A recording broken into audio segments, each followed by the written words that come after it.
it's an apartheid regime in 2021. Amnesty International declared Israel to be an apartheid regime. Don't fucking stop me while I'm cooking, you baboon in a suit. The chef is in. About to give you a fucking Chelsea Green, you donkey. Donkey.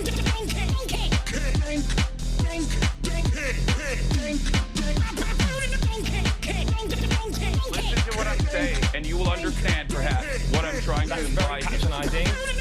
Yeah, I am being patronizing. I don't know who the fuck you are, and you're over here chirping all the way from fucking London about you want to fucking free Palestine, but also simultaneously you're talking about how both sides are fucking fine. Shut the fuck up. You don't know anything, okay? Who the fuck is this pink-haired twink?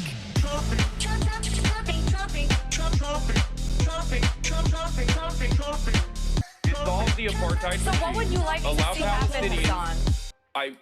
Do you not understand the English language? What's going on, everybody? I hope everyone's having a fantastic evening, afternoon, pre-noon, no matter where you are in the world.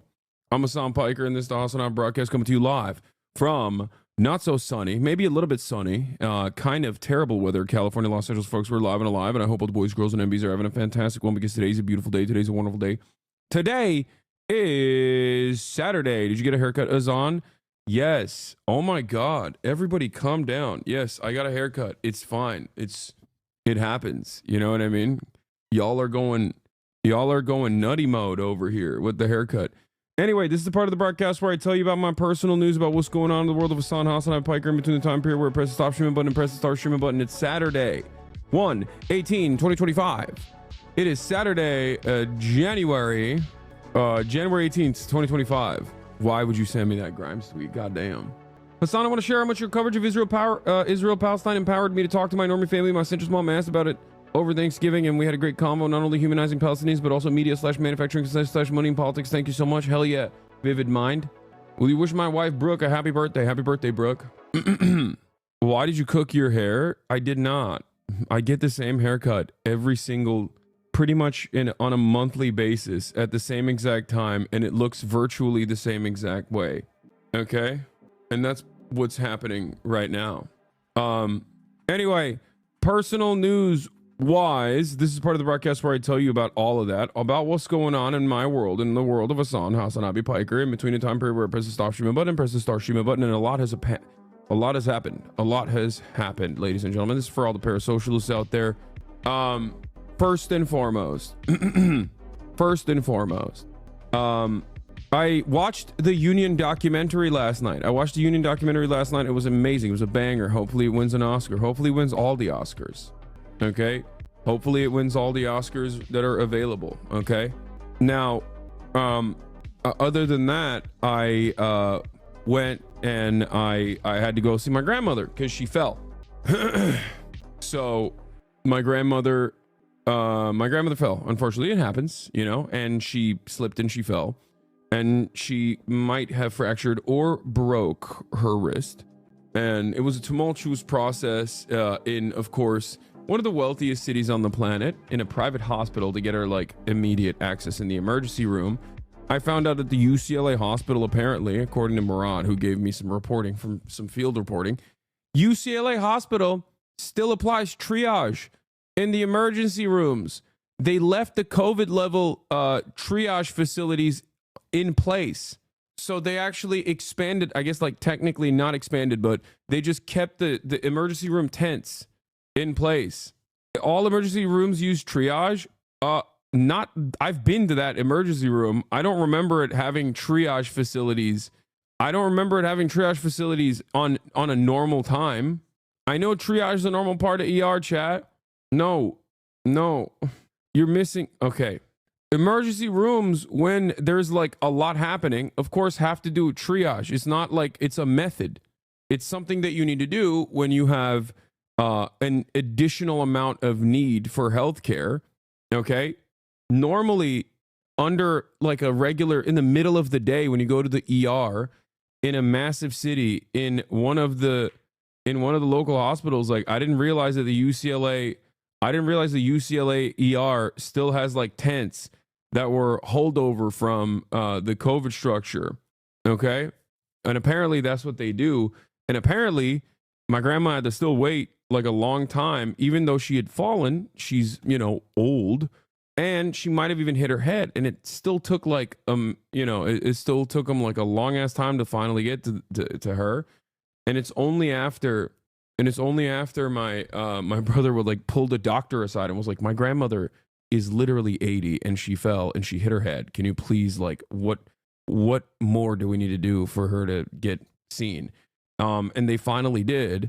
But yeah, it just reminded me once again, that isn't what triage is, bro. I know what triage is. Triage is when you have a limited amount of resources and an overwhelming amount of patients happening, overwhelming amount of patients coming in. So you have to go by risk priority. You have to prioritize by who needs immediate medical attention. I understand that. The problem is that I think UCLA, and I will talk to my friends who work at these hospitals, because there's like, I mean, I know people that work at these hospitals, but I used to go to UCLA as well. I was in the UCLA network. But basically, my point is there's not enough nurses and there's not enough doctors. Okay, that's it. And it seems like the facilities are overloaded. And instead of making additional hires, they've decided to exhaust the existing staff with understaffing, as is the case with every single hospital network in the United States of America. And the point I'm trying to make is that even in a private facility, in a private healthcare structure, where you're supposed to get immediate service at ease and in an expeditious manner, as opposed to the Canadian healthcare structure that is treacherous and slow and gruesome, and people die waiting in the hospital beds or whatever. Yeah, guess what? It's happening in private facilities as well. And that's the issue that I was trying to address here. They will never increase the staff, and they will literally consistently, they'll utilize like existing COVID era structures, COVID era facilities to continue, I guess, overloading their healthcare staff. Anyway, regardless, yeah, it's so slow and expensive. I know you pay so much in premiums and you pay out the wazoo, and you still get cooked in the process. Is my point. Why are your ears so pale? It's because I got a haircut and you're seeing my big old ears. Regardless. So yeah, all the healthcare professionals get overloaded in general by hospitals when you have a for-profit incentivization structure. That's it. So that was one aspect of this, but no, she's doing well. She was a little zooted, had to go get her drugs, had to go get her oxy. And my brother is like asking the pharmacist, like, we were so sus. Me and my brother, we're in this like random CVS, picking up an oxy script, while also simultaneously my brother's like asking about NyQuil versus ZQuil, which one has like a ingredient that's different. And I'm like, dude, I'm like trying to tell him, like, be cool, bro. What the fuck? Like, we look like we're gonna eat the oxys ourselves and then also make meth or something. Like, and I mean, it was fine. They didn't stress us out because it's America, goddammit. And you should be able to, we have the freedom to eat as many oxys as we can and also make methamphetamine off of NyQuil if we want to. Many UCLA medical center staff, particularly doctors, lived in the Palisades. Extra bad over there now. My partner's a UCLA employee and our healthcare is from UCLA. So, where was I? Yeah, I did all of that. I ate relatively poorly because I was with family, as is the case. I went to bed. I woke up early. I went and I got a haircut. I was supposed to get the haircut last night. I went and I got a haircut first thing in the morning. I took Kai out to the dog park. I played a little bit of basketball to warm the body up a little bit, you know. And in a little bit, March is going to be here. March is going to get here, and we're going to drive over to where Josh Richards is. You might remember Josh Richards. He is a TikToker. He's a Barstool. He's a Barstool guy as well. He's doing a charity stream for wildfire relief, fundraising stream. And I'm gonna go along with Faze Swagg, Faze Up, and we're gonna do a TikTok versus Twitch. We're gonna play horse, and then we're gonna play 2v2, and we're gonna figure out if we can beat them or not. I have no idea who the guys are that we're playing against. One of them is gonna be Josh Richards. I don't know who the other person is, but so there's gonna be an IRL component early in the morning today. So get excited for that. Okay, Jay Rich and Faze Swagg. So that's something that you can look forward to. We're gonna be doing that for fundraising. So and then I think the loser has to do a cold plunge or whatever. PFT commenter on stream when? Whenever. Love PFT. But where else? Okay, yeah, let's just blast off. That's pretty much it. I saw the Trump meme coin last night. That's incredible stuff. I'm also watching I'm watching what do you call it? Where are you going? Do you think where are you going? No place. That's crazy. I'm watching Mashal, right? That's what it's called. Mashlaburn or whatever. It's pretty good. Severance, is it out yet? I haven't watched it. I haven't watched the second season yet. I was talking to CoffeeZilla about the rug pull thing because it's so funny. But yeah, Trump is doing a double rug pull. He's already done one already. He's gonna do another one because he's the GOAT. You know what I mean? But yeah, that is. Kaya, please get your fat ass back on that bed. You do not get to lay on the ground like that. It's bad for your joints. No, place. What's wrong? She doesn't like laying on the bed, but it's not good for her joints to lay on the hard floor. Anyway, Trump might save TikTok. Ceasefire tomorrow. I'm raising funds for wildfire relief alongside Faze Swagg playing b-ball against Josh Richards. Does she have more health issues than other dogs? No, but she's also a mutt, so that's why. I feel like mixed dog breeds are like less susceptible to healthcare complications, but I don't know. I mean, fingers crossed, you know. She's a big girl though, so big girls do have big girl problems in general. Twitch.tv/HasanAbi. Do we have a blast off meme? What about the Mashal anime? Did you complete it? No, I have not completed it. No. Breaking: Israel's far-right National Security Minister Itamar Ben-Gvir has quit Prime Minister Netanyahu's cabinet in protest of the Gaza ceasefire deal. Yeah, he's a bitch. It was do we have a blast off meme chat or no? All right, that's a good one. We got one. What was I gonna say?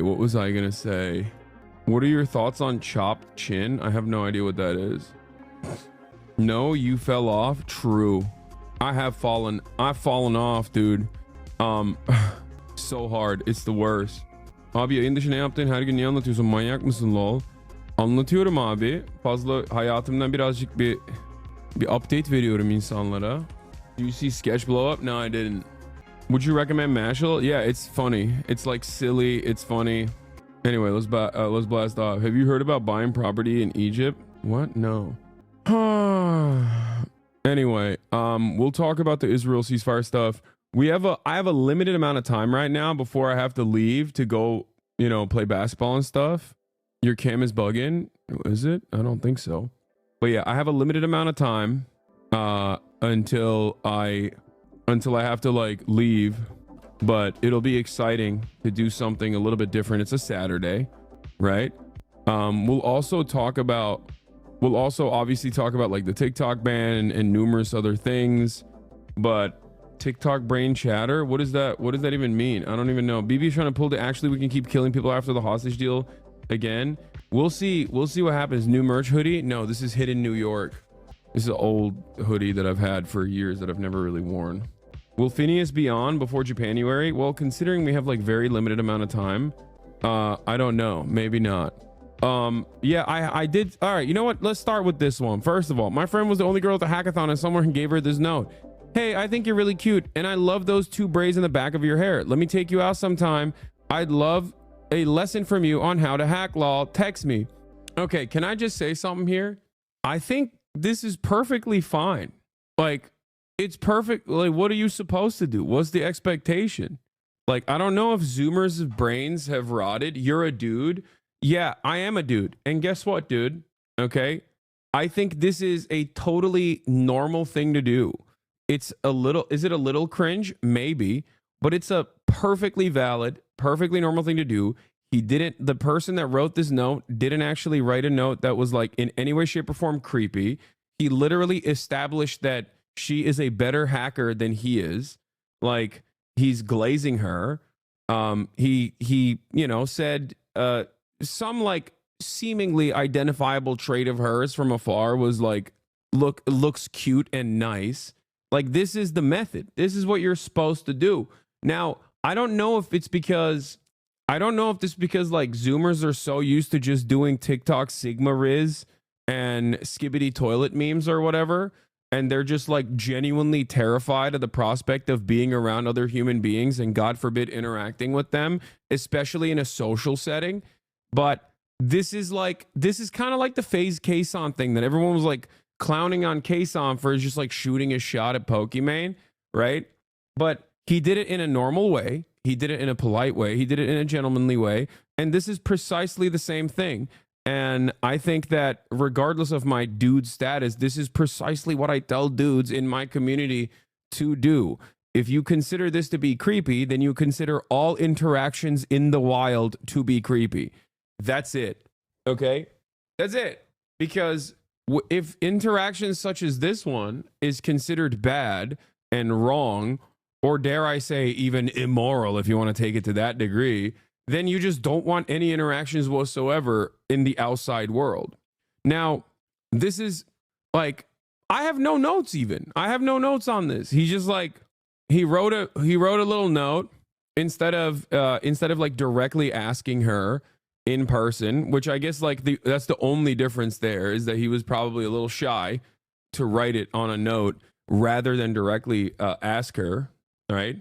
But is that he was probably a little shy to write it on a note rather than directly ask her, right? But having said that, what is the expectation here? But also on the other hand, I don't even think like people are clowning on this person that much.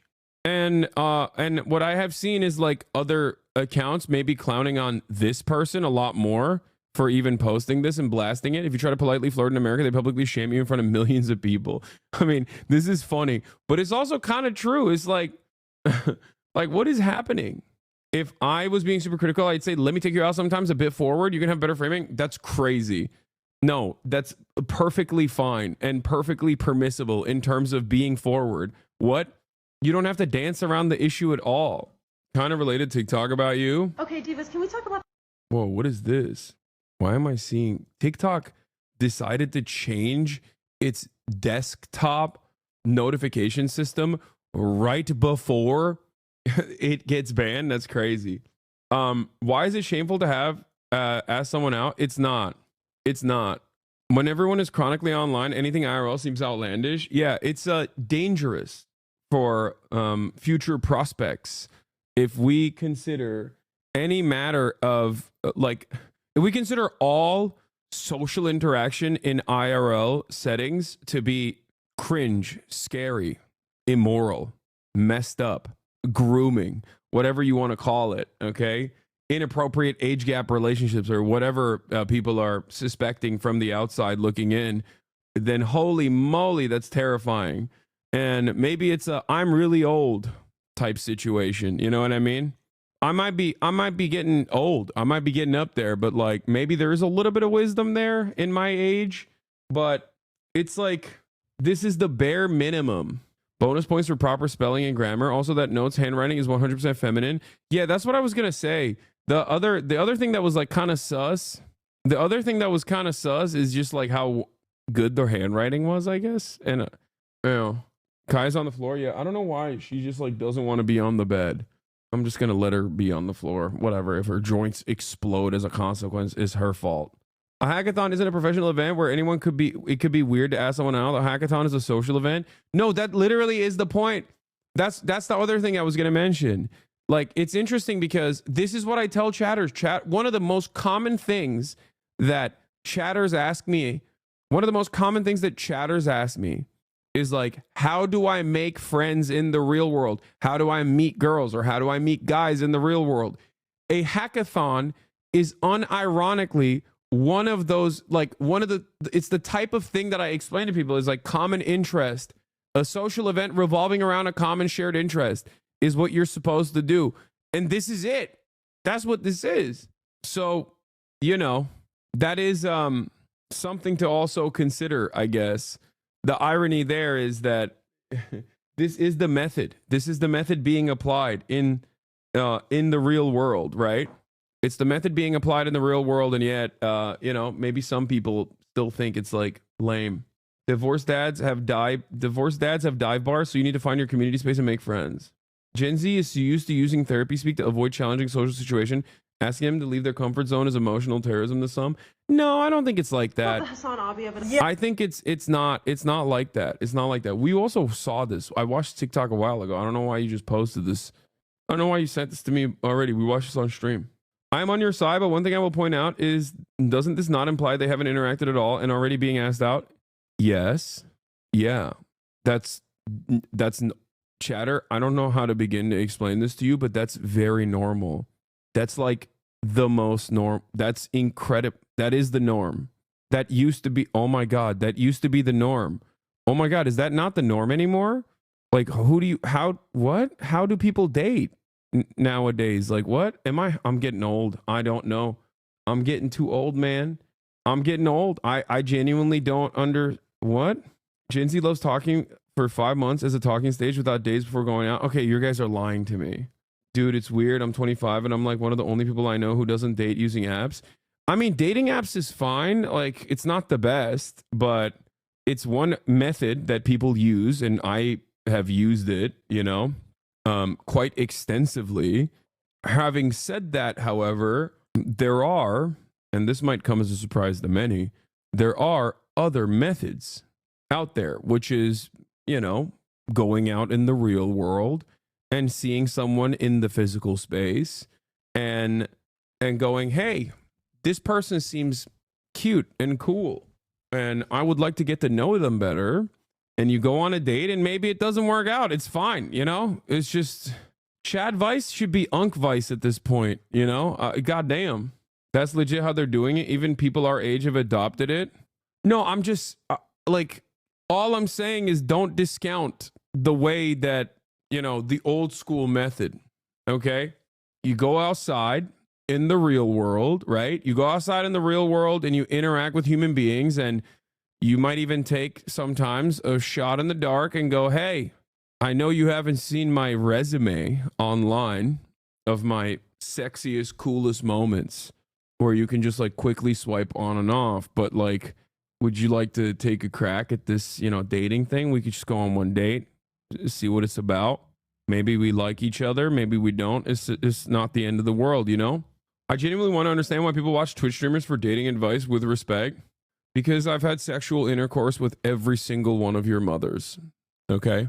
Do I look like the type of person who has no clue what they're talking about in terms of dating? I think I you know, talk about being a volcel, a voluntarily celibate person, or an incel, an involuntarily celibate person, a little too much for people to, you know. No, not at all. I meant generally. I mean, not every Twitch streamer is going to have applicable experience. I am one of them that does. You look like your success stems from looks, not charisma. Is that Chatter's point? I reckon. No. And I also didn't always look this way.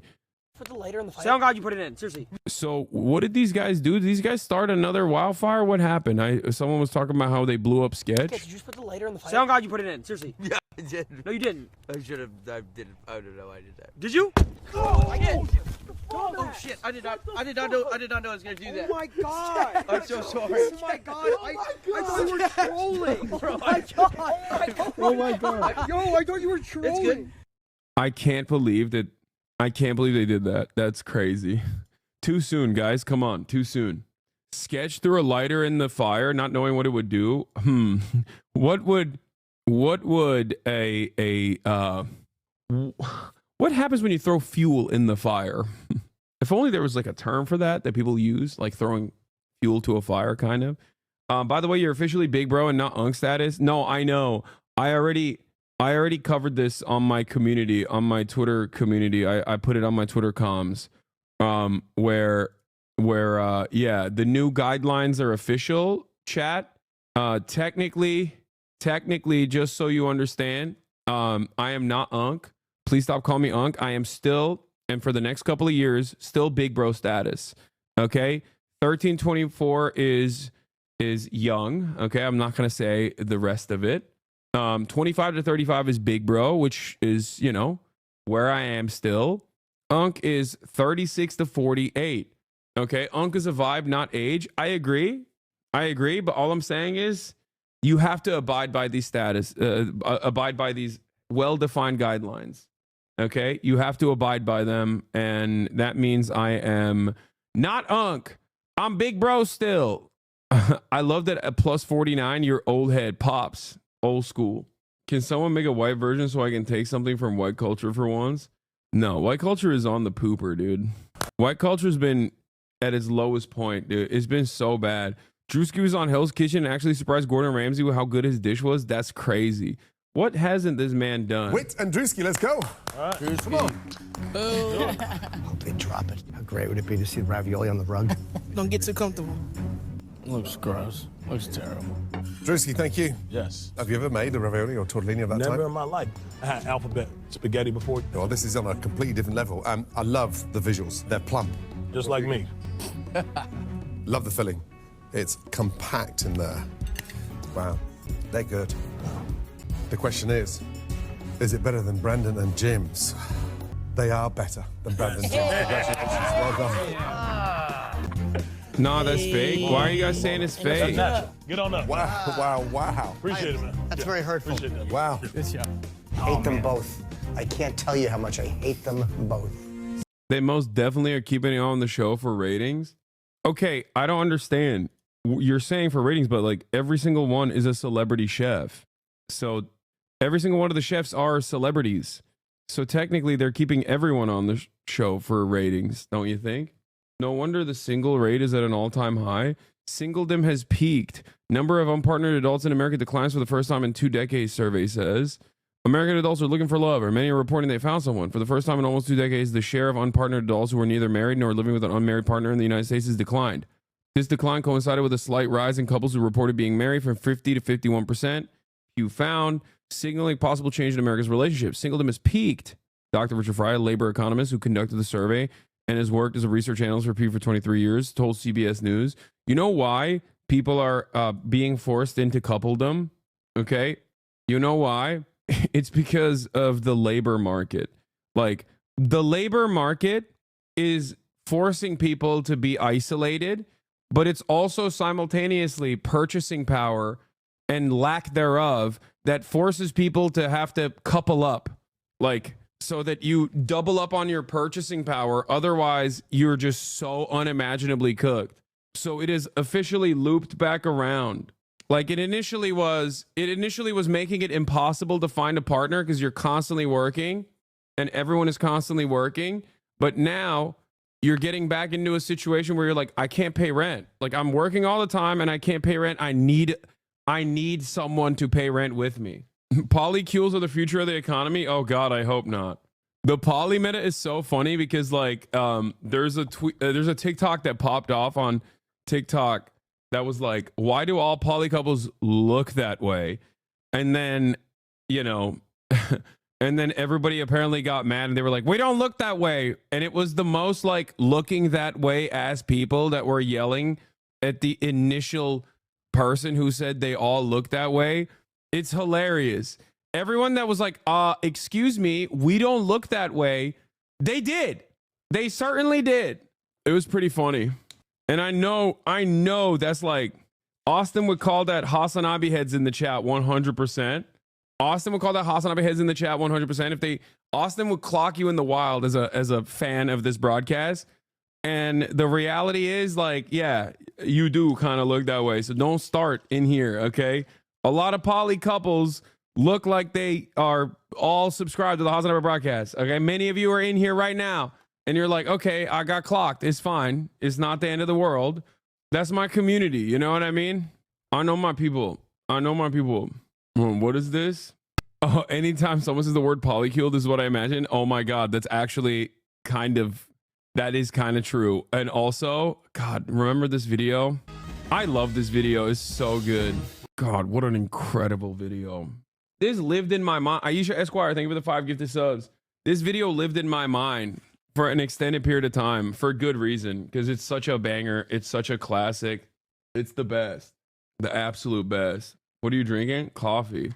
Did you see the Grimes tweet? Yeah, speaking of polycules and people being single and I don't get it. Aren't they having fun? Yes, man, they are.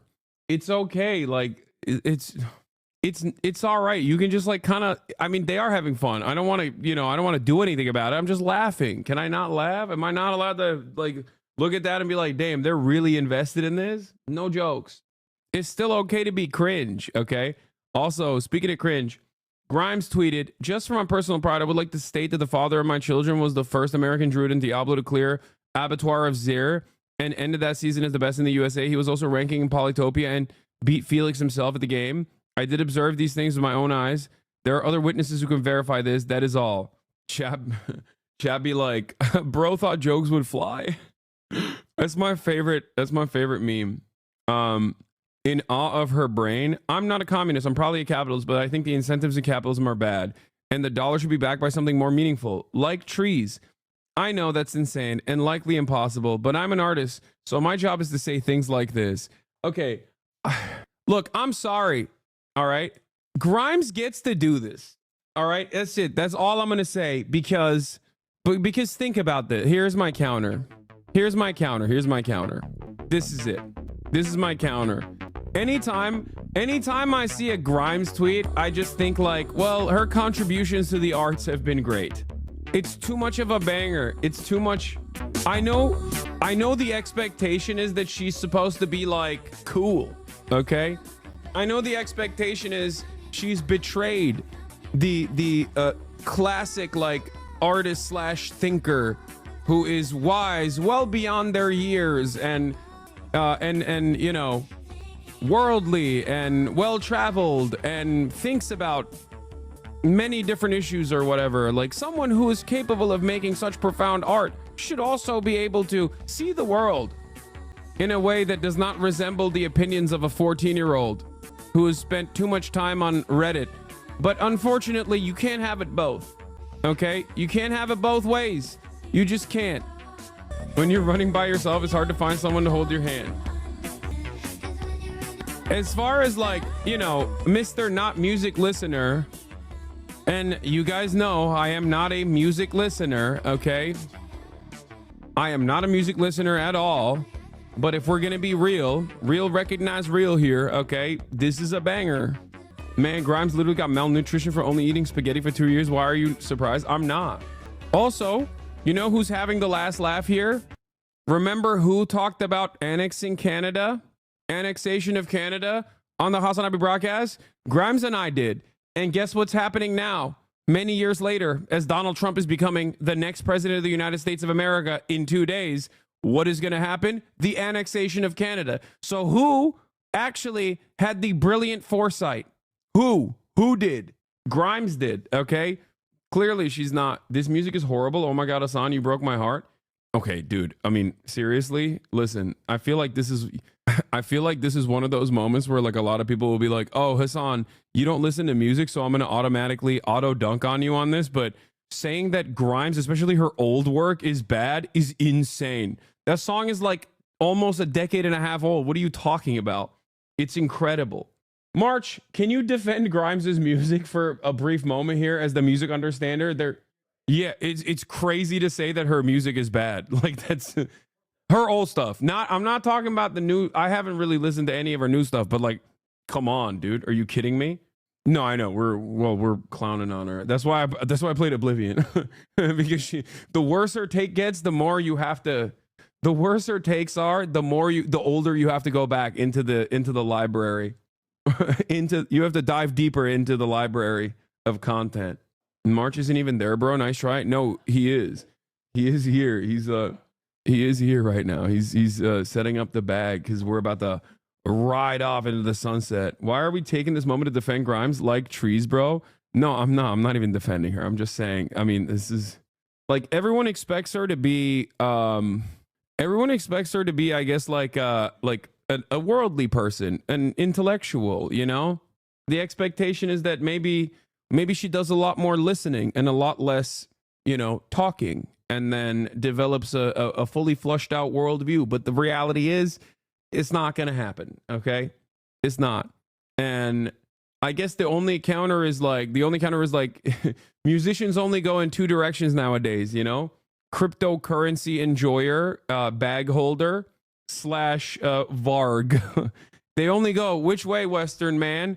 Cryptocurrency bag holder with like insane worldviews that are so adolescent that it requires further examination, or Varg. Nothing else. There's only one. There's only one that has stood the test of time and contemporary artists, and her name is Ethel Cain. Okay? That's right. Not everyone's going to be Ethel Cain. And that's it. That's the one shining beacon of light that we have in all of this darkness. Also, I guess I'll hype up Phineas too, because he's a HasanAbi head. So respect Phineas as well. Explain Varg to the chat. I don't know how to explain Varg to this chat or just anyone in general. Okay, just know that he is a out and about neo-Nazi that also considers other neo-Nazis to be of Jewish descent if they're not paganist. He's the type of neo-Nazi that thinks that if you're a Christ cuck, you also are Jewish. He also has a board game that he made. I mean, he is advanced brain rot. Like, he is a convicted murderer. Yes, someone who has burned churches, and also, yeah. What else? What else? He just thinks that, like, yeah, if you're Christian, you're also Jewish.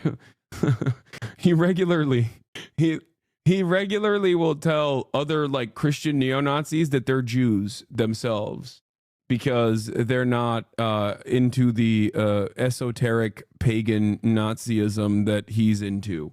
Also, here's speaking of Ethel Cain, who is awesome, whose politics are awesome. Let's take a look. Weekend show. A popular singer among Gen Z is hitting all the wrong notes after calling for mass killings of CEOs. That's next. What is this? Enjoy some hater tears. It's very funny to see a Destiny Orbiter crying about someone defaming them. Wait, what? Failed musician, genocide denier, Lonerbox admits his audience of small children. A short-lived political commentary career was ended by Hassan Piker taking a small detail one day to spotlight this pathetic, poorly researched videos. Wait, what? What did I do? Wait, he quit? I did that? How did I? When did I do that? Dude, I spent the better part of wait, what? Bro, I've talked about Lonerbox literally its collective total on this broadcast of maybe like 35 minutes max. In that process, the first, I would say, 30 minutes of me ever talking about Lonerbox on this broadcast is overwhelmingly positive, as my audience yelled at me and told me that he actually engaged in a lot of, like, you know, Israel apologia. And I was like, I don't understand. He introduced me in his videos with like with the likes of you know, Beast Process, and like I think he had a very charitable opinion. I think he had a pretty decent understanding of what was going on in terms of like Israeli history and Israeli apartheid, including but not limited to calling what Israel was doing in apartheid and all this stuff. And everyone yelled at me and they were like, no, he's a phalangist or whatever. And I was like, I don't know about any of that stuff. It just seems like he's a reasonable guy. Okay. And lo and behold, a year later, you know, I have a very different assessment, because I saw enough of his commentary that led me to believe that maybe he was doing a little bit of a liberal Zionist perspective, where he was just like constantly handing it to Israel. You know what I mean? And the truth is, his girlfriend cheated on him due to Destiny leaking his revenge porn, I assume because he didn't defend genocide hard enough. I don't want to know any of this stuff, and I don't think that I am responsible for him quitting. I don't know why he thinks I did that. Also, I don't know why so many in my community knows all this stuff, but it is kind of funny that this guy has... I'll just say it like this. I'll just say this much, okay? I was charitable to Lonerbox because I thought that he was, you know, I thought that he had a decent understanding of what was going on. I was charitable to him because I thought that he had a decent understanding of what was happening, and I thought he was pro-Palestinian, okay? That's number one. For the longest time, in spite of the reality that he had done numerous Hassan actually is pro-Russia videos on me prior to that moment. And the reason why I approached him in that regard was specifically because despite his interest of becoming like a Destiny orbiter, a Bonarelli orbiter, okay, I still thought that he was, you know, on this issue, a reasonable person. So I don't know how, like, this man has made probably what, 40 videos on me, and he thinks that I ended his career. Maybe he should have just stopped making YouTube videos on me, constantly lying or constantly stretching with clips out of context, like what I was trying to say on a nuanced conversation that probably led his own audience into thinking like, all right, man, like I don't really care about the 11th time that Hasan has slipped up again and shown his anti-Semitic radical pro-terrorism ways. You know, I don't get it. I actually don't get it. These are, I mean, it's like I've rarely ever talked about Boner Box. Yeah, it's like shadow boxing. What is this? He has no idea why you spoke out against his defense of Israeli war crimes. Yeah, I don't really care. I don't even want to talk about this. I hope he's doing all right. I don't want anyone to feel depressed or quit streaming. You know what I mean? My suggestion is always going to be the same, which is don't focus too much on drama-laden content, okay? And this is a universal take. This is my genuine perspective, okay? Which is ironic because people are going to say, Hasan, you're covering drama right now. And I'm trying to cover it from a healthy approach as we are about to literally go and do some fundraising for wildfire relief. I want to leave it on this note, okay? And I've said this for years to a lot of content creators who make a living off of just like drama-related stuff. It gives you an initial boost, especially if you attach yourself to a larger content creator by constantly going, this guy sucks, come watch me instead. But what you fail to comprehend is that if you are only invested in drama, if your only output is like how much this content creator sucks, and you don't actually establish a well-defined worldview and cultivate a community that's coming back for something beyond just you shitting on someone that maybe they don't like, okay, that well is inevitably going to dry out. Or even if it doesn't dry out, that is going to be unimaginably toxic for you, okay? It's going to be toxic. There are some people who are capable of continuing that toxicity because, you know, they're just truly awful and don't mind people thinking that they're truly awful people, right? Keemstar is a great example of this. Like, he is like a parasitic force that you just can't get rid of no matter what.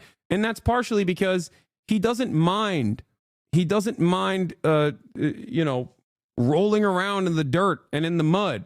But if you otherwise are like, if you otherwise want to build an audience for yourself, if you want to build a community for yourself, and you want to have a sustainable output, and you do have like a well-defined, well-established worldview, and you want to educate people on that worldview, and you want people to come on board, then you can't constantly churn this out. You can't constantly churn out this kind of negative content, because ultimately people are coming in just to see that negativity, and they're inevitably going to get bored. Okay? All right. March, we ready to go? Is it live? Okay. Less drama, more fixing that jump shot? Yes. Why are you telling us this? I mean, it's just like a broader point that it's a broader point that I feel the need to address every now and then. All right, we're gonna I didn't know that was the situation for Loner Box. I mean, we are gonna go now to the place where they're doing the fundraiser, the wildfire fundraisers, wildfire relief fundraisers. Let me just put the address down. I'm gonna swap over. You are endlessly charitable. I'll be the bad guy who laughs at people who hate us quitting. Yeah, I mean, I'm always gonna maintain that same position that I have maintained, you know. Is there anything we can post here? What video can I play for you guys while we... Did Tamasius send a playlist or no?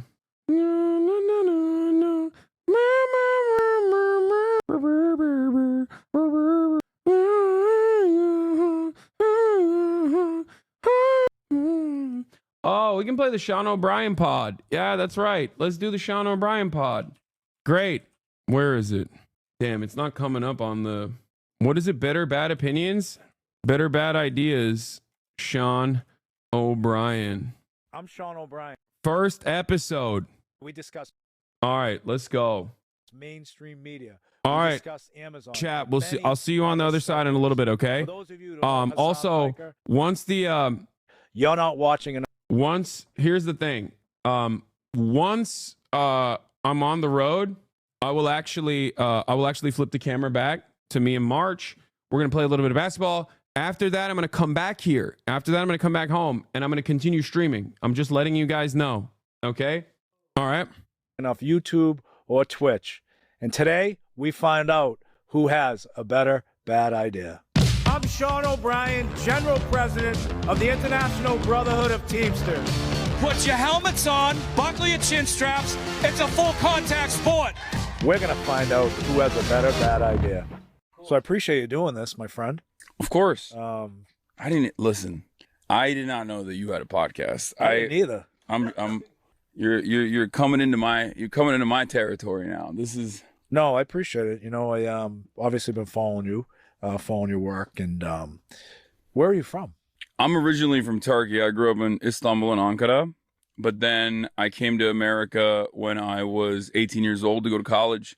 And my parents wanted me to go to a good college. And I got like scholarships and stuff. I got a scholarship from George Washington University, and I think it was Boston University as well. And then my parents wanted me to go to one of those good schools. But then I ended up going to Miami. You don't think BU is a good school? No, they do think BU is a good school, right. And I thought so as well. But I wanted to party a little bit, so I went to Miami, and they hated that, so they made me transfer to Rutgers, and that's where I graduated from. So what was it like growing up in Turkey and then coming over here when you were 18? I mean, I grew up with a lot of American TV and American movies and stuff that I watched. That's why I don't even have an accent. Like I grew up learning English by just like simply watching a lot of American television. So I always wanted to come here. I always wanted to go to college here. So it was like a dream come true. Yeah, you know, I have a lot of friends from my neighborhood that can't speak English as well as you do. And maybe I should encourage them to start watching a little more TV. Yeah. I mean, I feel like a lot of Americans even don't speak English that well anymore. They don't. Yeah. Maybe. I mean, that could be helpful. It definitely was helpful for me, at least, because, you know, with a name like Hasan, if you don't also have a decent American accent, I feel like some people sometimes are like, you know, they're a little shifty about it. So you wanted to come over to the States, go to college, get a great education. Did you ever think you'd be doing what you're doing for a living? No, not really. I mean, I was a political science major. That's what I graduated with. I probably am one of the only people that, you know, took advantage of that degree and actually uses it and is not just like, I don't know, selling insurance or something. I never thought that I would be in the position that I'm in. I never thought that I would find so much success in doing what I'm doing. All of that is actually totally just, I think, random. It's luck. I mean, I worked hard, but I think luck definitely factored in. Well, you clearly work hard. I mean, you are the #1 influencer on Twitch. You have a phenomenal following on YouTube. What drove you to have the political views that you have, or the platform that you possess on all these social media platforms? I think, well, there's a couple different moments in my life. Number one, I came from a very affluent, well, not like super affluent, but like pretty affluent family for Turkey originally. And that's when I first encountered the concept of just people not having enough money, where my parents sent me to public school, and I don't even know why they did that originally, but I thought, you know, it was an interesting experience overall. But that's when I was like, damn, some of these kids that I'm going to school with, like, they just don't have access to nice shit. I don't know what that's about. So that was my first encounter with that. Then, you know, my father lost all of his money by the time I got to college. But, you know, boo-hoo, it doesn't really matter. I mean, I still got that important early start, you know? So once I got to college in the United States of America, I'm like super excited. I'm like, oh, greatest country on the planet. Like, and then I had to go to a hospital. And then I was like, oh shit, they just don't have free healthcare here. Like, this is crazy. Because, like, even in Turkey's a poor country, but they still have nationalized healthcare. And on top of that, you can get private stuff on the side if you want. So for me, that was definitely like a radicalizing moment where I was like, this is crazy. Like, you have to pay $5,000 to get on an ambulance. Like, what the hell is this? And that's a struggle, that I think people don't realize. You coming from Turkey, where you wouldn't expect that there'd be free healthcare, right? And then you come to one of the richest nations in the world, and healthcare is outrageous, and the cost is passed on. So that was a defining moment, as you put it, on one aspect of it. But when you graduated college and you weren't certain what you were going to do, what was the first job that you had? I worked with my uncle. Jenk? Yeah, exactly. So I had nowhere to go. I mean, I graduated with honors, but it didn't matter. It's a terrible job market. There's no applicable, I didn't have the network. Like, I didn't have any people that I knew that worked in, any of these like big four consultant firms or whatever, which is ironic. Now that I look at it, that's what I thought I wanted to do. I was like, oh, well, this is applicable. I'll become a consultant. Right. It's disgusting. The fact that those are the people that you target, I think, on your audience. 100%. And those are the people that, are causing a lot of these problems throughout this country. So that's quite a shift in attitude. Yeah, it is wild. When I think about it now, I was like, damn, I wanted to go work for like PricewaterhouseCooper or like a McKinsey. And now I'm like, what the fuck was I thinking?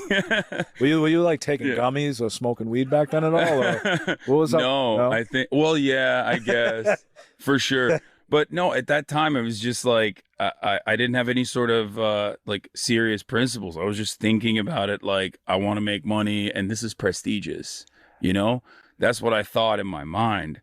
But I started working with my uncle, and look, I think it might be a little Turkish of him to do this, but he definitely took advantage of the fact that I was his nephew in terms of, the pay structure that I worked under. So you definitely needed a union with a relative. Oh, 100%. No doubt.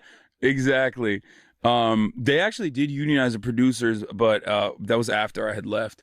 But there was definitely a little bit of issues there as well. And I think that was my third, like, final radicalizing moment, I guess, was I had this IP, this intellectual property of the show that I like built out of for free, that I did because I wanted to do it on the side. It's something I wanted, and I knew they were not gonna, like, originally they were not gonna let me do it unless I do it for free, which is, kind of lame. And this is your uncle's company. Yeah, it's my uncle's company.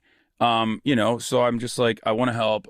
I want to be beneficial, and I also want to do this thing.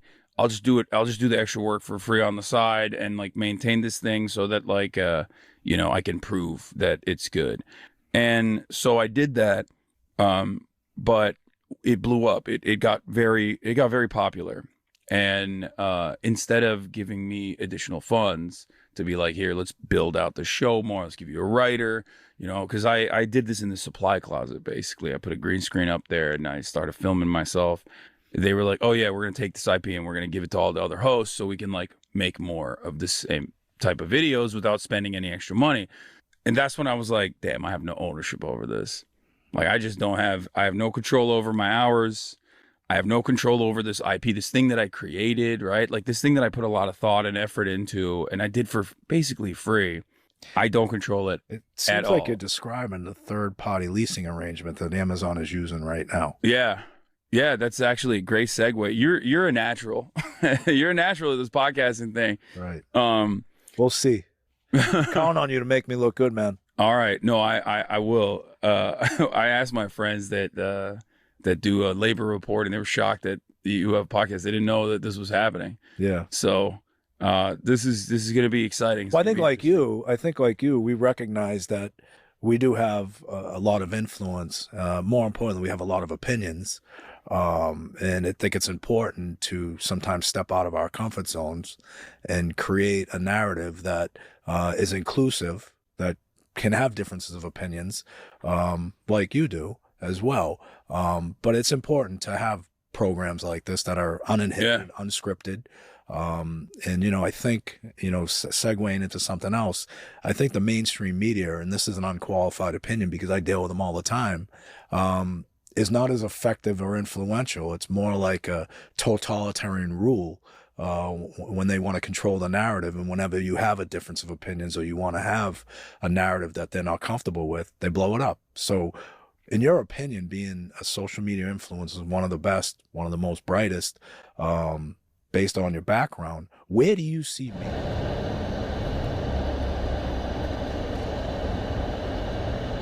All right, we're back. Chat, we are back. We are on our way currently. I don't know if you guys can see us or not. Well, you probably can't see us because, you know, you're currently staring at March's chest, Marchy Poo's chest. Put on Grimes, man. But, yeah, I will in a second. We're getting Grimes on the pod. I got some questions for her. We should just call up Grimes and be like, what's up? Explain yourself.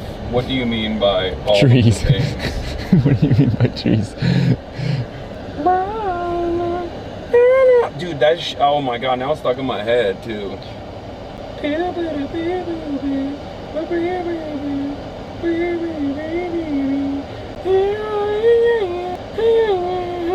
March is the best producer. Pay him more. Mod that person. You're a mod. Oh yeah. Also, pay him more. You guys have to pay him more. He gets paid off of your subscriptions to Patreon. This week's episode of Fear was such a banger. I know. It's gonna be so good. Dude, we've kind of had a revitalization, I think. What do you mean? We never fell off. We never really fell off, but like there was some touch and go moments there. But I was looking at our numbers on FearN, and it's like doing really well. Overall. Yeah, whoever produces that show is doing a great job. Yeah. Yeah, the people should give him a raise by subscribing, getting other people to subscribe to the Patreon, patreon.com/FearN. They should also give his boss a raise by subscribing to the stream. Boo. Yeah. Subscribe to the stream for free. You know? What is she saying? I don't know what she's saying. I guess you could show it. Or you can show the camera. Okay, let me just... We're on Earth. We are predictably very late.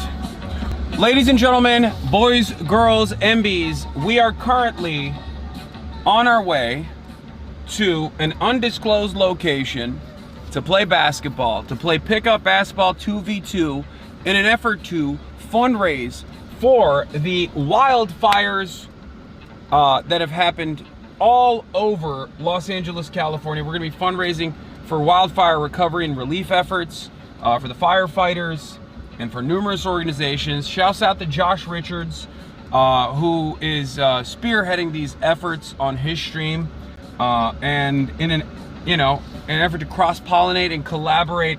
I told Josh, listen, TikTok is getting banned. You're a TikToker first and foremost, even though you're now like a Barstool podcast host as well.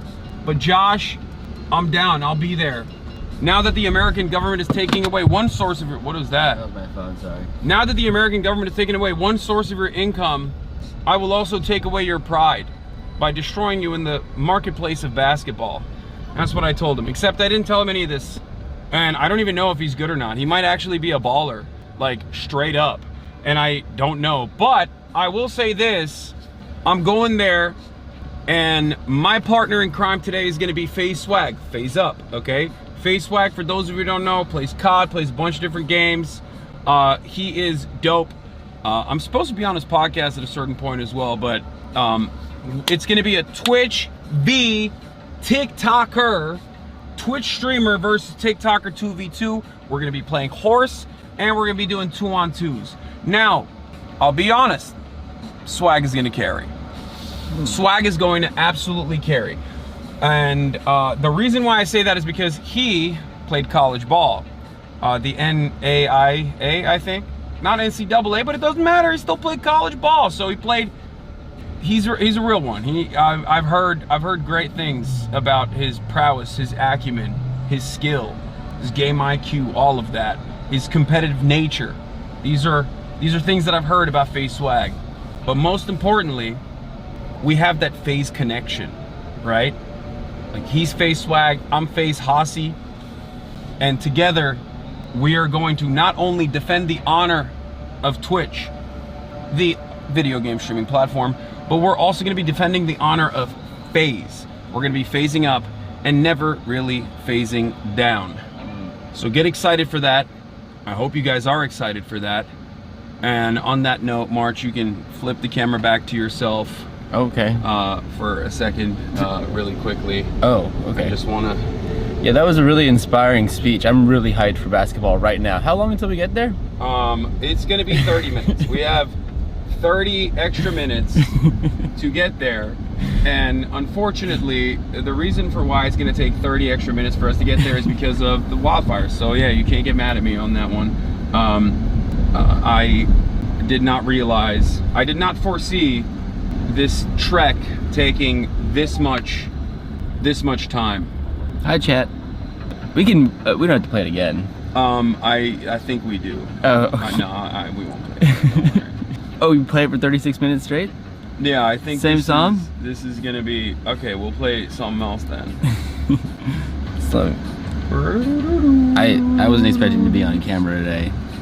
I just woke up. Man. What the fuck? So what are you claiming that you're not? I didn't shower. I just woke. I'm violently hungover. If I'm being real with you. I can't believe you said yes to this. Like, it's I asked Friday. I asked you knowing because I'm a down ass B. I know it's Friday. And I know this is going to be a Saturday morning for you, early morning for you. Yeah. And that's the reason why I was like, are you sure you want to do this? What's plan B? You're going to carry the camera yourself? You're going to replace me? I would have planted it, or I would have gotten someone else to... Oh, so there are other people. I mean, yeah, there's other people who'd be down to you know, roll up. Devastating. No. Okay, you won't allow it. I won't allow it, yeah. Well... You know, I'm a down ass B. You're the reason why I'm not going to the inauguration, because you're selfishly going to Japan already. Okay, first of all, you don't want to go to the inauguration. That shit would be lame, and it's freezing. I know, but it's you would hate it. I'm thinking about like how funny the content would be to interview like cold Trump supporters out in the cold, being like, "Oh man." That would be good. That would be really good, actually. I was excited to see my Lord and Savior Donald Trump. He's the best man. He's the best possible man for me. I love him. I don't know. That's... Yeah. Another banger, by the way, just for the record. Another Grimes banger. Just saying. Would you not agree? No, this is a good one too. For a while I forgot there were two different songs, if I'm being real with you. Oh. And you just reminded me they are, so I will acknowledge it's another one. Yeah, look, I'm gonna say yes to live streaming. Like, I enjoy it. It's what I'm here to do. Yeah, I'm a little hungover. What? You never pulled up to the stream a little hungover before? No, not really. It's not gonna stop me. Not really. Never, actually. Because I take my job seriously, unlike other people. I would argue I take my job even more seriously because I do that. And I'm like, Chad's definitely with me on that. Here, suck on a 6 milligrams in. Oh, that'd be amazing, actually. You wanna fucking lock in? Lock in, dude. Thank you. Oh, I'm back. Hasan drugs his employees to push for better efficiency. Yeah, for maximum efficiency, Hasan drugs his employees with crippling addiction drugs. Right. Oh, we also have Kaya with us as well. She's just in the back. Yeah. I don't know if you guys can see her from here, but I've been trying to get an angle of her. There she is. Kaya. Hi. Okay, I'm gonna play the next song. This is the actual banger one. I think this is my favorite. It's better than Oblivion, I think. I kind of like playing with fire, listening to so much Grimes, given the current situation. Wait, why? I feel like, you know. Know what? Just like giving her. Why make the target on your back bigger? Giving her extensive. Oh, with Elon? Yeah, our new president. What's the banger?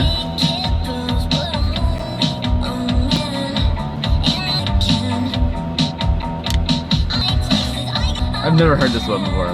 Wait, really? Really? I listen to music. I know music. Yeah, it's just so weird. Sick and tired of the haters claiming I don't know music and listen to music. Such like a specifically surreal experience for me. Just profoundly hungover with a splitting headache. You never listen to music, and the one time you do, you're blasting rocks at 11 in the morning. Okay, first of all, it's 12. We're officially in the afternoon, okay? It's afternoon. And secondly, I mean, what do you want to play? No, this is great. This is great. What do you want to play, DJ? This is great. I just wasn't ready for it, that's all. It just caught me off guard. Mr. Hotshot. Yeah, this is good. This is like video game music. This is like grinding Path of Exile music. Yeah, this is what Elon listens to when he's definitely playing Path of Exile 2 on his account, and not the Chinese bot farmer that's, you know, playing on his account.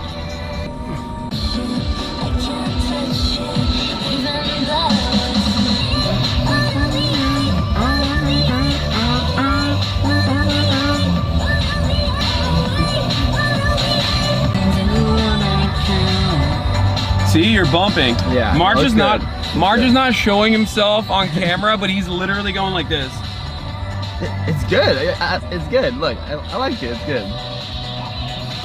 We'll play something that's not Grimes for once. Give it up, the sister, realness. I wonder if this entire portion is going to be DMCA and muted. Yeah. Probably, right? Yeah. I don't know how that works, like on IRL streams, like if it's like low and in the background, does that still catch on? I don't know why I'm asking this question, because like even if chat responds to me, how am I gonna see it? I can't read chat. March can read chat. I'll read the chat for you, yeah. They're saying, yep, still counts, it gets muted, yep. They're saying put on NBA Youngboy, play Ethel Cain. I don't think I've ever listened to a single Ethel Cain song. I have no idea what she sounds like. I'm down to listen to her music.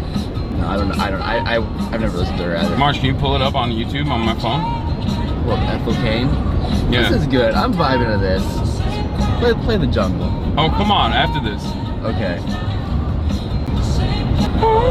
Can you field me some questions from chat at least so we can... I'm trying to, but they're just all dancing. Chat, stop dancing! Normally there would be some contentious ass chatters being annoying. You know what I mean? Will this car get turned into a streamer car like NMP's Escalade? Maybe. I'm working on potentially getting Starlink as well. So hitting it from both angles, huh? Yeah.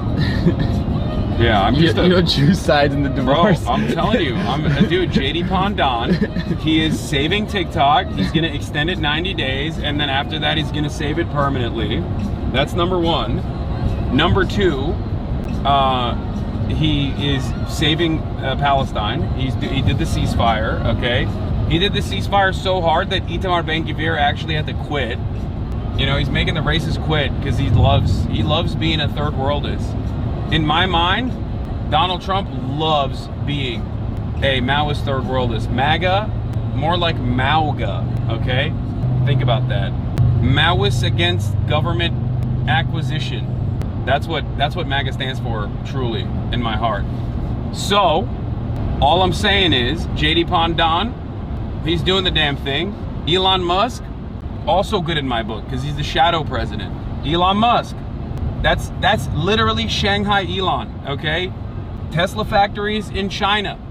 Obviously, cut a side deal to ensure that the budget reconciliation clean resolution did not pass, specifically because he didn't want additional scrutiny for those who dare to do trade with our foreign adversary, China, right? Elon Musk being one of the main people who trades with China, sidestepped in the last second and basically tanked that part of the bill. It was bipartisan too. Why did he do that? Because he wants to continue good relations with China. Donald Trump hung out with Xi Jinping. We got it. Oops. Los Angeles highways. Yeah, I know. It's just like 7 mega highways, and all of a sudden, randomly, merging out of one another. Just think about it. This time next week, we'll be on public transit. I am very excited. I don't know if we're fully stacked. Also, I am currently communicating with the Japanese Communist Party. I will have you know.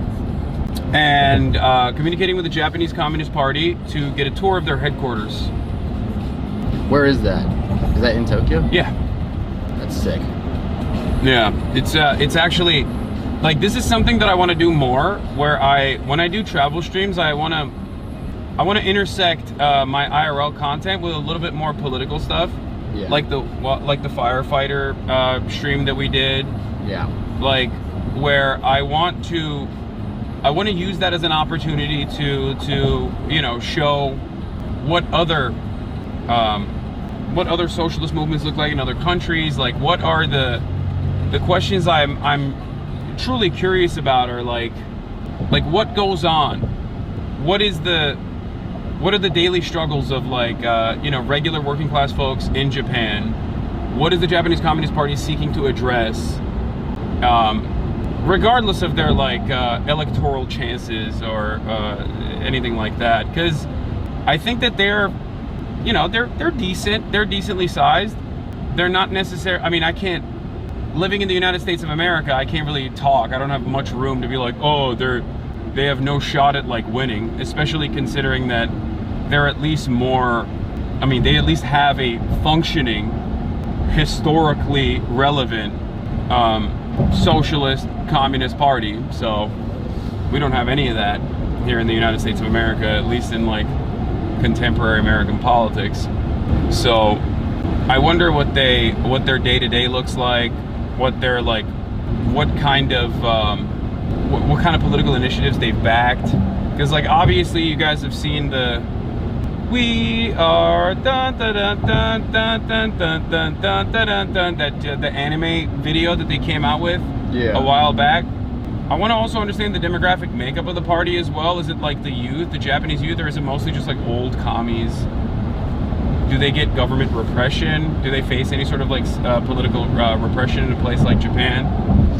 Is there like immediate hostility to left-wing movements and left-wing initiatives in a country like Japan that has been so thoroughly eviscerated by American politics, considering that the United States of America literally wrote their constitution? Like, what does that look like? I'm fascinated by that. What else we got lined up?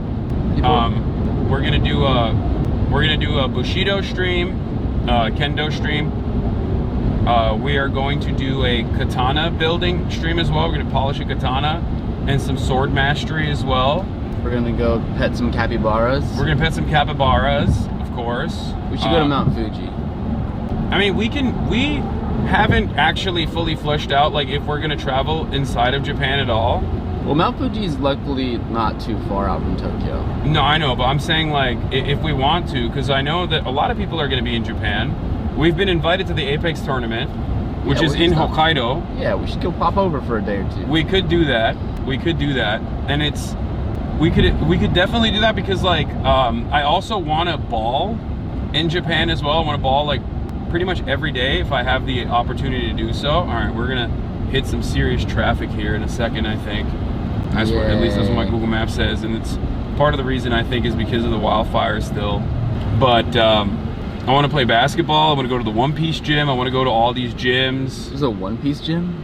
Yes, but there is a One Piece gym. I want to go to a sing karaoke stream, please. I want to link up with Japanese content creators as well. I'm gonna be on a One Piece podcast. I forget who runs it, but there's this dude who runs, like, a pretty large One Piece podcast, who apparently hit up Connor to link up with me. We are gonna do the maid cafe. We're gonna work a day in a maid cafe as well. Some of this stuff is gonna be on Will's stream. Some of this stuff is gonna be on my stream.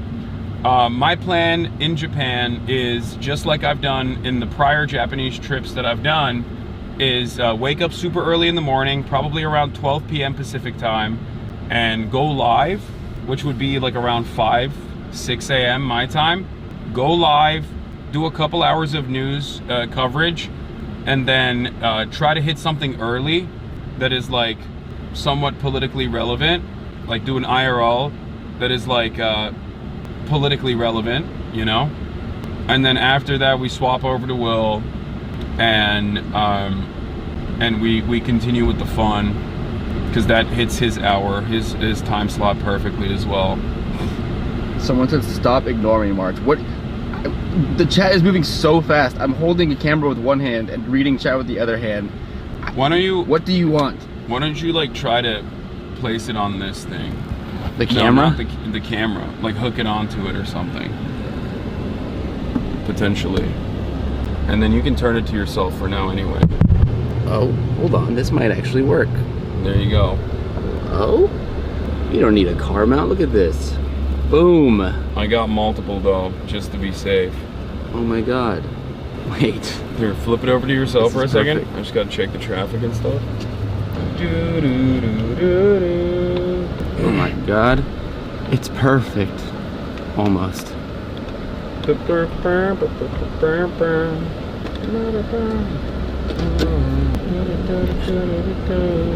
the best we're gonna get. Alright, just keep it on yourself for now. Stare.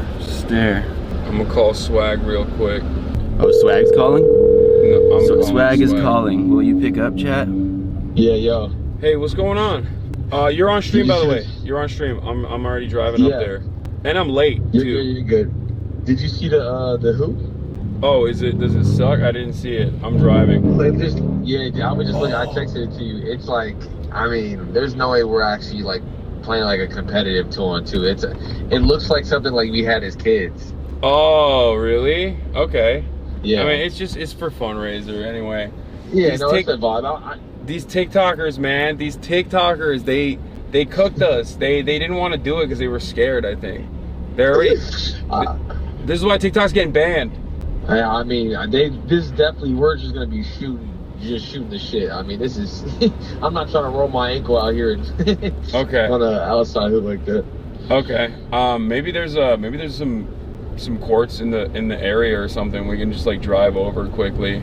But I don't know. Yeah, we'll see. I don't know what their camera equipment looks like, if they have the capacity to do like remote shoots. Yeah, I have no clue. You close, or you on the way? No, I'm sitting in bumper to bumper traffic right now. So we are still 15 minutes out.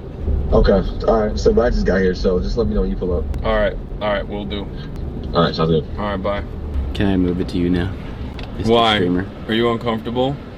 No. Bro, you look hot as hell. What's your problem? No, I'm fine. It's your stream, you know? I know, but like, I'm not doing anything. You can just you know, show other stuff. No, this works. We can show both of us. Now, this way you can pause chat on your phone. And now I can. Don't you have Chatsin, the app? No. Should I download that? Yeah, that's really good. It's really good. Oh, this is great. This looks great.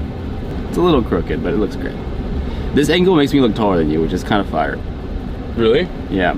Good. Oh, okay, it's thanks. true. Yeah. You are taller than me. Chatson. They're saying play Ethel Kane. Play Ethel Kane. Play Ethel Kane, bro. Do it. All right. Here. Chat, request some Ethel Kane songs.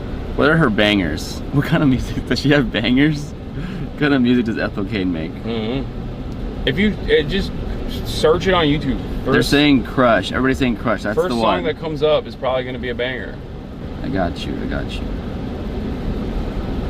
There you go. Put that there. Did you play it? Yeah, it's playing.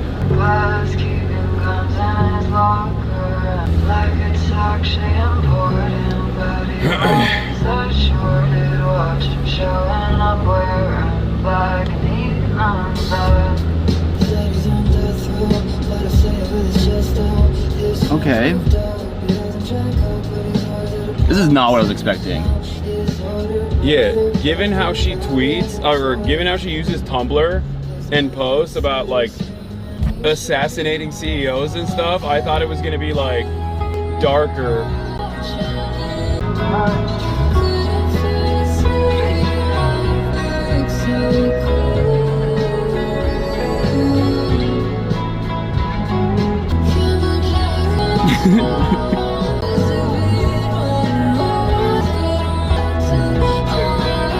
Yeah, this is not.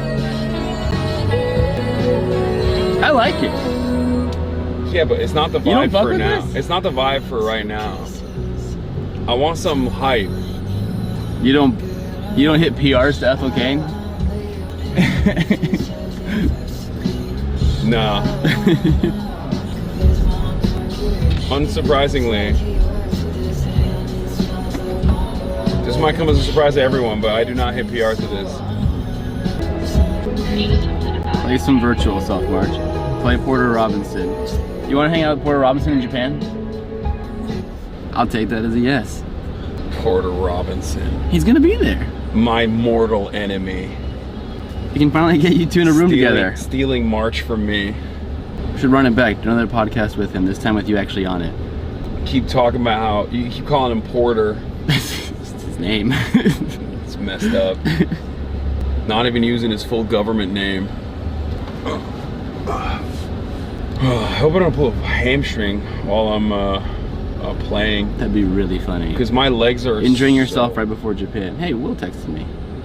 I mean, that's normal and expected. That's usually how these things go. I usually do end up injuring myself right before a trip. Yeah. What's Will saying? He said, yo, after Hasan's stream is done today, steal the backpack for Monday. What? Yeah. Okay. Oh yeah. Yeah, you guys can use it. Yeah. That's crazy. That he didn't text me and ask me for the backpack. It's because you don't respond. That's not true. It's because he knows you won't respond to him and leave him on red. Do I have anything on Monday where I need it? No. But I Play Bad Bunny new album. We should play Bad Bunny new album. Okay, do it. I haven't heard it yet, but I mean, he doesn't miss. Pon Bad Bunny. What's the best song in the new album, chat? Just rip it all. Bunda Bunny? Doesn't Bunda mean ass? And? So you're saying ass bunny? Finally. Finally some real fucking music. Agreed. Yo voy a votar por Don Otro.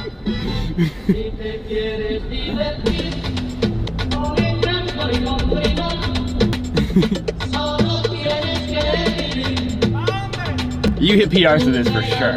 What? You hit PRs to this for sure. We should get Bad Bunny on the podcast. Oh my god, he's so sick. Yeah, why don't we? Get us bigger guests, Hasan. Do your job. Jesus Christ. I'm trying.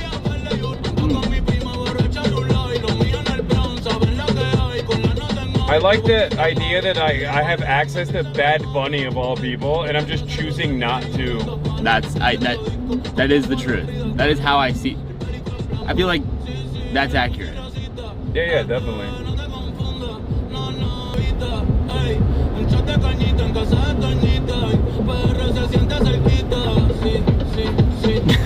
They're just spamming duck ass in the chat. I love that emote.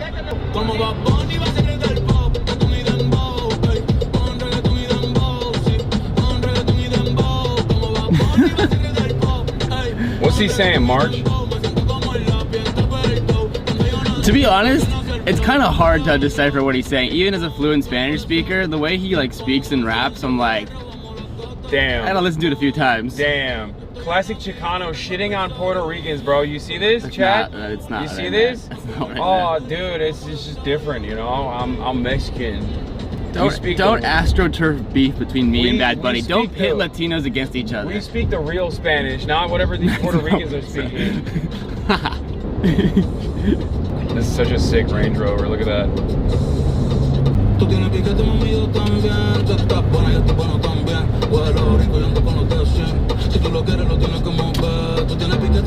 We're 8 minutes out, chat.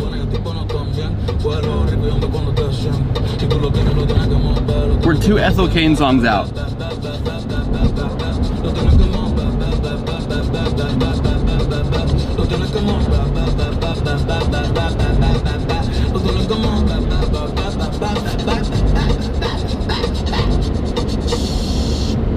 Get Bad Bunny on the pod, get Ethel Kane on the pod, get Phineas on the pod. I think I could have an easier time getting Ethel Kane on the pod than Bad Bunny, most likely. Also, I don't listen to music. You listen to music. Why don't you get him on the pod? Yeah, let me just cold DM Bad Bunny. That'll work. Yeah, be like, hey man. No, first I'd be like, You'd be like, hey, I'm sorry. ¿Qué onda, güey? Hola, compa. ¿Qué onda, güey? ¿Qué onda, güey? ¿Cómo está? ¿Cómo está? ¿Quieres venir al Bad Bunny? Get Kim Kardashian on the pod. What do you do? You're fumbling so hard, Hasan. Do you even care about our podcast at all? I like that I'm the one who doesn't care about the podcast out of all of us. That the guy who's at every episode never misses an episode except for the one Porter one where you guys shot it without me on purpose. Arguably one of our best. Yeah, shot it without me on purpose, which is crazy. Streets are saying that might be our best episode. No one is saying that. Get Frank Ocean on the pod.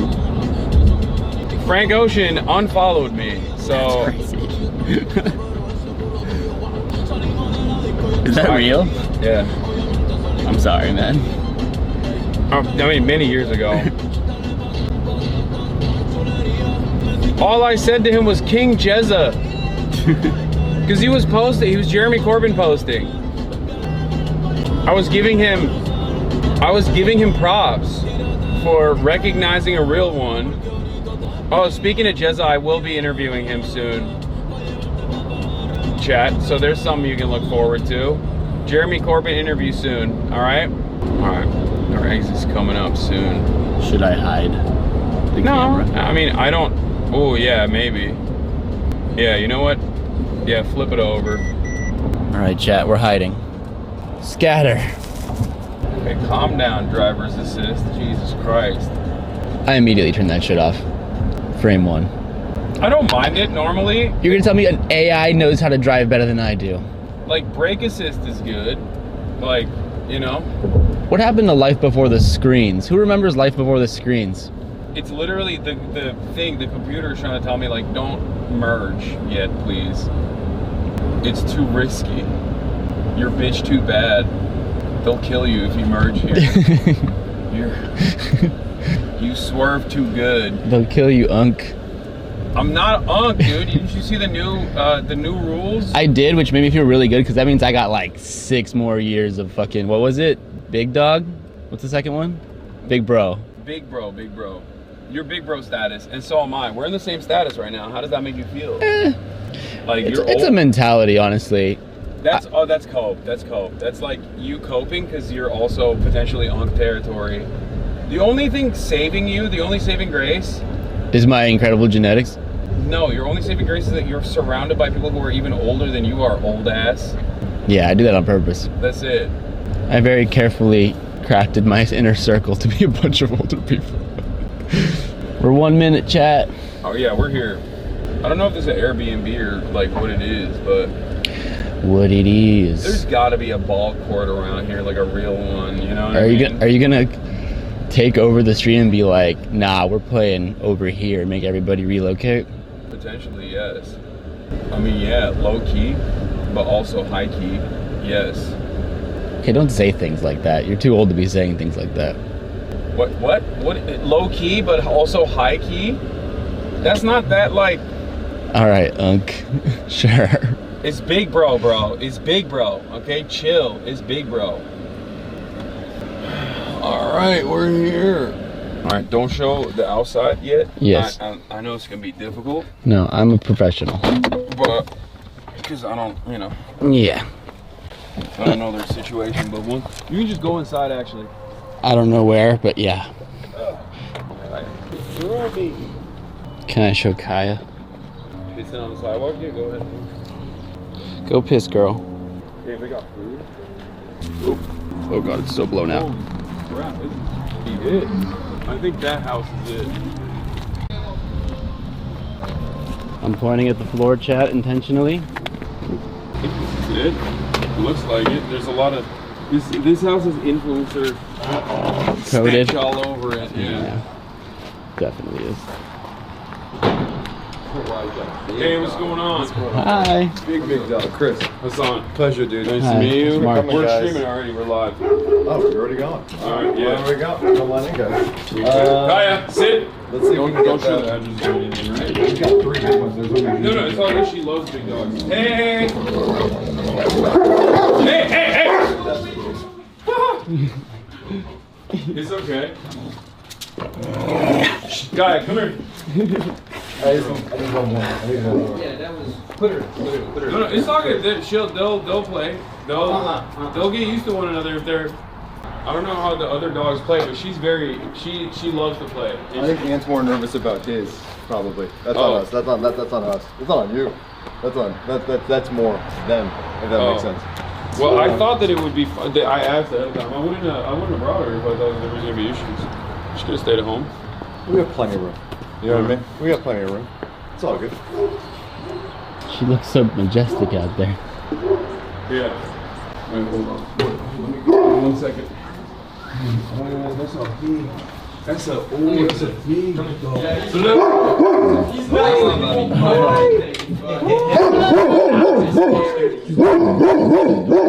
going on, guys? What's up, man? Thank you for coming by. Of course. How you doing? We're doing great. We're streaming already. Okay, sweet. Yeah. Flo, we know you want to be heard. How old is he? He's what, 2.5? Nearly 3. Almost Oh, he's a baby. Beast of a dog. Yeah, he's like a super. Holy shit. So cute. I'll take him with me. Come on. He won't go with you. He won't go with you. What's good, boss? How's the drug? It was all right. I mean, it was a little bit longer than I thought it was. So sorry for being late. Oh, no worries. We can play out there. We can. So what does your guys' like remote setup look like? Yeah, we'll have. This is your guy, right? Yeah. This is March. March is my producer. Should I? We're already live right now. So here's the thing. We can figure out a way to like beam it to your stream too potentially. This is live right now, by the way. Yeah. Oh, for sure.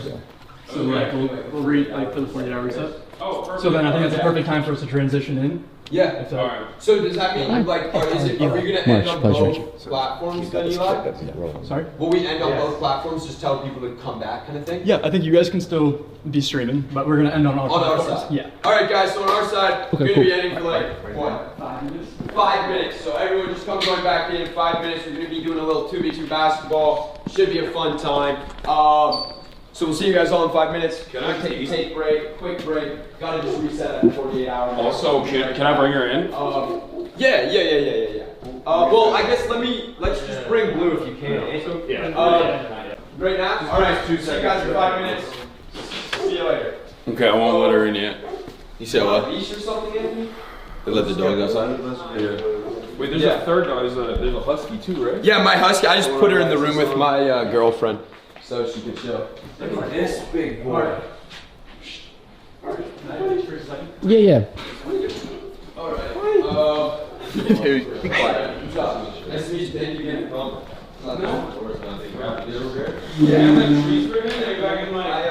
Maybe I can grab.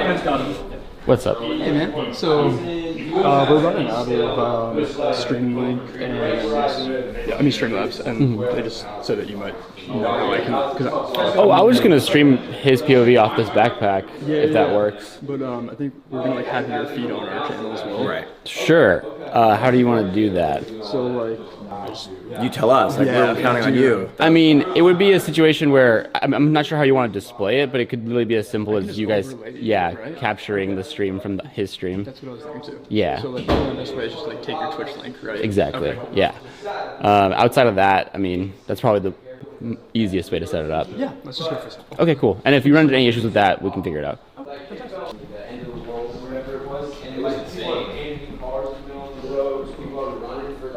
The craziest ones were like the airplane views. This place is crazy. This is fire. Yeah. I saw. This is still hot, by the way, just so you know. Yeah. I saw Bob Menery posted a video flying in. I don't want to point the camera at anybody that doesn't want to be on stream right now, chat, which is why I'm face camming you right now. Apologies. Whoa. Those cold plunges? The LAFDF, which is like the Los Angeles Fire Department Foundation. Okay. So like, apparently, I mean, like a lot of those things, like the government is just the one. Yeah. 97%. All right, chat. Oh look, mirror. So then that's no equipment. What's up? Rest in peace, Will Neff shirt coming soon. Gone but not forgotten, our beloved son. Even talking with her, like people are What are they doing? Are they having a meeting or something? I don't know. I mean, I've seen videos of like the firefight. They didn't get sleep. They was You want to talk to the chat? Or? I was gonna say let's go talk. Okay, take a nap and then come back up. Like crazy. So, is it okay if we show the outside of the house then? Yeah. It'll be fine. Okay. All right. But yeah. All right. Who's the second person? We got Anthony. That's gonna be on my team. Okay. Yeah. So are you guys good? Do you ball? I haven't balled in a while. I haven't balled in a long while. Do you guys ball? I mean, I play basketball every so often. I think you guys. We were talking about it. Our strategy was like maybe we're just gonna have to take the charge over and over again to win this game. That was kind of on how the concrete. Yeah. I was gonna put look the up body if there's on the line. That was our thought. So I can stream from anywhere, but I was gonna look up if there's like an actual basketball court around here somewhere that we can go to, like a public one. But I don't know if you guys are down to do that. Right here. Is it better here just because of? Okay. Yeah, I think just because we have so many people coming through, they want us to stay close by. Okay, no, there is one literally like walking distance. Oh yeah, that is where the pickleball courts are. I haven't seen it, but I know exactly which one you're talking Yeah. about. There is the one. Right. Like there's one walking distance from here. It is like it's like actually a maybe 5-minute walk.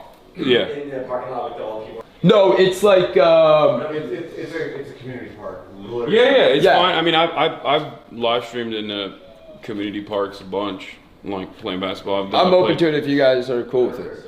As long as we can transition, I think it's a matter of just transitioning because I know you guys are on time as well, right? Like. Yeah, I mean we're here. Cool. I'm good with that. So then, if the feed will just come in here to us. Yeah, we'll work on that right before we let's just make sure that works and then go with that. Such a different beast live streaming than like anything I've ever done. For like sure. it is a completely different game. Dude. Gotta be on go 24/7. Yeah, and like we've done, like we had a sketch show that we did last year. That's like you got to do the pre-production. There's the writing that you're doing. There's the there's a lot of steps to it. And it's a lot of setup, but it's still just not even close to the same. Like anything live, there's a little technical difficulty can wreck the entire 100%. Oh gosh. And the setup you have to do to just make sure that you're like 72 hours is gonna work out. You know what I mean? Like I can't imagine what like Kai's got to set up for when he's going 30 days. For his? No, that's a whole That's like that's a whole different beast. That's a whole different beast. That's ridiculous. What's the longest do you ever do like long kind of streams, or are you more just, like continuous? Yeah, No. like days, or are you just more like go for 4 hours a day kind of thing? 5 hours a So day? the way I do it is like I don't like sleep on stream basically. Yeah. But I haven't really stopped streaming continuously. Like I stream 8 to 10 hours every single day. Wow. And I've been doing that for like it's 7 days a week for the past 5 years at this point. You've never taken a day off? Sometimes like for travel, I have to. Right. But outside of that, like Christmas, you're not taking off. No, I stream every day pretty much. Damn. Gosh. Like I stream. That's dedication. Yeah. And it's almost like I feel like I've tuned in a couple times. You get a lot more into you'll get a lot more into the political side of things too, right? Yeah, I do a lot of political commentary, for the most part. I do I play video games, I do fun stuff too. Yeah. But yeah, my bread and butter is still politics. That's what I do. I think I saw you debating with, who's the guy that's like blown up on TikTok over the last year on the pro-Trump side? Charlie Kirk? Yeah. Yeah. I think I saw. But I debated him years ago. Oh, maybe that's what it was. And it's crazy because it's crazy that I debated him in 2016 or something. Yeah. And it's popping off again. Huh. Yeah, where he's yelling at the crowd. Yeah. He gets up and he's like, Trump! Live like a capitalist every day! Yeah. He started screaming. Yeah. I kind of feel like once, no matter what your point is, once you start yelling, it's hard to win an argument when you start yelling, right? Yeah. That's not really a lane I step into a lot with content. Yeah. I'm also Canadian, so You're Canadian? Yeah, I'm from Toronto. I did not know that. Yeah. I've interviewed you on the podcast before. Yeah, I came on with Bryce. Yeah. Yeah. Bryce, another pro-Trump content creator now. Yeah, big time. I don't know what happened to that man. I mean, it was maybe CTE. Yeah. Oh, snuck in. That's okay. They're fine. The other dogs are away right now, so it's totally fine. Gaia, beautiful looking dog. Hey, sit. Good girl. Yeah. Oh. Good girl. What? Is what your dog? Yeah. Yes. Yeah, she's a baby. She's not even 2 yet. No way. What is the breed? She just makes a bunch of stuff. Okay. It's a bit of Mastiff, Chow Chow, Saint Bernard. Wow. Yeah. Beautiful dog, man. She's a big girl. Dog. Yeah. So once we have our footage like beaming onto your stream as well, we can literally go to the other party if you want. Yeah, we'll just walk over. If you guys are down. If not, we don't have to do that either. No, I'm Walk super back. Just come back in and on stream today too. Yeah. Cool. All right. There's no worries. I promise you, we will make this transition as seamless as possible for you guys. Thank you, guys. Yeah, we're down to walk over and play there. It'll be better. How far is the Actually, walk? It's like right on the street. It's like, I think it's probably less than half a mile. Like it's super easy. We'll go like that. We'll go play like pickleball and stuff over there too. Oh, okay, fire. But yeah, it's a nice little public court. How you feel about TikTok getting shut down? I don't know. I think the last thing I saw was Trump's gonna push it 90 days. Yeah. The Don. Yeah. The Don. JD Pond Don, baby. He's gonna fix it. Yep. So that's the last thing I saw. I mean, what do you think about the fact that like every single person that is voting and saying like TikTok should be banned, having all their money into Meta? Like, have you seen that? Oh yeah, I mean, for sure. That's a glaringly obvious conflict of interest. But what's really funny to me is that this administration, the Democratic Party, basically pushed for this. They pushed it over the finish line. Trump had originally wanted to ban it too. Yeah. When he was president, and then he was like, I'm not gonna do it. And then the Democrats were like, let's do it. And they got real gung-ho about it. They got like bipartisan consensus, even though most Americans don't want it banned, because 170 million people in the United States of America are on TikTok. 7 million small businesses on TikTok. That's what I was trying to think. Yeah. Like, how many small businesses and people's livelihoods are just completely wiped off? It's insane to think about. And that's like before you think of the content creators too. Like that's just small businesses. Yeah, like because content creators can find ways to transition to a different platform. If they were smart with their money, they should be set up. Yeah. But people that, like you said, are doing, like they're running their small business off of TikTok. Yeah, so you got that. I think it generates like $11 billion in revenue or something. And what's funny about it is also the reality that it's actually owned by American business. Like ByteDance has institutional investors. So you got American wealthy people who have ownership over the company as well. You got TikTok employees that have an ownership stake in the company as well.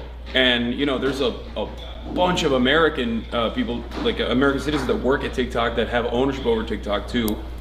So it was just like insane thing that they just kind of pushed across the finish line out of nowhere.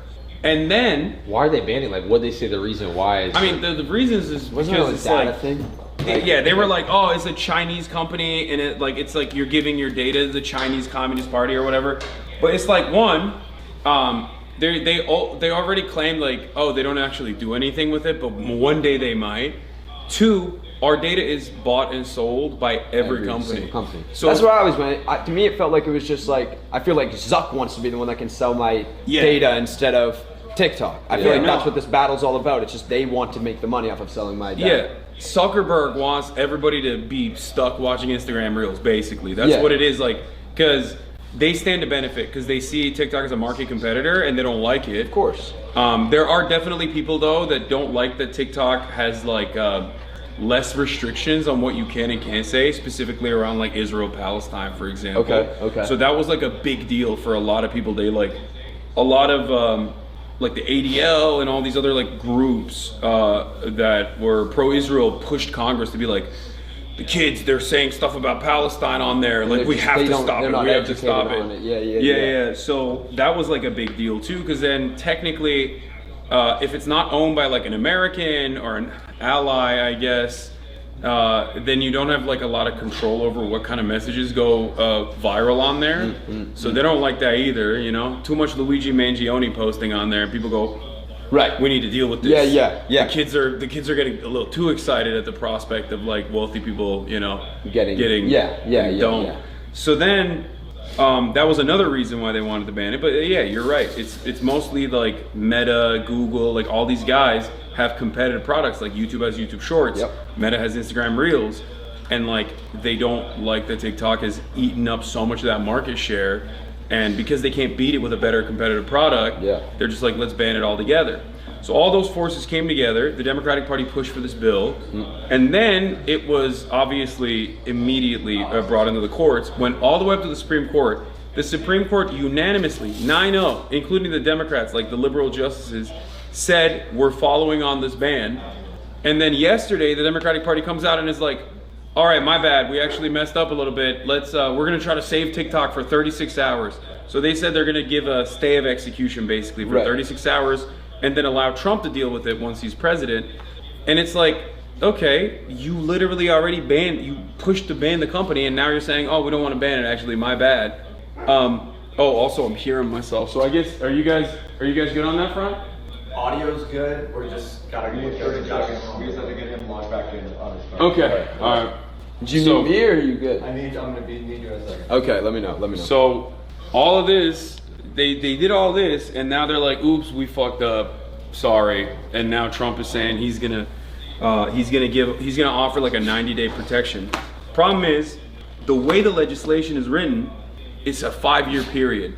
And the way they punish companies is, it's actually not TikTok that gets hit with a penalty. It's actually Google or Android, and what's the other? Apple. That gets hit. They get $5,000. Like the Department of Justice can come in and say $5,000 in fines for every user. So that's $5,000 times 170 million for simply hosting the app on your app store. Wow. So for that reason, TikTok is now in this like unique predicament where they're saying like they're gonna shut it down on January 19th. Like they're gonna shut it down. TikTok themselves are, right? Yeah, they've been saying like we're gonna shut it down. We're not selling it because why would they? Yeah. Like that's crazy. Hey, you have something that's like really valuable. We want it now. Like we're gonna brute force it out of your hands. Like that's ban it. bullshit. You either get banned or sell to us is what it felt like the push was. That's exactly what it is.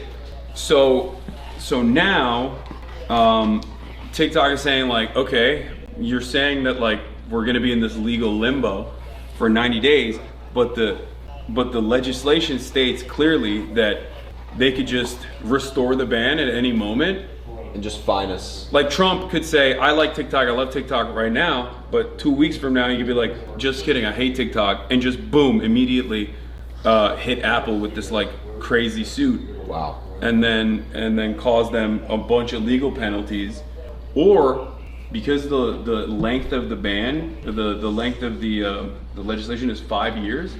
Even after Donald Trump gets out of office, let's say he protected TikTok for 4 years, the next administration can come in and do it. Wow. So for all of those different reasons, they're saying like we're probably still gonna go black, shut it down, go dark. Do you think they'll do it for 5 years? Like, do you think there'll just be this 5-year period where TikTok won't exist and then it'll come back 5 years later? No, I think that they're just not gonna, I don't think they're gonna sell it. And I don't think that they're gonna ban it either. I've been saying that I don't think it's gonna get banned. Yeah, I agree. I think they have to, like, it's a weird Mexican standoff where it's like, basically, it's a weird standoff where TikTok is saying like, we have this valuable product, Americans like it, if you wanna cook yourself, go ahead. And the American government's like, we're the American government. Like, how dare you try to, enforce this thing on us? Like, no, you American government's supposed to always be the enforcer, right? Yeah, they're like, no, we're the ones who make the rules. So that's the situation. Yeah. Yeah. Would that be a Mexican standoff though? Aren't there supposed to be 3 people in a Mexican standoff? I thought, isn't there? Why do I Don't look at me. Why are you looking at me? He's Mexican. I think a Mexican standoff is 3. If I'm. Someone said Guatemalan standoff in the chat. Okay, Guatemalan standoff then. All right. Guatemalan standoff. Nice. Yeah. How are we doing over there, guys? 3 more seconds, bro. All right. Not trying to rush you. Just no problem. We're just chilling. Yeah. What do you got in here? Where's the trash can? The one that noise. Of course. No, I get it. I get it. Yeah, it's always difficult. That's Found it. Dude, the worst part of the stream thing has been, we've been trying to get the, like, obviously we don't want people to be like donating to the charity throughout, like, you know how like gifting is a big thing on TikTok lives. Have you ever seen anything about that I stuff? have, yeah. Because obviously, 50% of it then goes to bite dance. Like, they take 50% of whatever people get. That's right? crazy. It's a crazy cut. Twitch does that too, though. But yeah, like with the subs and whatnot. But or do they do that with bits too? And everything? Yeah. Bits like when you purchase it, are automatically like you're giving money to the platform to purchase the bits. Yeah, so we've been trying to set it up where we get like we can put a sticker on the stream, right? So then people can just donate straight to the charity, and then they only take. I think then it's like 3% gets taken instead of 50. Yeah. But it's the most tedious process of all time. Like they just haven't built out their live sector well yet. So that's why it's kind of taking a second. So sorry about that. No, it's all good. I understand how it works. Where's the other dog? Where'd he go? Oh, he's probably through the side of the house, maybe. All right. We'll go. Make sure you do. Yeah, what's up, Red Shark? You can come in. All right, I'm gonna grab my basketball shoes real quick. All right. See, I told you it'd be fine. No, we're chilling. Yeah, Swagg saw the. Did you show him? Did you show him the? No, we'll show him on the way out. The heinous basketball court situation they got. Oh hell! Did you play any sports when you were in high school?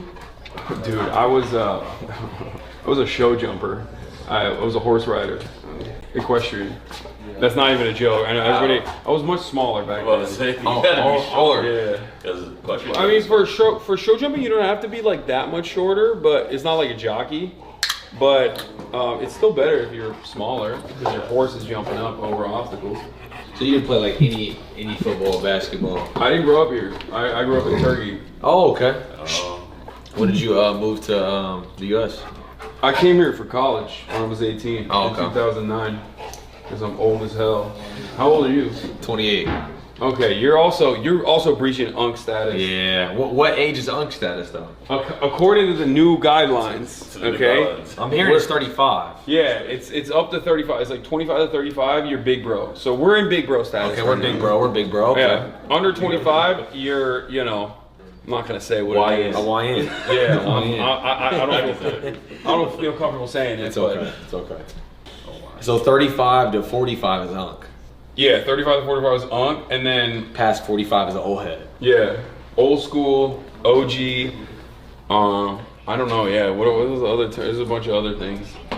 Pops. He sounds like saying the other thing. It's all good. It's Hawaiian. Respectfully. No, I'm. Dude, Kai already got comfy. Look. She picked up a little chew toy. She's sitting on the couch. Is she all right? Is she allowed on the couch? Yeah. It's a dog. It's a dog. There's a dog stream at night. Okay. All right. Just making sure. I don't want to. You can't sleep on TikTok? No, we have our dog stream. It's called the dog stream. We do a puppy. We do a puppy stream. Oh, they don't let you sleep on TikTok. No. Wait, I wonder why. Because they do so many of those like sleeping streams. Is that why? I thought it could get really weird from like a legal perspective of like okay. You know, but like for what? Sleeping on TikTok. Sleeping on you can't TikTok. sleep on TikTok. No. They don't. They don't allow. I think it's more like they shadow. We're good. All right, sweet. You ready? Yeah, I think it's something like they'll like shadow ban your live if you do it. Oh wow. So it's like you can keep going live, but you won't show up on anyone's. Like when people are scrolling and stuff you won't show up on the For You page at all with your live. You won't get sent out. Only as long as they flag it, so like Oh, that's fine. But I forgot to get my my leash. Do you want to? Yeah. What? And we got like a bunch of extras. I'll take a leash. Sure, back. You guys. I use your bag. Yeah. Go for it. It's just back there where. You have a poop bag too? What, sir? Do a poop bag as well? We do. Yeah. I don't walk her with a leash. It's not for that. I'm just saying like maybe I might need to leash her up. Where did I see that? Push comes in here and you're going to put them in the bag. And here, you'll take your car? Oh, he thinks he's gonna walk. He's so cute. Hi. So we got losers gotta go in the cold plunge, right? I mean, it's up to you guys if you're willing to, but we thought that do it. we figured it'd be a fun little way to. Also, no one's a loser here. Everyone can do it if they wanted to, but I think realistically speaking, someone's got to go in. Josh had to do it solo yesterday. It's just a great little callback. Right. Oh, you guys perfect. Yeah, I can just use this then. Okay, sweet. Do you want like a? Do you have a collar on it, or do you want like a? No, she has a collar. Oh, okay. She has a collar already. Retro, you're not coming with us. I mean, I was just gonna grab it from the car. It doesn't matter. Oh no, I'm bringing her with us. Yeah. Yeah. She's good. She can hang. Like she can walk off leash and stuff. Yeah. That's unreal, man. Blue's pretty good. Probably should have. He won't leave me off. I wish I was older when I got my dog, because I would have been probably better at the start of training my dog. Yeah, this is my second dog, so that's why. You think you're better trained than your first? Yeah, for sure. Yeah. I also got professional training for her as well. So Okay. That's the other thing. Yeah. Yeah, the Siberian Huskies are a little bit difficult, but yeah, no, she was annoying too. Like she was a menace when she was a baby. She would also bite all the time. Okay. She was really bitey when she was teething. And it's funny because like, she's the size of like a mid-sized dog at that point. Like she's still a puppy, she's still not even 2 yet. Wow. So she's still got some growth. Yeah. Yeah. So having a dog that's like this big, like having a dog the size of this dog, you know, jumping on people and constantly biting, I was like, Yeah. That's like Blue won't jump on anyone, right? Because he can't. But because he literally can't, he's so big. Yeah. But Too big. it's like that bark is so mean sounding. I feel like people, like if you're not a dog person and you see that dog running to you at the door and barking, like we've had people come to like deliver mail and we're all outside chilling with the dogs, and they've opened the door and they see Blue coming and they just throw the package and shut the door and they're like, hell no, and they just run away. I mean, I get it. I do too. I do the same thing. That's a big boy, you know? 100%. But it's a Mastiff, right? Mastiff mate? He's a super mutt. Great Dane, Pit Bull, Bulldog, Marine Sheepdog, Great Pyrenees, German Shepherd, Boston Terrier, and like 10. So essentially, the father dog It's of actually that crazy. dog Yeah, it's was a dog that just somehow continuously was escaping this pound. He they've caught him twice. He's broken out, and apparently he runs around and he supplies this adoption center basically because he just runs around the neighborhood and just dog and other dogs, and just has litters. Wait, why did they ever snip him? Well, they can't catch him. Oh, they just say yeah, he's like running around the neighborhood, escaping and running around. He's the neighborhood father, basically. Yep. He's kind of like the milkman. You know what I mean? All right, get some basketball going. Hey, you ready? Sweet. Retro, I know you want to come, but you're gonna. Hassan, what's the food like in Turkey? Delicious. What's like the most popular dish? Turkey. Donut. I don't know if you saw Speed. He was in Germany. He had it for the first time ever. What was it called? Donut. Donor. Donor? Yeah. Donor? Bro, Like look at this. This like is what they donair? want us to- I don't. You Should I show show this? Yeah, you can. Yeah, you're good. They wanted us to ball on this thing, bro. What's wrong with the lifetime hoop? That's crazy. What is it? It's got tempered glass. Yeah, it's nice, dude. Yeah, that's pretty wild to try and play on this thing. What's your beef with this net? Bro, this is an ankle break waiting to happen. Like, straight up. Haven't broken my ankle yet? Yeah, probably. Alright, do you know where it is? Yeah, is the quickest way just to walk out this way, right? Should we go? We can go through this stage. Yeah, just walk through here. This is the quickest way. Straightest route. Gaia, let's walk. It's like my dream to have a dog that I can just walk off me. Out of no worries. They got like an unreal pastry spot. They got like a hummus spot. Oh, dude. That's all. Okay, I'm gonna hit that after. Yeah, it's great. After we ball, I'm gonna be hungry. What are those drinks they make? What's that like type of What's like the country of origin of this drink? Dude, I got that house in April. So I live out here full time, and then I go to New York a lot just for Barstool stuff. It's mainly just going to New York, back home to visit. Yeah. Are you from LA? No. And did you go right from there to LA? Yeah. What were you doing content at the time, or? No, so I basically lied to my parents. I was like, oh, I want to go to law school because they were like adamant because I couldn't get a job despite graduating with honors and shit, which hasn't really changed. Yeah, okay. But I was like, yeah, I'll go pursue higher education. Yeah, I'll go to law school. But I was like, I want to get out of New Jersey. So I was like, oh, I'll go study for the LSAT at my uncle's in LA. And hopefully I'll get to like UCLA Law or something. But I had no ambitions of going to law school at all. And just simply wanted to get out of New Jersey and live in LA. Yep.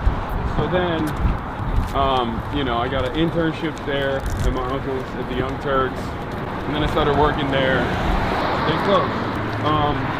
And then that's it. The rest is history. Wow.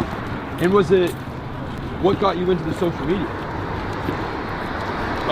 So the Young Turks is a social media network. It's okay. It's a news YouTube channel. Whoa, okay, so you started just like recording, Well, originally I started because they needed someone to do ad sales. Yeah. They didn't have anyone to do ad sales initially. Yeah. So I was like, I'll do it. Like, I'll do the ad sales. And that's what I originally started doing. But I also was like, I'll do on-camera stuff for free. So I just kept trying to slot myself in. Any way I could. To just like do free work basically. And you know, slowly but surely I just like, I was so ass. But slowly but surely I was like trying to get better. And it's a weird thing to just like be comfortable in front of the camera when you've never done it. Definitely takes a minute. But yeah, eventually I did start getting better. And I also what do you call it? I moved into a full-time like content creation position there. Yeah. They put me in charge of like the Facebook operation. Yeah, they're on this back end. You can go through this side, right? Yeah. I was just thinking it might be better than walk through like we can get like, no, I can't even dunk. I'll oop ya. Yeah, no. How tall are you? Like 6'4"? 4? But I still can't dunk. Yeah. 33-year-old man knees, that's the problem. Even though LeBron is 40. Dude, you see that windmill dunk he pulled off the other week? No. Poster windmill at 40. Ridiculous. I mean, he's the GOAT for a reason. You think he's a GOAT? Yes. Yeah. That's why I think I know he's the GOAT. Yeah, I don't think he's the GOAT. I agree, but people, you know, like to say MJ for some reason. Yeah, because they're old. The one I never understand is when people say Kobe. I mean, that's just like LA respect. Yeah, you know, LA respect. That's what it is. But he's not top 5. Yeah. I mean, you're gonna get. I know. Bro, I know. That's the most more political than anything I think. 100%. What you just said right there. That's like, talk about Israel Palestine all day, but that right there, that's gonna that might be even worse. Yeah. Yikes. I do love LeBron. I do think it's just generational, where everybody thinks like their generation of basketball is the hardest and the best. Yep. And like, because now everybody complains about 3-pointers, right? Which is getting a little bit annoying. See, but like that for the next generation, everyone's gonna say Wemby's the GOAT, right? Probably. I suspect. I mean, who? Yeah, he's the one that has the potential. Lane, right? This is Yeah. I think it's just gonna be injury trouble. If he stays out of injury trouble. Yeah, we got coyotes in here. Beware of coyotes in this area. Right, I mean, we see one right now, probably. What's that called? Like, coyotes don't really be walking around in the day, right? I don't know. Like rabies Unless or something. they're super hungry. Yeah, either super hungry or have rabies. People are gonna see my basketball skills and be like, dude, you have no right to talk about top 5. Yeah. Don't worry. I'll make you look good. I'm not good. I think it's Swagg that's gonna cook all of us. Okay. I suspect. I've never played with him, so. But I've heard. Shh. The lizards. Come here. Kaya. Wrong person. Crazy. People panting up there? Yeah. That seems. It's like, bro, it's a tree popped it up. Yeah. That seems wild to me, man. Come here. Classic Los Angeles public park basketball court. One double rim, one single rim, always. That doesn't even make sense. No, they always do this. And also, one of them will be 10, one of them will be like 9.8. Always. I suspect that's the show. Yeah, I literally just thought that. How do they do that? Versatility. I like how the double rim is the one that's facing away from the sun. I'll play on either one. I don't really care. Yeah, no, it don't matter. I'm just saying. I'm just a basketball man. Big guy. Just like him. He really just rocked the squat. Yeah. No, she's I take her to the park with me. Like and I play basketball all the time, so she's like, she knows. She's used to it. She knows she's supposed to post up on a cooler area and just chill. Take walks all the time to learn. Leash for a little bit and not go off. No, it should be fine.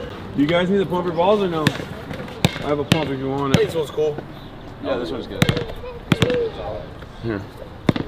Oh, this one's way nicer. Here, you throw this on your bag. This is nice. Got it in Tokyo. Okay, dude. Well, it's got sold, so it's gonna suck now. That's true. Got sold to Louis Vuitton, I think. Yeah. LVMH. Yeah. Good on them. Good. I hope they ruin the brand. Not making clothes my size. That's what you get. Never Yoji though. Yoji stays pure. You know? Bro, why are you showing me? Show these guys. Scout them out. You're gonna watch a lot of misses. Nothing but net. Nothing but net, baby. But net. Come on. Please even sit. Ay. My goal is make one basket and then just go boom, boom, boom, boom. And then it'll get clipped and they'll put in the LeBron edit right after, you know what I mean? The Rolling Stone with the rolling on. That's the goal. Boom, boom, boom, boom. Right like that. There you go. Hassan, let me see a dunk. I can't, dude. Did you dunk it? I was able to in the past, but I can't anymore. This is not that bad. I've definitely seen way worse courts than this. I'll tell you that. This is like. If you guys want, we can film, because that one's facing away from the sun, so whenever you're playing, it's nice. You're open to stare to this. You're trying to stare on that side into the sun. Oh yeah. Oh yeah. Put my workout calories in. Alright. What are we doing to run? Till like 11? You do that. 11 sounds good. You want to go? You want to play there? And then you do just ones or ones and twos? We can do ones and twos. I don't really care. I'll do whatever you guys want to do. Yeah, I'm good with that. I'm just here to raise money, you know? Hell yeah. Little match for charity. The double rim is going to be awesome. That is a quite the unforgiving rim. I usually have to like switch that shit. Gaia, where are you going? Get down. Like that. The money. I feel like you just got to bring out like a Steph Curry arc when you got the double rim. Nope, that was way too much. I have no control of what I'm talking. Alright, what do we want to do? Shoot for ball? Sure. Maybe the next one. We'll play with the Wilson, right? Yeah, definitely those are the nicest. For sure. I think that's a nice one. All right. Who wants to shoot for ball? You want to shoot for ball? Shoot for I don't ball. want to shoot for it, but I'll shoot for it if I Yeah, do. you got it. I feel like whoever shoots for it is going to lose this. You're making this. Money. Nah. No way. All right. Who should I go? I don't know. Okay, man, this fight, we just can't make this the only time we have possession, man. That's facts. You know what I mean? We just need to get possession one more time. Or let's just not give them a single. How old are you guys? I'm 22. 23. Yeah, we're old. I had to stretch a little bit before. Yeah, we're old. So you got that on us. Yeah, we got a little bit of youth, but you guys got the size. That's true. And the height. Experience. And experience. Yeah. Good ball. Last time I played basketball was with a broken wrist in grade 9. All right. Yeah, but you're 22, so grade 9 wasn't that long It ago. wasn't too long ago. Yeah. It wasn't too long ago. Whoa. No! Are you taking it? I like it. I like it. I like it. I like it.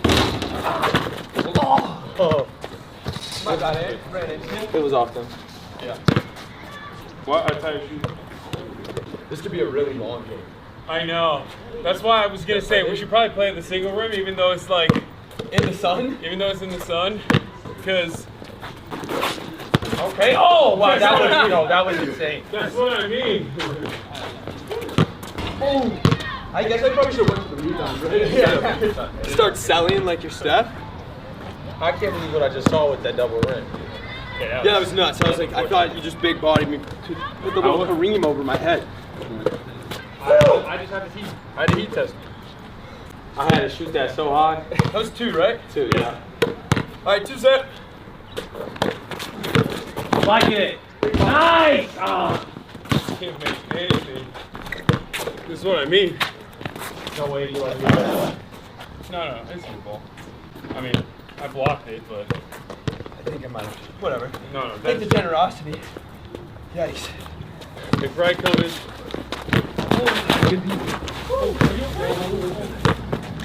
We good. We gotta figure a way to get around this height, Ant. Dude. Oh no. What's up? Hey. I'm trying to shape for this, bro. Gosh. Okay, I like it. Work out. Come on, finish. Oh, he's so big. He's so much bigger than me. Hassan, I don't want to do an ice bath. Mine's like though. I don't want to do an ice bath. It's nice and hot. Oh, bad shot. All right. 5-0. We gotta do something here, Ant. No skunk rules. You go all the way. Yeah. At least if I lose, I know an ice bath's coming in quick. You know, warm me or cool me down. Yeah, I don't do ice baths. That felt so good leaving. Yeah. What? The take. Oh my. That's my fault. That's not even a double rhythm. I'm just ass. Hit that. Nah. Oh God. How we leave the shooter open? Oh. Fire. Oh. Go for it. Nice. Is that 6? Yeah, that's 6 there. And we gotta get a basket. Alright.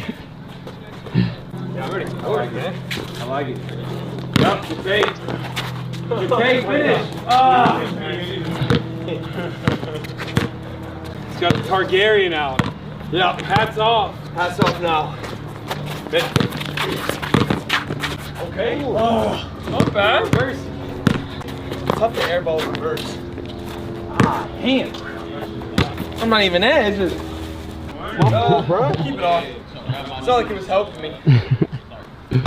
Left coming. It's you. Choke it up. Okay. Out. Yeah. Is that out? No, it's out. It's over. Okay. Another double rim special. Yeah. Love that. Should have brought some water. I have some. True. Hey, left. hot for that. You can do it. Yeah. Be fine.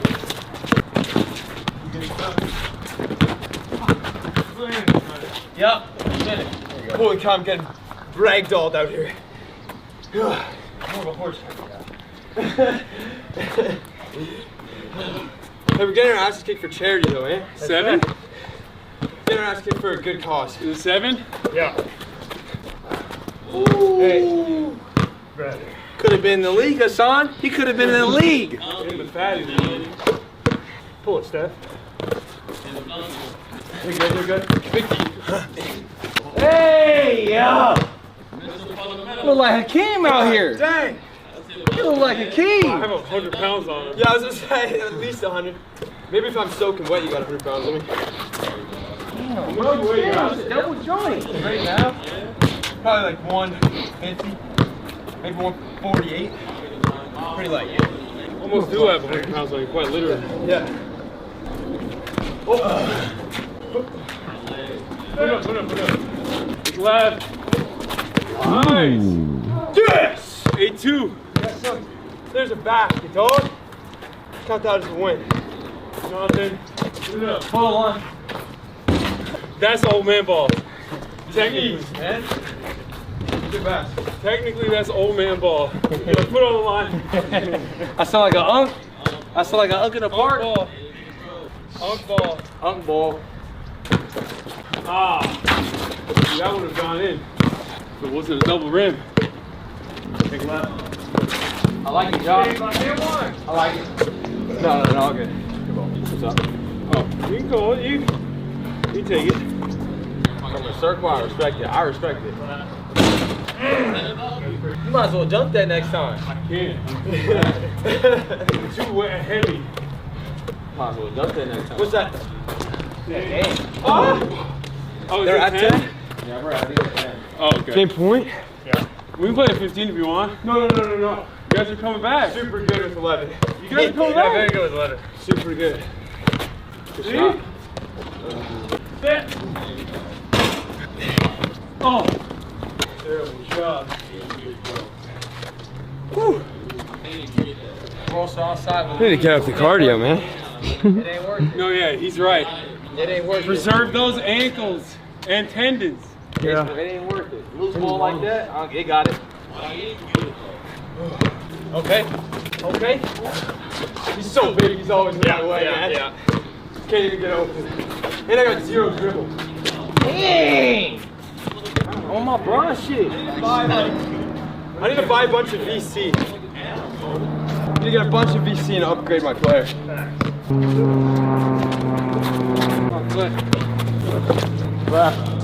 Hey! It's been too long, bro. It's been too long. Game. Good game. Holy cow, you guys are so much better than us at this. No. So much better. We just have experience. That's so much what better, it is. man. Your game. Next time I'll take you guys out on the ice or something. Oh, you'll destroy me. I can't. I can't. You play hockey? That's what I played. Oh, I'm cooked on hockey. All right, good. How you feeling? I'm out of shape, man. I gotta start running again. We'll try to dunk it now. Here, this is the reason why I had to stop smoking. Yeah. Let me see, Hasan. He's like, I've seen that before. Okay. It's first try, you definitely got it. Monka W? Is that what they say? Monka W. Is that? Yes, Monka W? Okay. Yeah. You dunk it? No, bro. Why do you know that? Actually, probably. I feel like my hands are too small to dunk. You grip the ball? No. You hit the, oh, okay. Like I can't grip the ball. You try to lift it in? Yeah, I just have no. Bro, you need to get pickup speed. Yeah. What was that? That's way I was trying to slow run in. Yeah. Hey, there you go. It's a little bit better. So you're double foot jumper? I guess so. You feel more comfy jumping off 2 feet? Yeah, probably. Yeah, that's the way to do it. Yeah. Could try 2 hands too. I can't do that. I don't know how to dunk that well. Like even at my most consistent, I was never able to dunk on a fast break or anything. And this is nothing anyway. Like this is not a real dunk. I haven't tried it in a minute though. Hey. I just find I can't keep the ball in my hand. Yeah, this ball's a little bit. This ball's not the best for. I'm not blaming the ball. No. It's on me for sure. If there was actually. You'll see. Let me get one of these Spalding's ones. They're way grippier because that's a indoor basketball. I was just wondering if that's what that was. Felt a little more slippery. Y'all still want to play horse? Yeah, I'm gonna play horse. Let's run it. Maybe we have a chance at this one. Even though we're against each other, You can probably do stuff that I can't. we got to be in a little bit more of an even playing field. You think? Yeah. How much are you engaging with your chat when you're doing? Or are you just not? When I do this sort of live stream, not that much. Yeah. Cause it's just hard, But it depends. So sometimes I'll do like a specific stream where we go to like Alveus or something. Yeah. And I'll have chat like on my arm. Okay. And I'll talk to them. And it's important. It's important to consistently engage with them because they do get annoyed if you don't talk. Of course. I was just thinking damn, I haven't said something to chat this entire time we've played basketball. I haven't even looked at it. But I'll say someone just donated, so shout out, your name's not popping up, but shout out Anonymous. They were anonymous dono. How selfless. Shout out to them. Really good. You're killing this whole stream thing? You're killing it. Thanks, man. What do people say? W in the chat. W in the chat. It's Monka W. Monka W. Monka W. Monka W. Woo! Oh, what you out here playing? Damn. Oh. That's for him. He's here to spectate. All right, all right. Taught him everything he knows. A little bit of horse. Yeah. You ready, Ant? Little horse match. Find the energy in us somewhere. Have fun. How's I haven't the chest? played horse in so long. Yeah. Oh, yeah, it's been a while. All right. So now we're gonna do, after that 2v2, we're gonna do horse. We could switch it up. We could literally have us swap teams. That way it would be a little bit more competitive. Horse is not really. It's not really teams, no. It's just. No, I'm saying no. Horse is not teams. I meant if we were to play 2v2 again, we could make it more interesting. I mean, that's if you're down to do that. Do you got it in you? I'm gonna have to take a little break. Yeah. First. Why don't we just do horse then? Yeah, let's do horse. Let's do horse. You wanna go first? All right. Yeah. I'll go first. Why don't we do like a through the legs reverse layup? I mean, it's up to you. Let's see what you got. Oh, almost. You go next? You go next. This is not my forte at all. As you can see, I play solid fundamental basketball. Low to the ground. Back up, just sky hook. Yeah. Woo! On the rainbow. All right, so what we're doing right now, we're playing horse. What that means is I guess technically we're competing against one another, but the goal is the first person to make it eventually, okay? Everyone else has to also make it in the same exact way, otherwise they get a letter. They get H, and then O, and then R, and then S, and then E, completing horse. I should be taking notes on how you intro things. And that's how they lose in the game. For me, let's see what I can try and do here. Full fundamentals or what? Yeah. Thank God he didn't make that. That would have been an H for everyone. Now that I was able to do it once, I'm gonna keep hitting that line over and over again. Because I know there's an automatic H. You see that? Yep. All right, we'll just do a little like floater. Just a floater from like, just to show the kids how it's done. Yeah, let's just say from like in between the foul line and where that hash mark is. I don't really care where you do it. God, this could be. Damn. This could be longer. It's gonna be longer than the two. The game to 11 because we just don't hit anything. God right. damn. The lefty bandit. Spoke too soon. How do you guys play horse? Do you guys play horse where everyone has to attempt the shot, or it's like if the one person misses it, it's over? I play the way everyone has to. Yeah, everyone has to do it. Yeah. All right, cool. Oh, that's H. We don't do like this. We don't have to shoot lefty now, right? Like no, you're good. I feel like you gotta call that. If I shot right-handed and made it, then you have to shoot. Oh. H. Okay. All right. You got this, Josh. Come on. Oh. The H for everybody? Yeah, we're all. All right. Does it move on from you, or do you still down? I still go. Yeah. Until you miss. Man, you are not missing a free throw, my man. That's crazy. The best possible thing about the free throw is that it's so simple, and it's such an unmissable shot that it increases the intensity of it, 100%. And then you miss it. Secure. Oh, it is you. Charity strike. Nice. Pressure's on Josh. Here we go. If we all make it, do you get a letter? I think so. Is that how it works? Yeah. All right. Actually, I don't know. I just assumed. Actually, I don't know. Ask chat. I would ask chat. All right, yeah. If we all make it, you get a letter. Because then it's like more intense. Oh. Josh saved you. Oh, you're welcome. You're welcome. I thought I'd lie on the sword. So you still own it. Yeah. So you still got it. Yo, that's my bad. Yeah, but Yeah, let's not do repeats either. Like, or at least immediately repeats. Like, no like back you gotta to try a backs. different shot. That's a different shot? Yeah. Yeah, no back to backs. Backboard. I'm gonna try. Oh, okay. Oh yeah, wow. God damn. Fundamentals. Tim Duncan. Hope. God, I gotta make at least one. That's the goal. Just save myself one letter. Like here? Yeah. Like right here? there. Yeah, right there. Backboard. Oh. It's terrible. Oof. I mean, I didn't even. I was trying to pass it basically. Oh, where were you? A little bit more like right here, the diagonal. Oh wow. There we go. I'm There we a go. hoe. You got one. I'm a hoe. Got a couple hoes. Everyone's a hoe. Except for you. Yeah, you have hoe. You're a hoe. I'm a hoe. Are you a hoe? Oh. Okay. Ho ho ho. Damn. Finally. Yeah. Gave it all I had. All right, Ant. Let's see it. See it. Oh. Okay. A little bit of flair, a little bit of flair. Yeah. I'm gonna try it again. You try dunk it? I'm gonna try it again.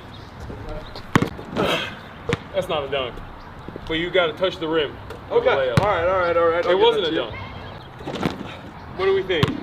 I think you count it. All right, fine. I wish I did not touch the rim. It's all good. I'm a lot better at like the white preppy kid sports. Cross, hockey. Oh, fuck! I missed. All right. I'm not saying nothing. I'm not saying. Listen, I missed that.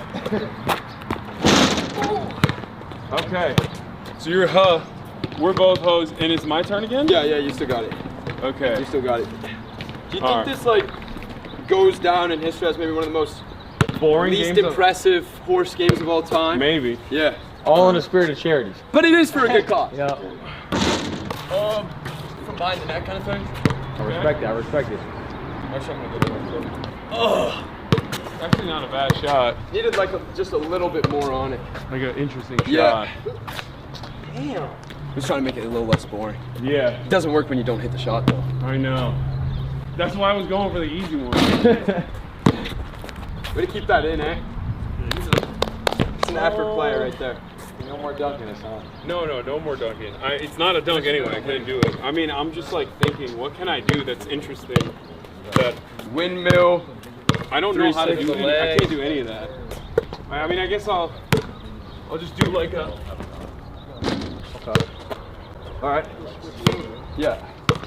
Just like a little baby. Swing. Yeah, up and swing. Okay. Little baby. That's terrible. Oh, here you go, Ant. Okay, so I'm a whore. What's the move? Swing it. So reverse, like, so you're coming in from left, so you go right and then swing it. Let's just give it to him. Yeah, you made that. All right. This feels like it's charity right now, what we're doing for each other. Oh, he went double and missed. That was respectable. So, yeah, it looked nice. It looked pretty, Ant. Thank you. Okay, so what are we at now? I'm a hoe still. I'm a whore. I'm a huh. That's a hoe?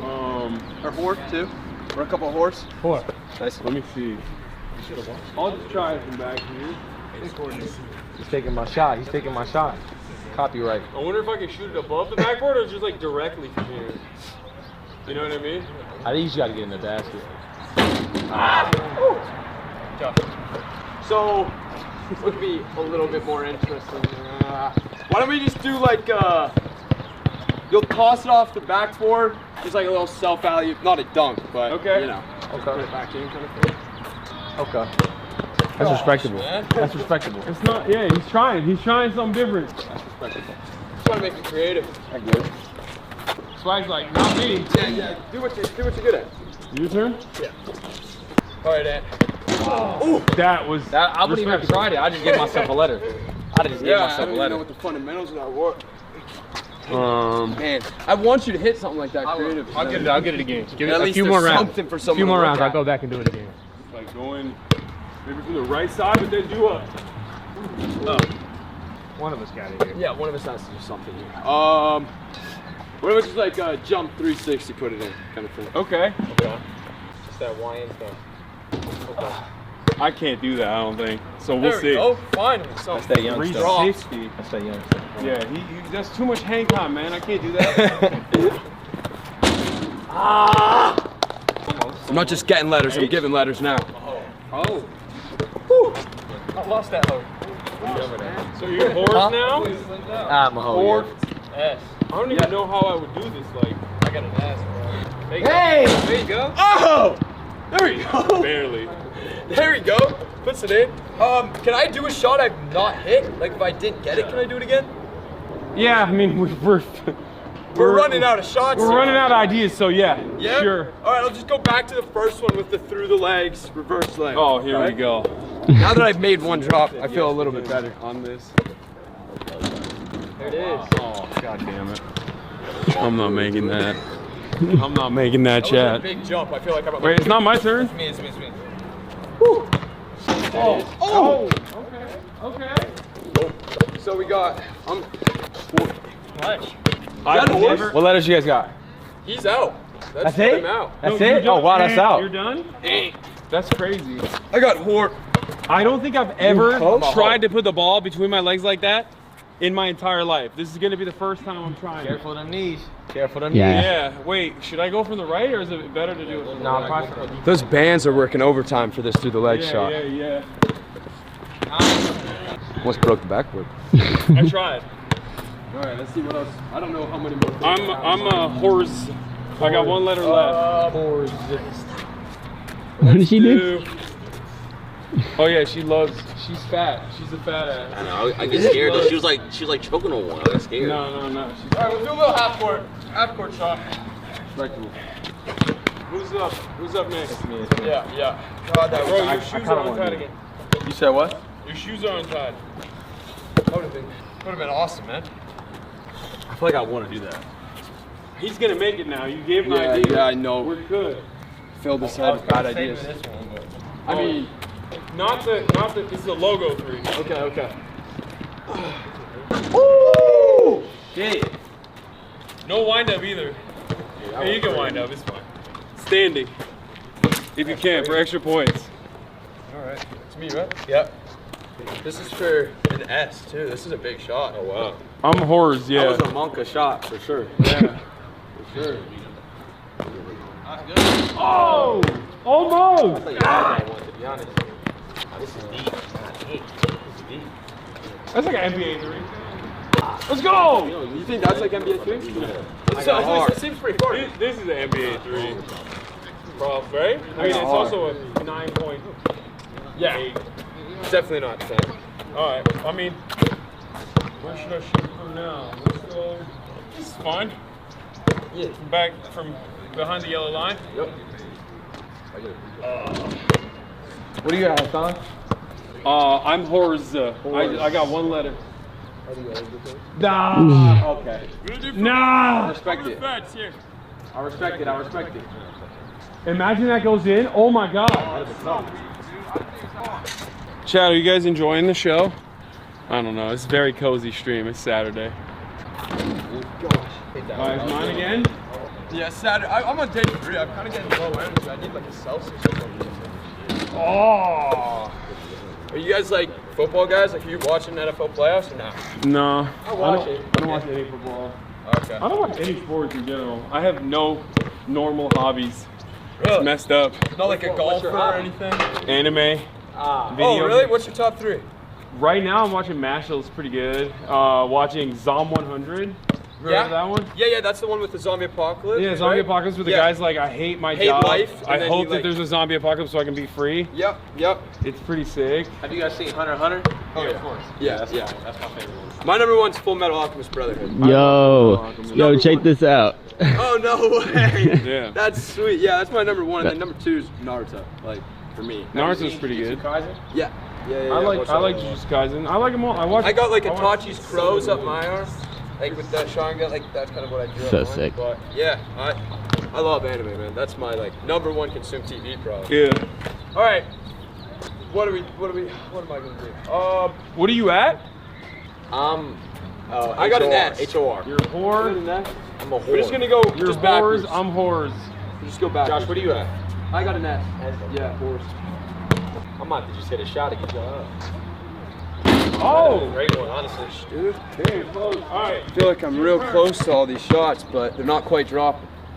You're just gonna hit one shot. That's it. Yeah, That's how you win, honestly. Yeah. You Just know what? Free throw. Some of the easiest shots are still. The corner 3 was your easy shot? Give me that bucket. It's like The least favorite shot probably. Corner 3. All right, we're gonna do solid fundamentals. All right, you come in, dribble, top of the key. Solid fundamentals. Dribble, top of the key. You don't have to bank it. Cool. Because I didn't call it. Hey. That's how you win. All right. One dribble pull up. It's honestly, I just realized none of us are making shit. So as long as you can make something. That was smart. That was smart. There you go. See? Easy I ass shot. don't even know how you Winnable. What are you at though? I'm at Winnable. S now. S now? Whoever makes it So next. we're probably all, it. yeah, we're all whores. Well, I'm out. Oh, you're out. That was Z. Okay, so it's whores versus whores. Yeah. So whoever makes this, Wow, it's winnable. just a regular 3. Ah! Ah! I think I gotta go for the half-court throws. Okay, okay.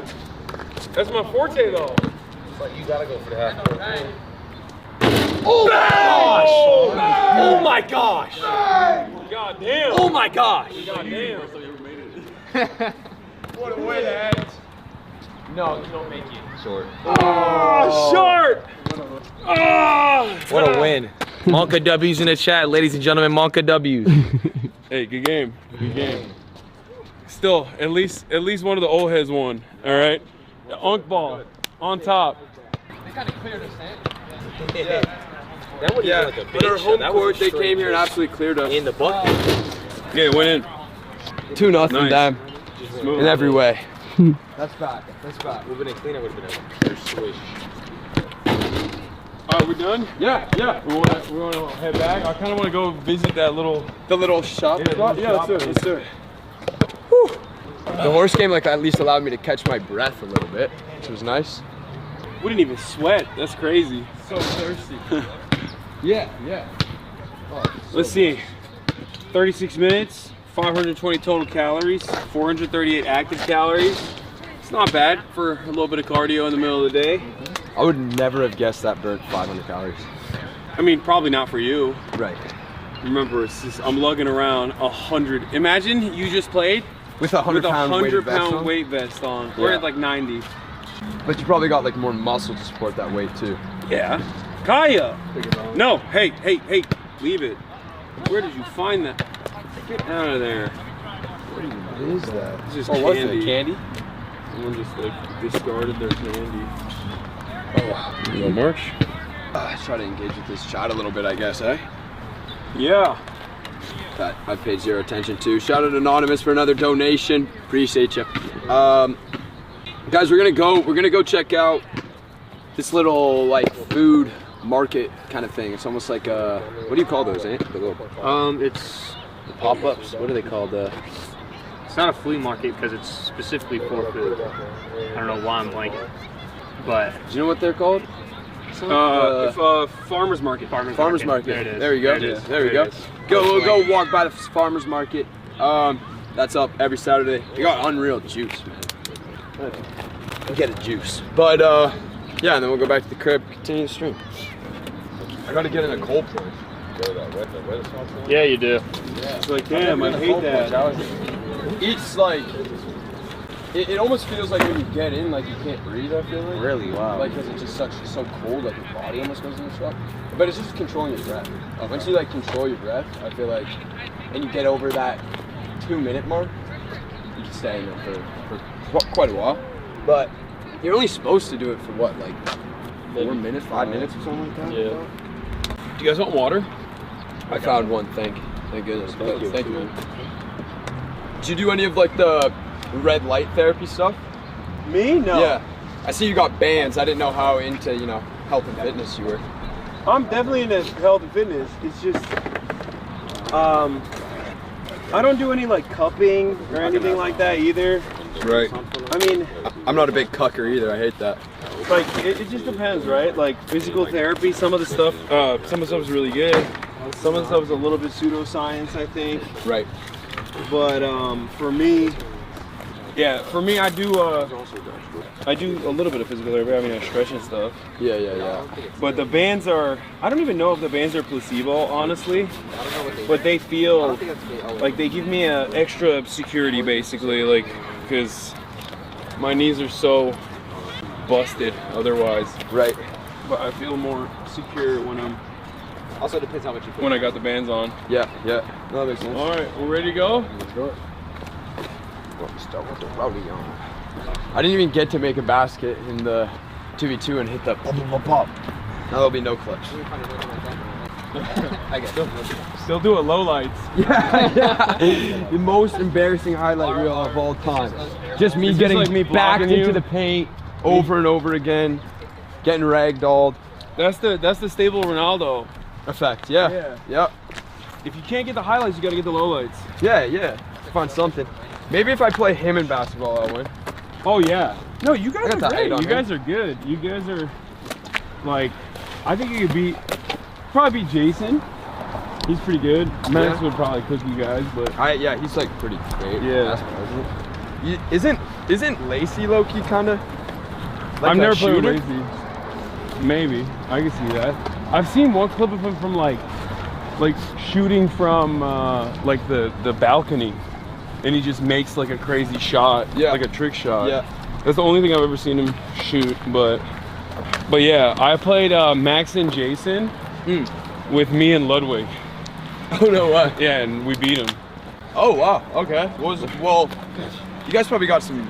You got some size on both of us. Yeah, but Ludwig, you know. Yeah. I mean, Max has a lot of speed on us. Jason couldn't make any of his shots.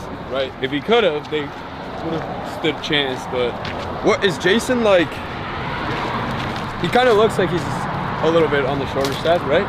Yeah, he's short. It's like 5'5" or something. No, I don't know. I actually don't know. Chat, how tall is Jason? How tall is nephew? Because I feel like Lacey's taller than him, and Lacey's not that tall either. Right? I don't remember Lacey being. Chat's saying 4'7". 4'7". There we go. 5'5" is crazy. Like I was giving him too much? Yeah. All right.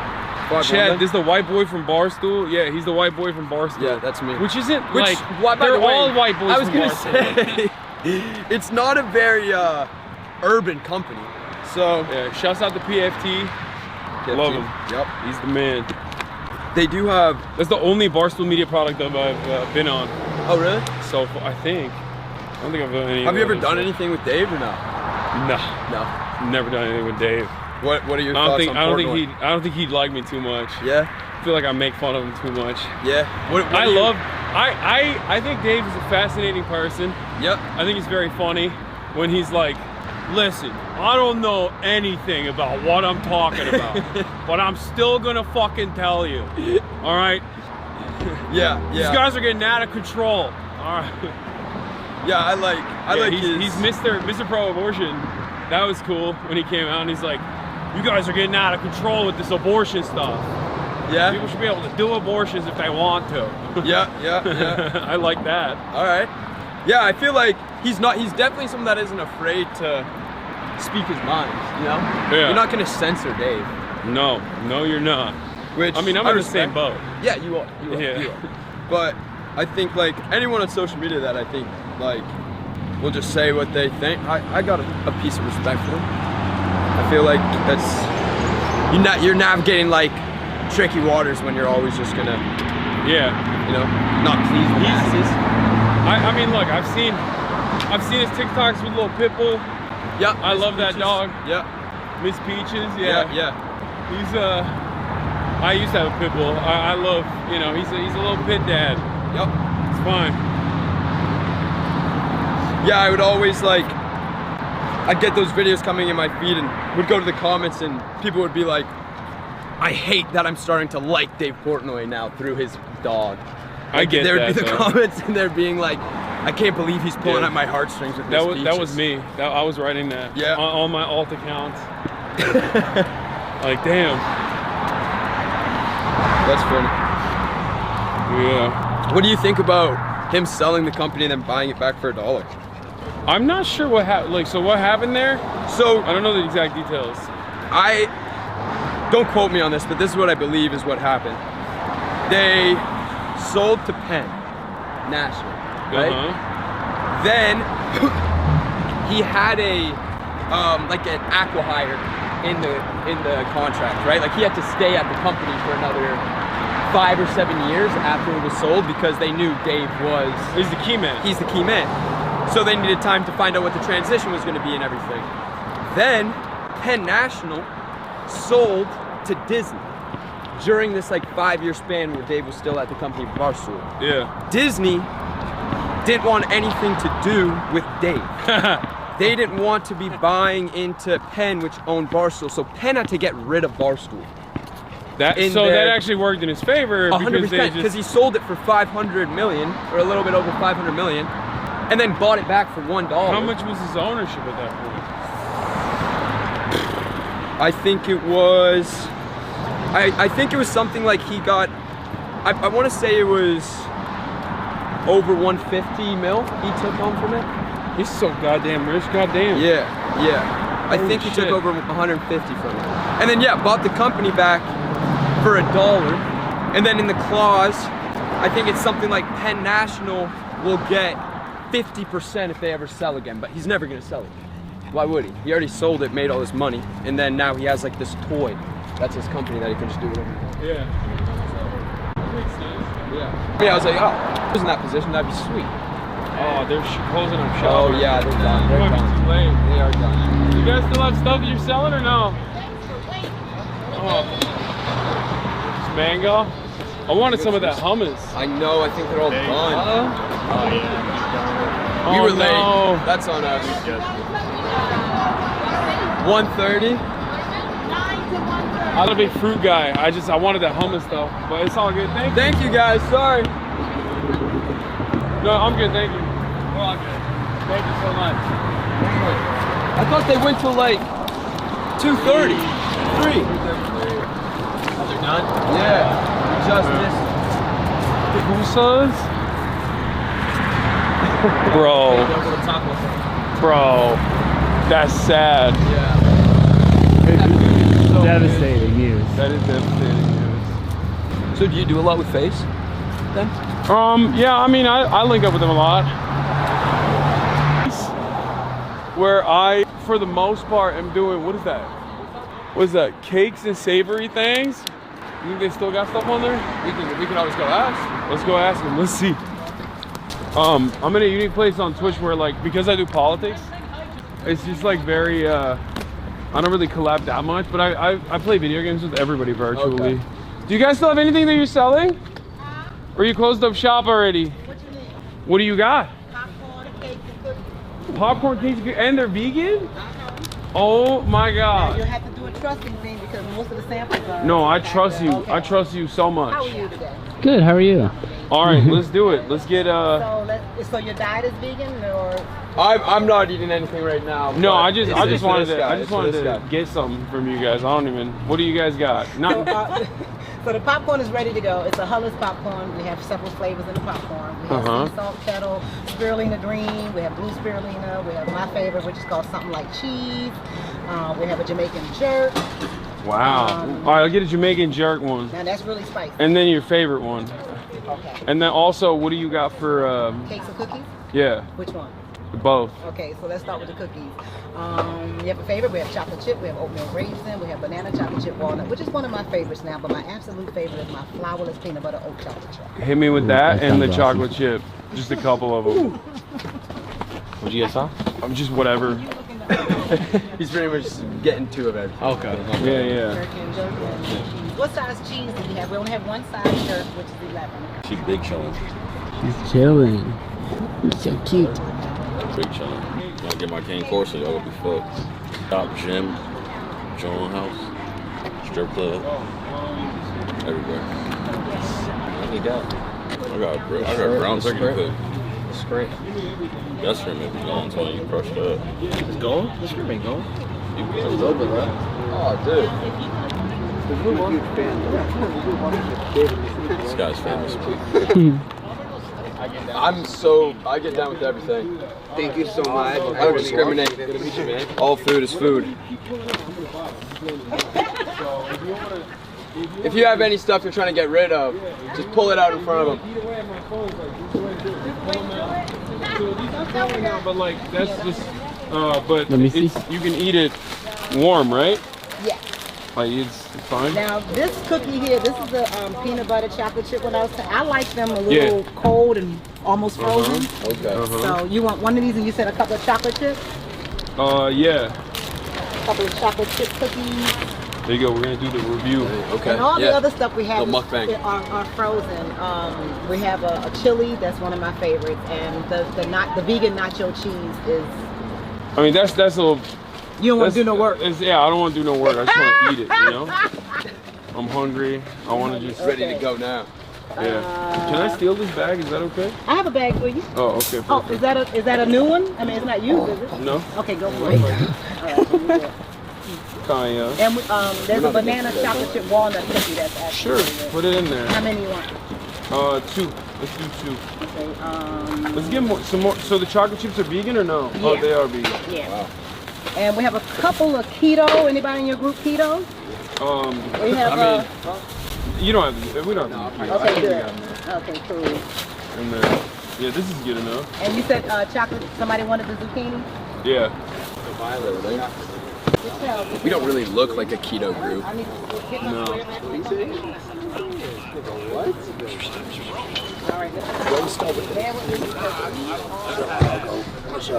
Yeah, no problem. But that includes like her driving during Yeah.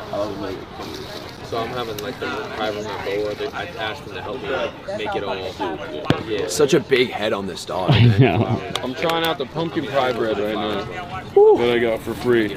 And these little baggies. This is so funny. A little dime bag. Little dime bag. Yeah, a little baggy. So when this place closes down and you guys sell something a little different in those bags, what happens at nighttime?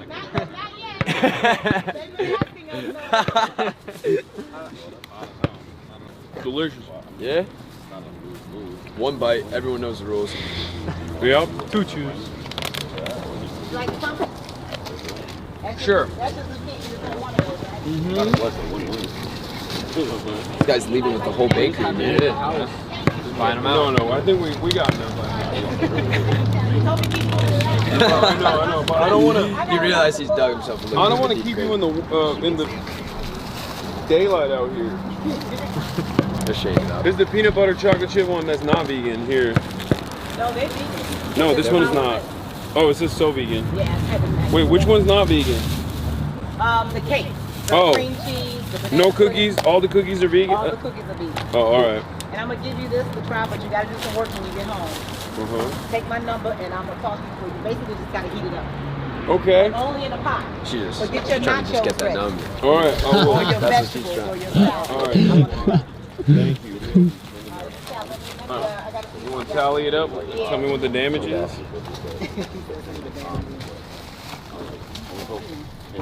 Is there for the number too? Yeah. No big deal. This guy's unstoppable. Take everything up, but I'm gonna put it back. When y'all just walking by, you just didn't think we were here.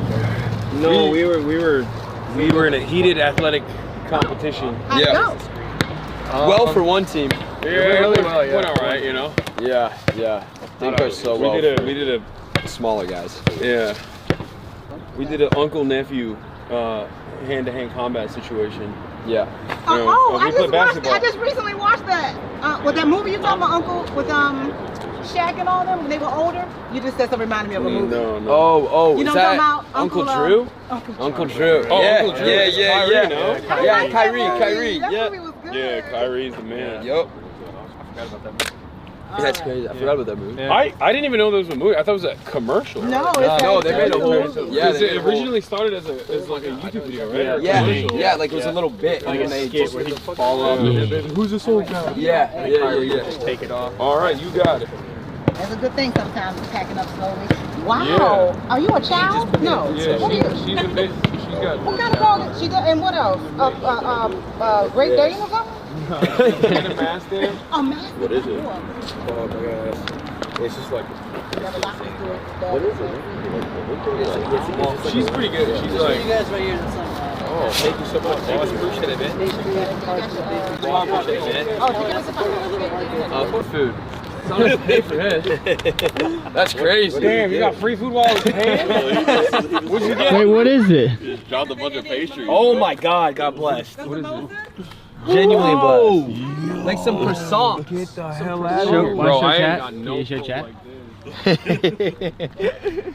Yo, these things are fucking huge. That looks unreal right there. That's a different community you got. I started playing video games. Okay, cool. I don't know what Like a that quiche? Yeah, these quiche, right? I'm Fuchsia, by the way. Have a great day. Thank you so much. Appreciate y'all. Naya, let's walk. This way. Yeah, we can go there.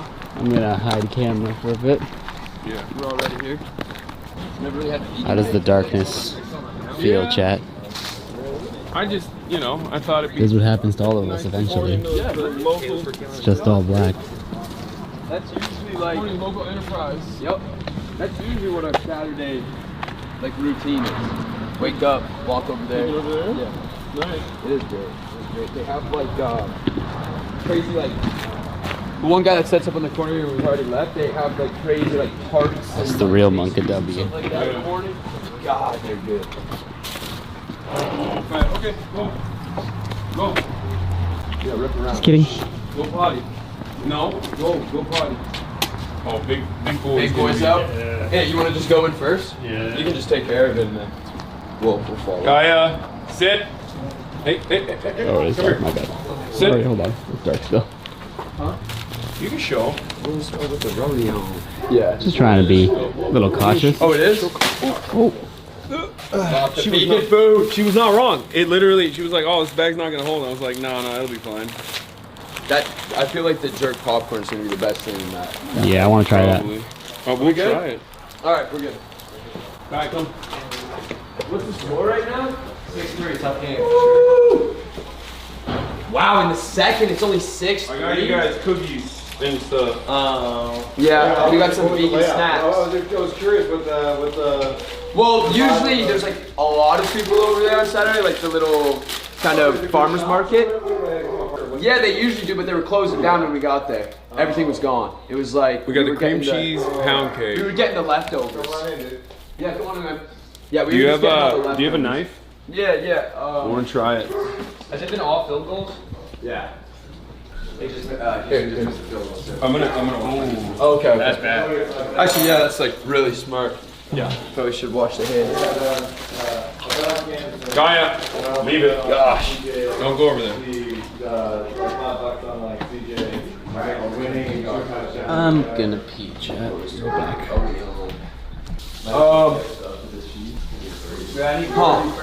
What you guys cooking here? This looks like mashed potatoes or something? Yeah, we did like where is he? Oh, the roux? That was from roux.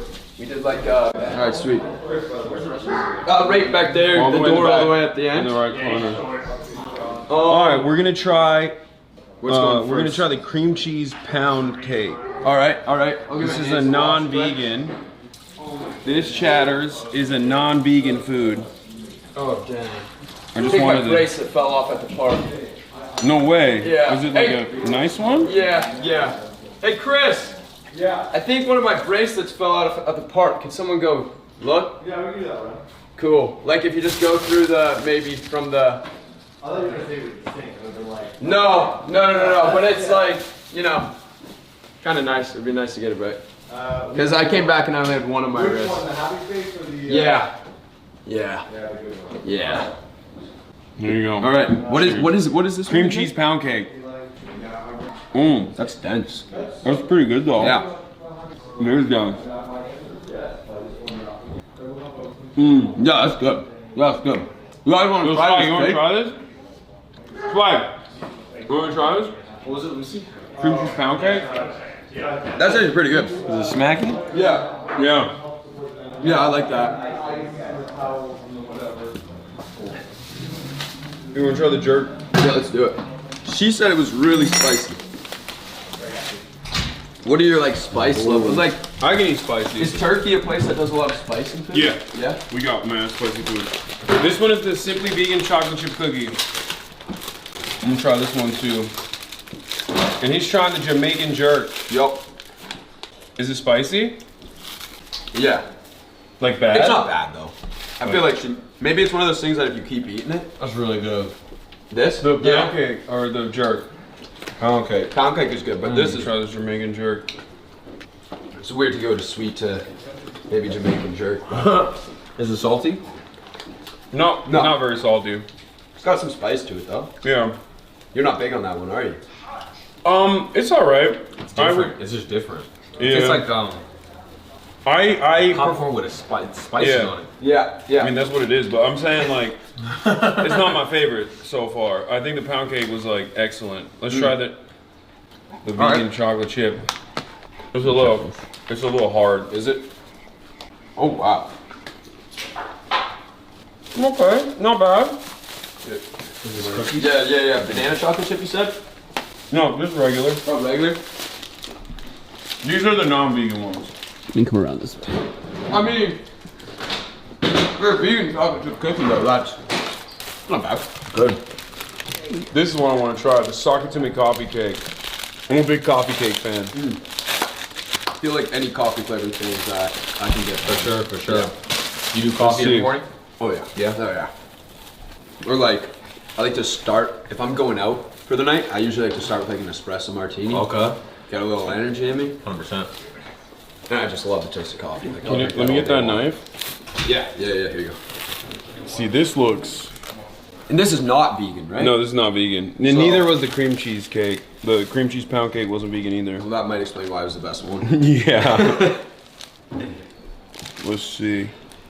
Okay. You want to try this too, March? No, I'm just trying to get a shot. Okay. There you go. There you go. Thank you. All right. Let's see. I don't know. I grabbed it, but okay, not bad. I don't taste coffee that much. No. It's more like a cinnamon. Yeah, cinnamon. Sugar cake. Yeah. It's like a cinnamon and sugar cake or something. Okay, the pound cake's the best. Yeah, one. pound cake's definitely pound cake. the number one thing. What is that? Like a Pound cream cake. cheese Cream cheese pound cake. Bro, This is actually gas. Sure. That's 100% the best. I think I go the pound cake and then. Coffee cake is supposed to be eaten with coffee. Yeah. oh, so it's not, okay. What like as in like you just have a cup of coffee when you drink. Yeah. it? Fair. I feel like I go number one the pound cake, number two. I might go the popcorn. For This is the two. flourless peanut butter. She says she really liked this one too, and it's the last one I'm gonna try. But there's a banana pudding cake in here too. I don't really like cream Hi guys, how are you? Hello. Gabby, everyone. I'm Gabby, nice to meet you. Nice to meet you guys. I'm not a fan of cream cheese for this actually. Did you like it? It's not bad, right? Yeah. I like it. It's nice. Try that. I tried it. Is this the peanut butter one? Yeah. Is this your guys' paintings? Yeah. We did Flourless. paintings of each other and we're just not Why, you great want at one? it. Do it or what? Yeah. It's so bad. Yeah, we're bad. I can't even do it. Flourless peanut butter, banana. See, I'm not a peanut butter guy, so I think right away this probably won't hit. Oh, for I me, like but this. No, it's gonna hit you. I'm trying. If you like peanut butter, I get why you would like Oh, this this one. is I do great. love peanut butter. Yeah, no, that's the best one. Like, It has a very like odd peanut, like a bitter peanut butter taste to it. it's like I like that one, the peanut butter one, It tastes better if you eat it. more than. No, actually, cream cheese is still the top one. yeah. I mean, I don't like peanut butter, and I'd finish this cookie, so Yeah. it's gotta be pretty good. Do you guys want to swap it back, or have you done it already? I was literally for you guys in the cold plunge. Figured just let you guys finish it out and let's get back. Oh, okay. Yeah, I mean, I'm not gonna do it. Why don't we just switch it back? I feel like we've done this bit. Yeah. We've got this segment. Yeah, let's switch it back, and then these guys can head out and stuff. Yeah, I appreciate you guys coming on and everything too. Of course, we got a long way. We got a long way home. Where are you guys? I'm in West Hollywood. Yeah, it's tough. With traffic, 45 minutes, with traffic gets a little. I don't Yeah. know what the fuck this is. This is crazy. Wait, let me see what you got there. This is like pizza. You eat this Oh no, these are quiche. This is quiche. Oh, I was right. It's quiche. Yeah. What's in it though? And then, That's like spinach. and then I think these guys ham and Swiss croissants right here. Oh, okay, that's. Ham and Swiss croissants. Can I try one? Yeah, bro, go ahead. He's not gonna care. So I'm supposed to be like, what are you doing, bro? Those are my free croissants. Nah, he's not gonna care. Oh, it is ham and Swiss. Is that a ham and Swiss? Yeah. Oh, let's go. Fire. That would go hard if it was warm. Yeah, but I say it's probably gotta be in the microwave or oven. Heat it up. I'm not a big quiche guy. I've never even had. What is quiche? That's It's like some an egg. some white people shit. Pie, essentially, right? Really? I just heard about it in the Well, it's movies. probably like egg and spinach. One more time. That one looks just like it's. I literally just heard You're about it back in the on? movies. Alright, sweet. Yeah. What's up, Bruce? But I don't never ever seen had it. a quiche either. Basketball court. We're at the basketball court. What you wanna do? You wanna keep that? You wanna take it? Take it? Yeah. You should go to the house. Yep. Yep. If you want any of that stuff, take it too. Yep. I'm just gonna leave it here.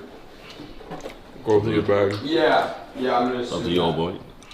It would be right on the court. I mean, you can probably look at playback of the Twitch stream and figure out where it fell off. True. Yeah. Alright, thank you. Peace. Love, though. free food. Or I'll just get like a tag photo. It's always have it on their just wrist free. eventually. Thank you, man. Yep. What type of dog is she? It's a mix. It's a bit of massive chow chow, Saint Bernard. Saint Bernard and chow chow. I think the popcorn might be like a top 2 for me. No way, you actually like it? Yeah. No, I don't like the popcorn. Yeah. I thought it was really good. You guys gotta try that. It is different. Yeah. I heard Jamaican jerk, so I know it's spicy. And I don't like spicy stuff. It's not too bad. Like spice wise, it's fun. I like Jamaican jerk, but that's actually not bad. Yeah, I like it. It's just different. It's I said it popcorn. was different, yeah. You wanna try it? I'll try it. I think for me, I just don't really, I don't know, I've never had like popcorn with different flavors. I've never done like, you guys don't have kernels out here? Like they're in malls and they just are like a popcorn kiosk. They just make popcorn? They I haven't just seen make any popcorn, here. that's it. I've seen it before, but only here. They have like cheesy dill pop, like that's like the best flavor of all time. Like I mean, we went to the- cheesy dill pickle popcorn, so good. I mean, we went to the movies and they had they brought us on the accident like a churro popcorn. Was it good though? It was actually Really fire. good. Wow. So that's the only different one I've had before. You can buy like the seasoning packets, Oh, I've seen those. have them at home and just like put them on your butter. They used to have them at the movies before COVID. Yeah. Like 50 cents. You Yeah. just throw it on. Hell yeah. Well, boys, thank you so much for Thank you for having me, man. Appreciate it, man. Thank you. Yeah, really appreciate it. You want the background? No. No, that's cool. Thank you. What? You want that? Thank you, man. Yeah, anytime. Thank you guys. Thank you. Great to meet you guys. Yeah, of course. Yeah. All the progress is real good, bro. All right. Thank you guys. Thank you guys. Have a good one, bro. Thank you, man. Appreciate it, man. Good to see you, bro. Popcorn is getting kind of spicy, actually. Sorry, creep up. Might need a glass of milk. Oh. You want to jump into the pool or the ice? Kind of face Yeah, I can jump in. I'll jump into the ice bath. I was just All right, Kyle. didn't need any review for it. It's kind of embarrassing when I scream like a little girl getting into that cold water. Okay. Bye, guys. Thanks. Yeah, we'll see you guys. Thank you so much for coming. I appreciate it. And thanks for getting us snacks too, man. Of course. Enjoy them. Yup.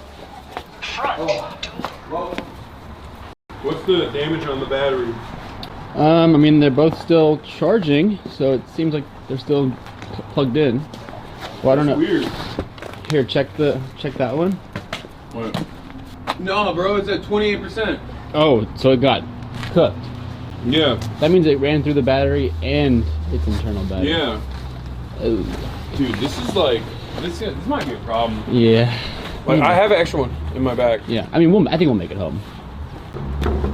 I'll monitor it in the car when I can actually take it off. What? I said I'll monitor it in the car when I can actually take it off. Yeah. Oh God, it's so blown out. Never seen a spoiler on a present before. And chat still hasn't.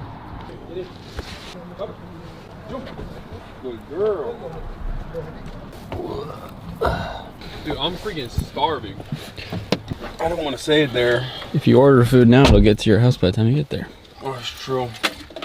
Do you want the extra charger? I think we're okay for now. I feel like Chad really didn't fuck with that. I mean, you could ask them.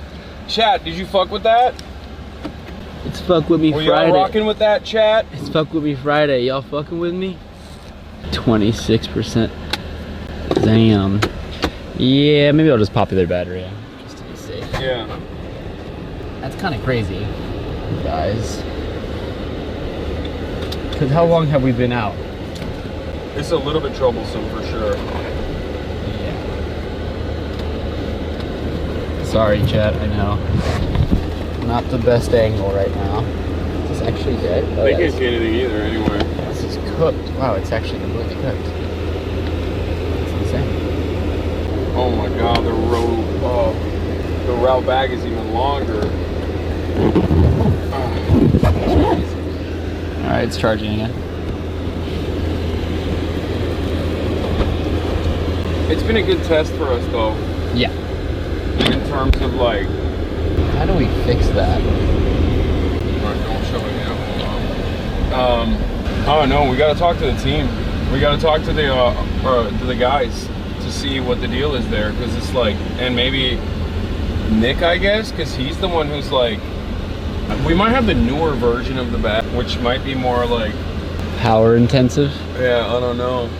Yeah, I feel like it's crazy that it's like it ate away at so much of the battery. I mean, I guess you can put it on. Yeah. Know what the chat's saying. I will. As far as enjoying the show. Hi, chat. It is kind of wild, like if I just like sat in my house and talked about the news, like, which requires so much less uplift, and it's like such a streamlined process. Chat's like, no, that's great. That's exactly what I want. I go outside and I try to do like something physical, maybe a collaboration. Chat's like, nope, not interested. They're saying it was cool. It was cool. I Get fucked to with the it. news, I fucked newsman. with it. The people who are here liked it.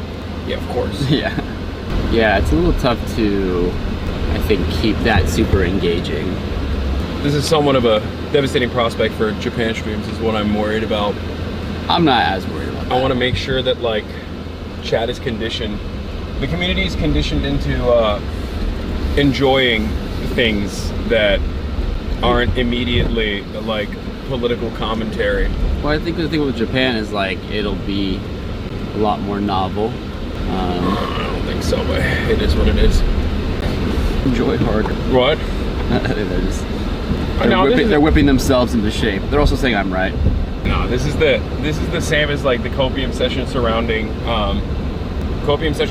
gaming, where they're like, no, it's because like I'm in Europe and you're playing at a different time. It's like, no, you're in here, so obviously for you it's different. But for the people that leave, they leave because they're like, it's not politics. Yeah. It is what it is. Maybe I should do less. No. Maybe I should do less. No, I'm saying maybe I should do less streaming. Oh, just streaming as a whole? Yeah.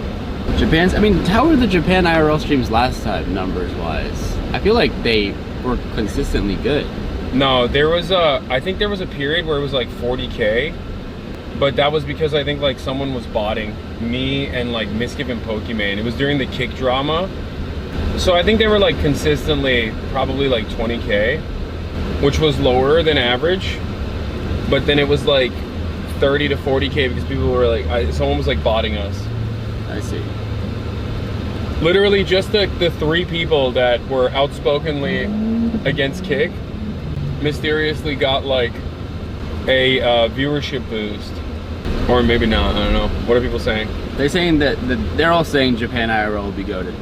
And I completely agree. I think the reality is a Japan IRL with like a bunch of different content every day, a bunch of like cool new fun things with everybody being very engaged is gonna just be more interesting and engaging than like a basketball stream. I agree. That's really all it is. Also, I mean, it's also just chat interaction. It's like when we're IRLing and like seeing shit, looking at shit, we'll all have chat on our phones. We'll all like be able to like engage. It's like when you're playing basketball, you literally can't talk to chat for like an hour. True. Also, like, I mean, you're alienating a bunch of like fucking online gamers who don't do any physical activity. They don't want to go outside. And then expecting them to like sit and watch basketball. It's like, unsurprisingly, they'll be like, yeah. Onkball went hard, I think. Yeah, it was cool. I mean, it was for a good cause, obviously, and then I think it was fun. Onkball went hard as hell. Swagg is cool. Yeah, he's dope.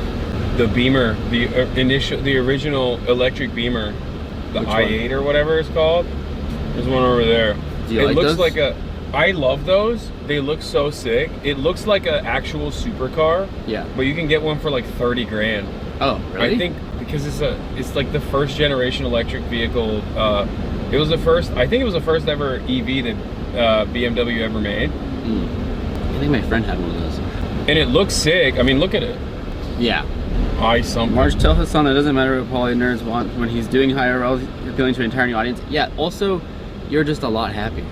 That's true. I do enjoy being outside. That's a big thing. I think. Like, I mean, I don't need to tell you this. You're a streamer. Like, chat will play off of your energy, and if you're fucking having the best time ever in Japan, people will be. I mean, I was having a pretty good time today. My point is, yeah, but you can't engage with them because you're busy. My point is just like, you know, it's just I just don't have the audience for it. Like, my audience is so conditioned to politics now.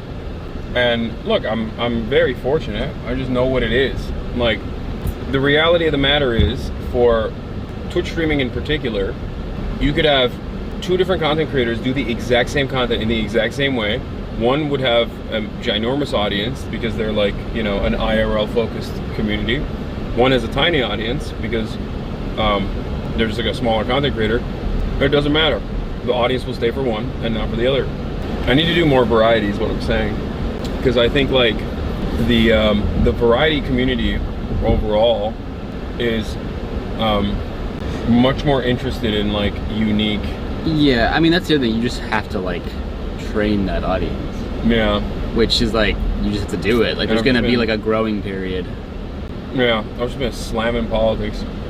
Which is fine. Also, I mean that's what you do. Hitting the politics button too long.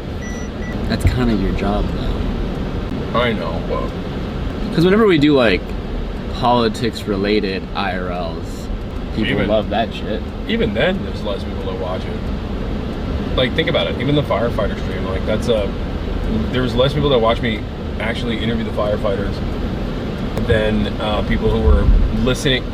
That's what's interesting about it. People would rather watch me react to a YouTube video or someone else doing like a news coverage on incarcerated firefighters and offer commentary than they would where I go directly and interview firefighters. That is what's like interesting at the end of the day. That is my point, is that DNC went crazy. Yeah, but that's DNC. And also, what was I doing? Well, even when we were like Roman. At the DNC, what was I doing for the most part? Sitting around and reacting to the DNC. Here, how about I drive and you react to politics right now? Yeah, well, too late now. That actually is not a bad idea. I've thought about that. Of having me drive while you... Not you drive in general, but like when I do IRL streams instead of driving. Yeah. That way you can like read controlling the camera, reading the chat. Yeah. And responding. Yeah, I mean the transit is always the toughest part. Nick makes it work. Yeah, because he has a car full of streamers. That's true. That's what I need. Yeah, you need... I need a bunch of...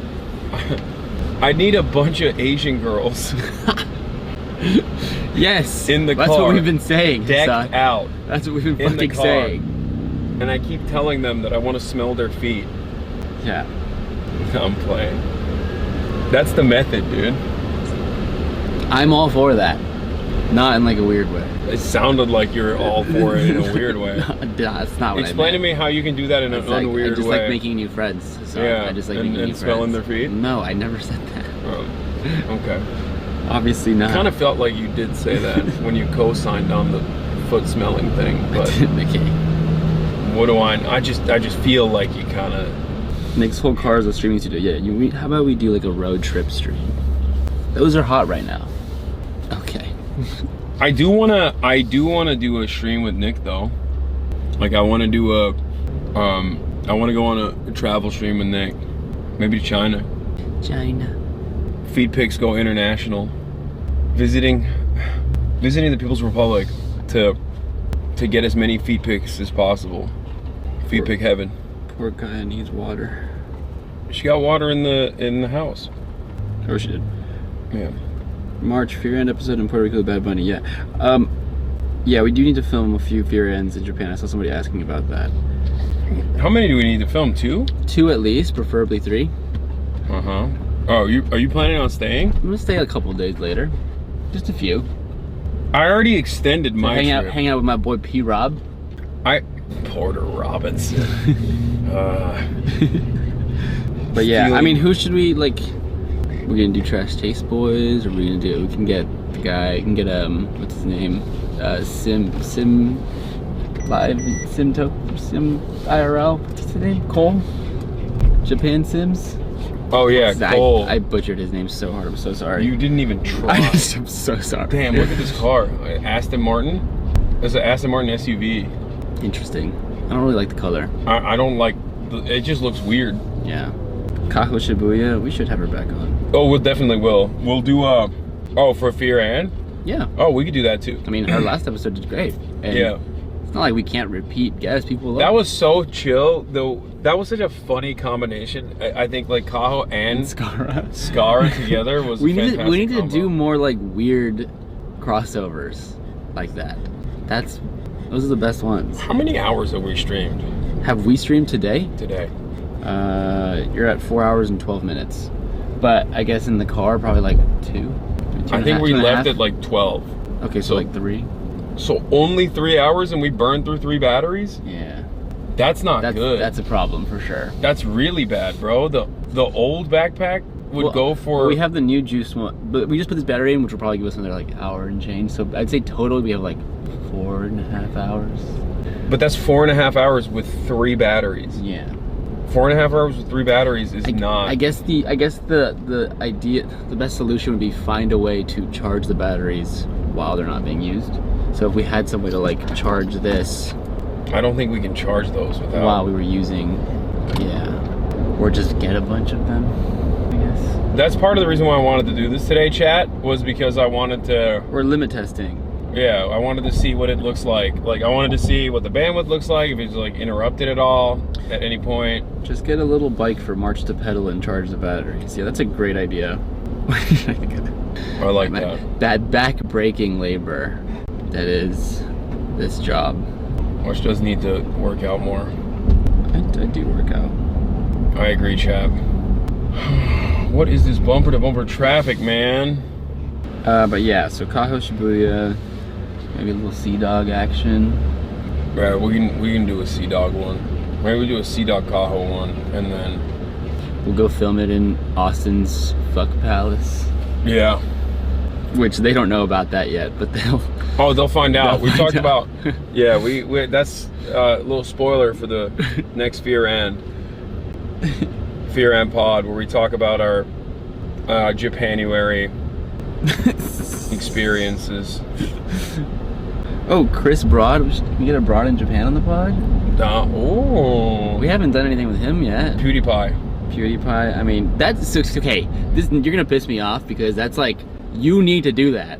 I can't get PewDiePie. You need to talk to these people. I'm not, dude. First of all, not only am I not close with PewDiePie, like I don't know PewDiePie at all, but also, like, if PewDiePie knows who I am, he probably does not have a very positive opinion of me because, you know, when he was doing his right-wing arc, I was kind of hammering him a bit. And you were wrong for that. I definitely was not wrong for that. Okay. But yeah, Chris Broad for sure. I mean, okay, you can get him. You're cool with him, right? You know him? Yeah, I can get Chris. Yeah, for sure. Send a DM. All right. Do your job. Chris is, yeah, we can do Chris. Hopefully, if he's in Japan. Oh, Premiere 2? There's also a lot of content creators that are gonna be in Japan while we're in Japan. So we can do some with them as well. I mean, that's kind of the whole reason we... The roomies are all gonna be there. Yeah, there's a lot of people, actually. Yeah. So, yeah. Well, that's another thing, is like, we technically only need to film 2 episodes. However, it's like, if we have everybody there, and it's all in Japan, it makes it a little more special. We might as well bank a couple. That way, you know, maybe bank a couple so I can, I don't know, take a weekend off. Chad, this is literally... What a concept, I know. Chad, this is literally March trying to do like 4 episodes. I'm Austining right now. So we can, I'm Austining. So we can fucking stay in Japan for like 8 weeks after we leave. I'm Austining. Like 100%. I'm incepting an idea. I'm like, no, it's for the show. Not even like remotely subtle about it at all. We got Teriyumi after I come back from Japan. Oh, true. I just shot an episode with her for Press Escape yesterday. Yeah? She's sick. It's cool. It's really good. That comes out tomorrow, Chad. Yo, no promo for your other podcasts. I'm sorry. What the fuck? What is this? Yeah, you're right. Cutie's got wine about it. You got Press Escape. What the hell's going on, man? I'm the only one who's loyal around these parts, Chad. loyal to you guys only. Yeah, well, maybe if you DM'd Bad Bunny and actually... Bro, Shane Gillis started pulling your own weight around here. Shane Gillis was following me. I followed him back and I DM'd him. He didn't respond. He unfollowed you. I don't know if he did. Maybe. Boop. Police still there. Google Maps checks in on you and asks if there's still a cop at certain locations. I wonder why it's so bumper to bumper right now. It's fucking Los Angeles, man. I wonder if there's like a highway accident. No, blockage. maybe like a police chase or something. It's us. Yeah, the cops are chasing us. That'd be chill. We'd go viral. Only on Kick. Yeah, I saw a Kick streamer. Dude, I saw it. I know it. Yeah, I saw it. The too. car crash? Yeah, it's fucking crazy, man. These jail, jail, please. Yeah, it's so not okay. I mean, he is going to jail. I fucking hope so. For sure. Yeah. Actually, you know what? Maybe you shouldn't leave the house. On second thought. Why? These streets ain't safe. There's Kick streamers out here? There's Kick streamers out here. You never know. Alright, so what's up? What's next? When you get home, what can they look forward to? What's on the docket? I'm gonna go back. I'm gonna cover the news. Talk about the ceasefire. Talk about the inauguration that's coming up, which we will be at. Which I will be covering, but I will not be there because of March. Because March selfishly chose to escape the country. I am suspiciously flying out of the country very close to immediately after the inauguration. Yeah. Why are you running away? What are you hiding? What do you mean? He's gonna vaporize every Hispanic person in America. I'm getting the fuck out. That's actually, ironically, another thing I'm gonna be talking about. They're starting ice raids in Chicago literally Tuesday. How yeah, I'm insane out, is bro. that? I'm out. Fuck that. I'm out. Not only am I out, but I'm no longer Latino. I am claiming Wasian.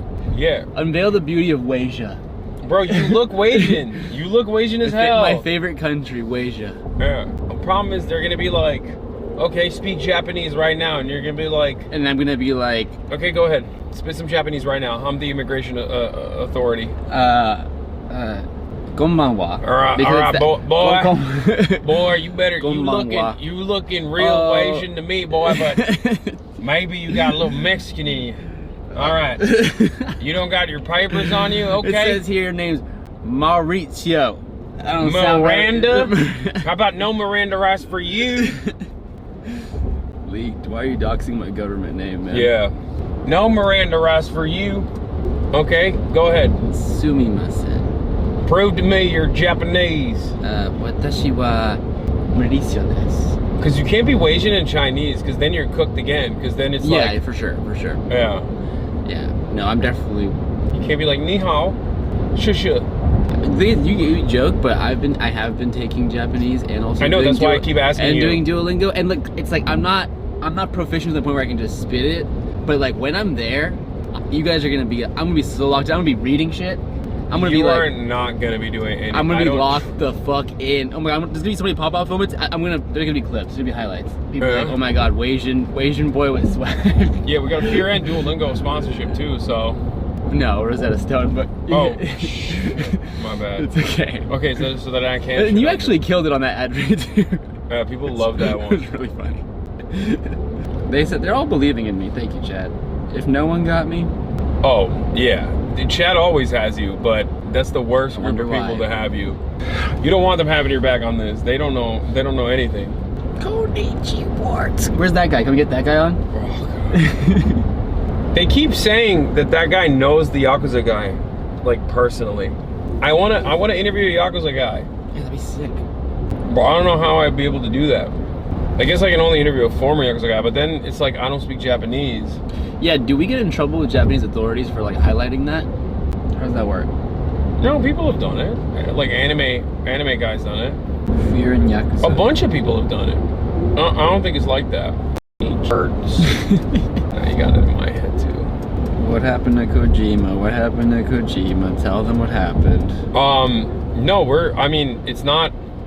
it was not Hideo Kojima that I was like linking up with, but like I will be going to Kojima Studios at some point. Oh wait, so that is confirmed?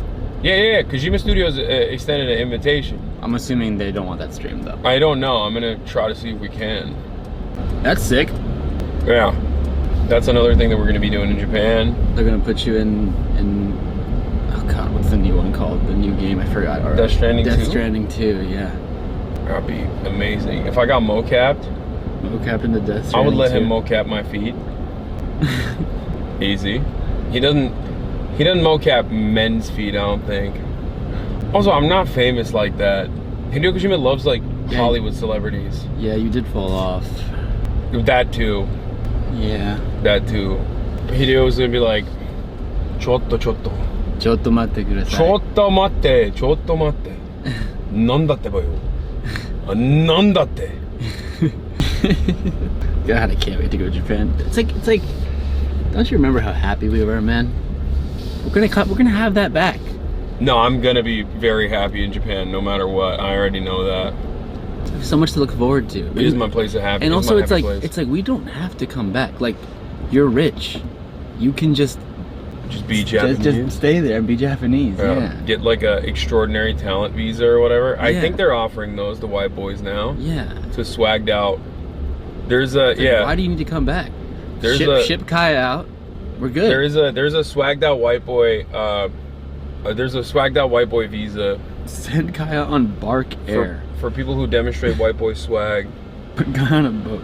Oh my God, Kaya in Hokkaido in the winter. Take her back. That's where she belongs. That's in the snow. racist. That's not what I meant. That's not what I meant. I just meant like in the snow. You know what I meant. I know she's Chinese, right? That's crazy. You're losing your Asian credit. Asia, wow. The country, unveil the beauty of Asia. Yeah. Yeah, you know who else thought all Asians are Japanese? The Japanese Empire, March. That's crazy. My man's out here like, yeah, Manchuria, Japan. Who's to say what belongs to what? Social credit. We're trying to go to China, man. You're cooking us. You keep saying that. We're not gonna go, man. Wait, what? You actually think? No, I'm 100% certain I'm going this year. You're going or we're going? What do you mean we are? If I'm going, you're going. Okay. Then don't say I'm going. Say we're going. I am saying we're going. Will's not gonna come. He doesn't want to come to China. That's an L take, honestly. I think going to China would be so sick. Yeah, he doesn't get it. He doesn't get that it's like, I think going to China right now is like being in Japan in the 90s. Like visiting China right now at this very moment. Show your work, why? Japan in the 90s was in its peak boom era. Like 80s and 90s Japan. God. Technologically advanced, like the economy's out of control. The cities were presented as like future cities. Fantastic manufacturing capabilities. They were living the high life. And I think right now China is going through that phase. Yeah. What do you think about Xiaohongshu? Xiaohongshu? Radicalizing all these Americans into seeing how chill life is in China. Into seeing that people in China are not like falling off of factories and into nets as they like and can like afford groceries. Get paid 3 cents an hour to put together soccer balls and shoes. Yeah. Yeah, it's great. I'm happy that like, on the one hand, I'm happy that people are recognizing that these are just like normal human beings. There's a variety of different like, you know, there's a middle class there as well. And that China isn't this like hellish dystopia that the mainstream media presents it as. But I think a lot of those people that are going to Xiaohongshu aren't like people's aunts aren't going to go on Xiaohongshu in the way that they went on TikTok. Maybe down the line if they ban TikTok and the Xiaohongshu application is like more Western facing, where they hire like, you know, American or English speaking staffers and stuff and change the layout to be more hospitable to Westerners. But having said that, I mean, I think it's like there's also a dual threat there too, because like I don't think the Chinese government cares right now as far as like having Xiaohongshu readily available to Americans, but I suspect that they probably don't want a bunch of Americans constantly communicating with Chinese people and open up an opportunity for psyops and, you know, espionage opportunities, psyop opportunities, things of that nature. So what do? They ban Red Note? I can see them taking it off the marketplace, yeah. Also, like, isn't the fucking the toothpaste out of the tube already? It's like, won't that be even like a worse look if they're like, no, stop looking at all these normal people on this Chinese app, we're banning them too. No, I'm saying like instead of the American government banning it, I'm saying the Chinese government could take the initiative in that situation as well, and do something about it. Where'd it go? Oh damn, I got it. Yes, thank you. And part of that is because, like, immediately people went there. There's like, you know, some cultural exchange happening. People are lying about it being like anti-LGBT, which I think is really funny because it's like apparently the gayest app out of all the Chinese apps, like overtly gay. And most of the people that are like LGBTs banned on Xiaohongshu are already like anti-LGBT people, but they're also anti-China. There's gonna be people that go on there to be like, Tiananmen Square, Uyghur genocide. There's people already doing that stuff, right? And then they're doing that just to get banned, so they can just like post and be like, see, I got banned. And then I'm sure there would be people that are diligently working to try and actively radicalize the relatively well-off Chinese upper middle class that's on Xiaohongshu into liberalizing their marketplace or something. I don't know how successful that initiative would be, but I could see the Chinese government being upset at the prospect of that kind of discourse. I just like saying it. It has a good mouthfeel. Xiaohongshu? Yeah, I Xiaohongshu. agree. Oof, I can't see anything. I can't see anything. It's bright. We're got like 15 minutes left, chat. Yeah. Now's your time. This is your moment. If you've ever wanted to speak directly to Hasan, so he never reads chat otherwise. Yeah, famously. Now's your. Maybe that's my problem. I read chat too much. So when I don't do it, they're like, "Oh man, I don't get my sweet parasocial wants addressed." What are people saying? They're just talking about Chinese people figuring out the medical debt situation in America. That's the one thing that I've seen that's like kind of funny, is people being like, is this our government doing propaganda, or do you guys really have to like, you know, do you really have to work 2 jobs or 3 jobs at the same time in order to make ends meet and then not be able to pay rent? She xiao on my hong till I shoe. Oh, that's a good one. Got him. This is the real test. Yeah. In the canyons, if it cuts out or not. Seems like it's good. Let us know if it baby F's. Well, now they're all gonna pretend like it did, but I know how to tell when chat lies. Because if it can get through this area that is always congested with like a minor hiccup, that means we're good in a goddamn elevator. You know what I mean? Unveil the beauty of a Japanese konbini. Oh, I can't wait for that. Tenga tier list? Oh yeah, that's true. Tenga invited us to their headquarters. That's another thing. How'd that happen? I don't know. Or just sent me a message. And they were like, come test drive our prototype Tengas. Yeah, I'm gonna have sex with the pocket pussy. They're saying Marge and Hasan go to Oaxaca, Mexico. Thoughts? Absolutely not. What? What are we gonna do in Mexico, man? I don't know. Eat tacos? Have decadent Mexican food? I don't know about all that. Oh, right. I'm Asian anyway. Yeah. Why would I go to Mexico with you? You're Asian. Yeah, you're right. You know? Yeah. Mexico City would be a vibe. Last time I went to Mexico, they freaking taxed me for my camera equipment. It's funny because I've had that exact same thing happen. Wait, really? Yeah, when I worked at 100 Thieves. And you're Mexican. Yeah, when I worked at 100 Thieves, damn, you didn't spit some Spanish at him? No, I did. I went to Mexico with Mo Yasso when he was at 100 Thieves still to basically translate for him and also set up like his tech because he was moving out there. So we were like going through customs and he had like a PC and shit with him. And same thing happened. They totally just like made up a random number and they were like, yep, you have to pay us like a few $1,000s now for this to come through. It's like that. Yeah. It's fine, but yeah. Not a very good welcome into the country, I'll tell you that much. People loved it though. They were like, Hasan, you deserve it. They're making the rich pay. It's like, I don't really care. There's no skin off my back. It was annoying that they literally threatened to arrest me. That was annoying. They straight up were like, yeah, like, the dude was like, yeah, no, we're gonna arrest you. You're a criminal. You're an international trafficker of electronic equipment. Like, and they're right. And they were right, yeah. I sold all of those things in Mexico. Made a pretty penny off of it too. A lot more than I paid in taxes, let me tell you. I should have been like, I love Morena. I'm just saying. AMLO is my guy. I've been view count Andying, and we've gone up about 3K views since we started driving the car back to your place. Maybe it's because of my immaculate coverage and vibes with chat. No, I think it's because chat literally is like, they just hate basketball. Maybe that too, but also probably because they fuck with me, and it is Fuck With Me Friday. Yeah. Y'all fucking with me. Well, it's, you know, you were filming the entire time. You could have just shown yourself. Well, no, I mean, I was doing my job. Yeah. My leg's asleep, it hurts so much. Your what? My leg's asleep, it hurts so much. Wait, why? I don't know.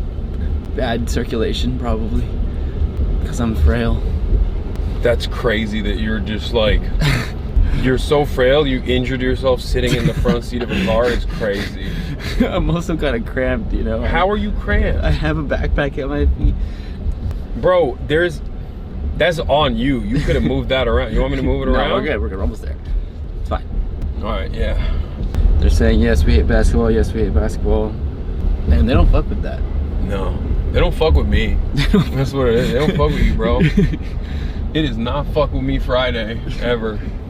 It's we're not fucking with you Friday. We should get Chet Hanks on the pod. I think we can do that. I mean, I've DM'd him before. We've talked. About what? Just like ladies and shit. Like, yeah. Just about how chill I am. He's like, bro, I love your commentary. He's like, I watch all your basketball games. That's what he said. He said, I just... Well, he wouldn't say it like that. Yeah, he said, Booyakasha. I love the ball strings. You don't know. That's what he said. I was like, damn, dude. Sick to my stomach, fam. Why is he from Toronto? I don't know. He went Patois and then he went Toronto. There's some overlap. It's true. There is. That's my new thing I've been saying. Yeah. I found that out last night. We can hide the cam at this point. Okay. Basketball streams me sick to my stomach, fam. Are you gonna swap her over? No. We don't need to do that. The Void. Knock 2, March Knock 2. What about him? New album's fire. Go listen to it. Knock 2? Yeah, he's great. Check him out. Knock 2 up? Yeah, I mean, saw that coming. But yeah. What is that? He's an artist, producer, musician, DJ. What kind of music? Mainly like bass house, but he does a lot of different stuff. He's great. He's very young, blowing the fuck up. All hits, no misses. Shouts out to my boy Swagg on the first track of that album too. I only listen to LiAngelo Ball. Okay. Play that right on Final Banger and before we leave chat. Forever. Before we get to the boring ass desktop stream. Boo. There it is. It's coming. Yeah.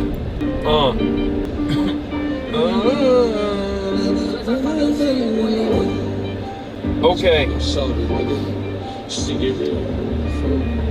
She get real out here in the Chino Hills. Is that a line in the song? No, it's just this. Bitch, hold on tight, cause I tweaking this bitch, I letting shit go. And I heard that she wanna show. Whoa, me who she be, I'm kinda fucking with it, show me some more. Bitch, we tatted head to toe, could give a fuck, story road. You wanna tweak it with me, and I'ma show you how that go. Like the money in my pockets blow. They having combos about me, these pussy niggas don't know.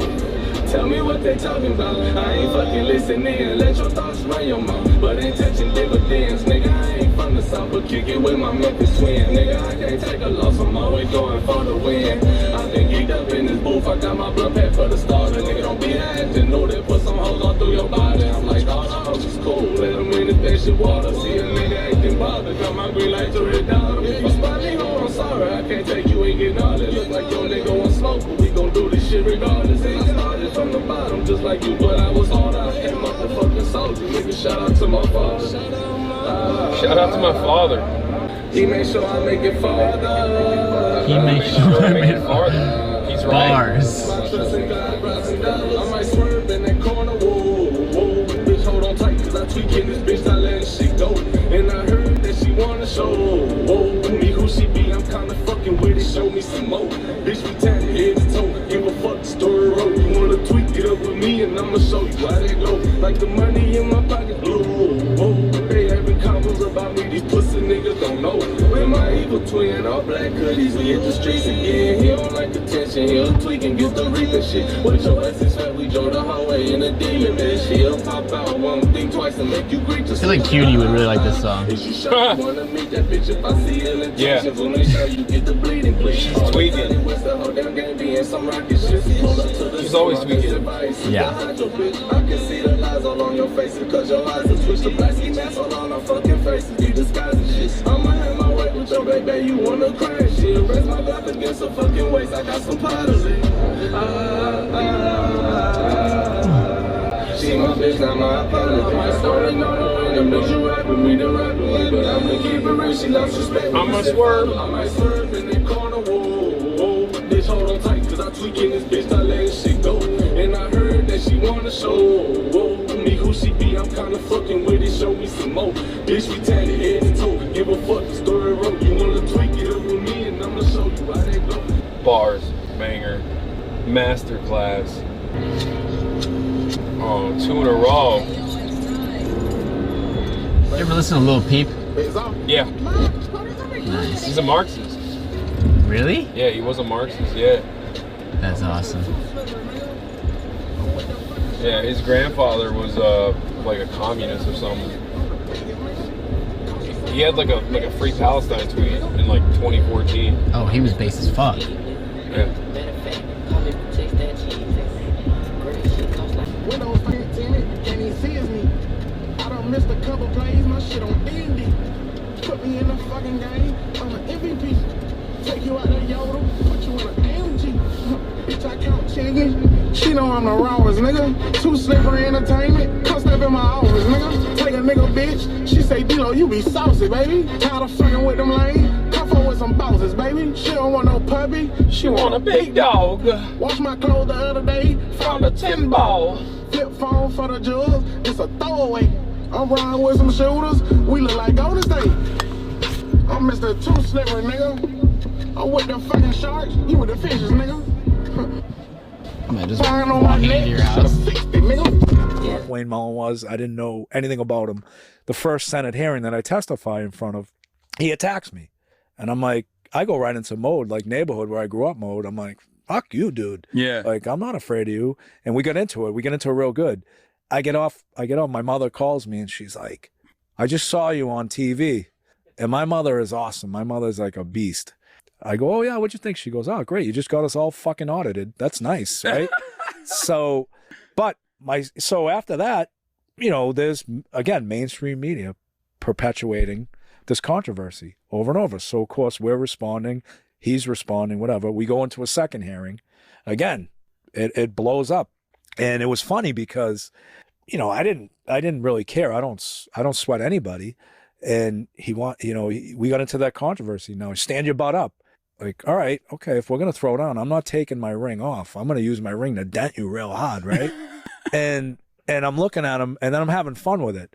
But my point on the serious note is you made a good point. Like, so we were going back and forth, and you know, I made a claim. I'm like, look, you're one of 100 of the most powerful people in this country. Act accordingly. Yeah. And then I just step back, and I'm like, look, I'm a pretty influential person representing one of the best organizations in the world. You know, I can act a little bit better and a little more professional as well. And then this kind of ceasefire we had on one another, we sat down, we met, and we had a direct conversation. And I said, I don't agree with some of the stuff that you agree on. He goes, I don't agree with you. I go, that's great. I said, do you have a problem working with us on the stuff that we can agree with?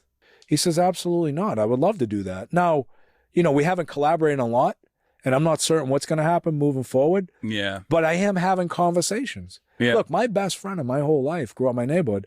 I had conflict with him for the first 2 or 3 years, from 4 years old till 6 or 7. Yeah. And then we became best friends, right? I'm not suggesting that's going to happen, but my point.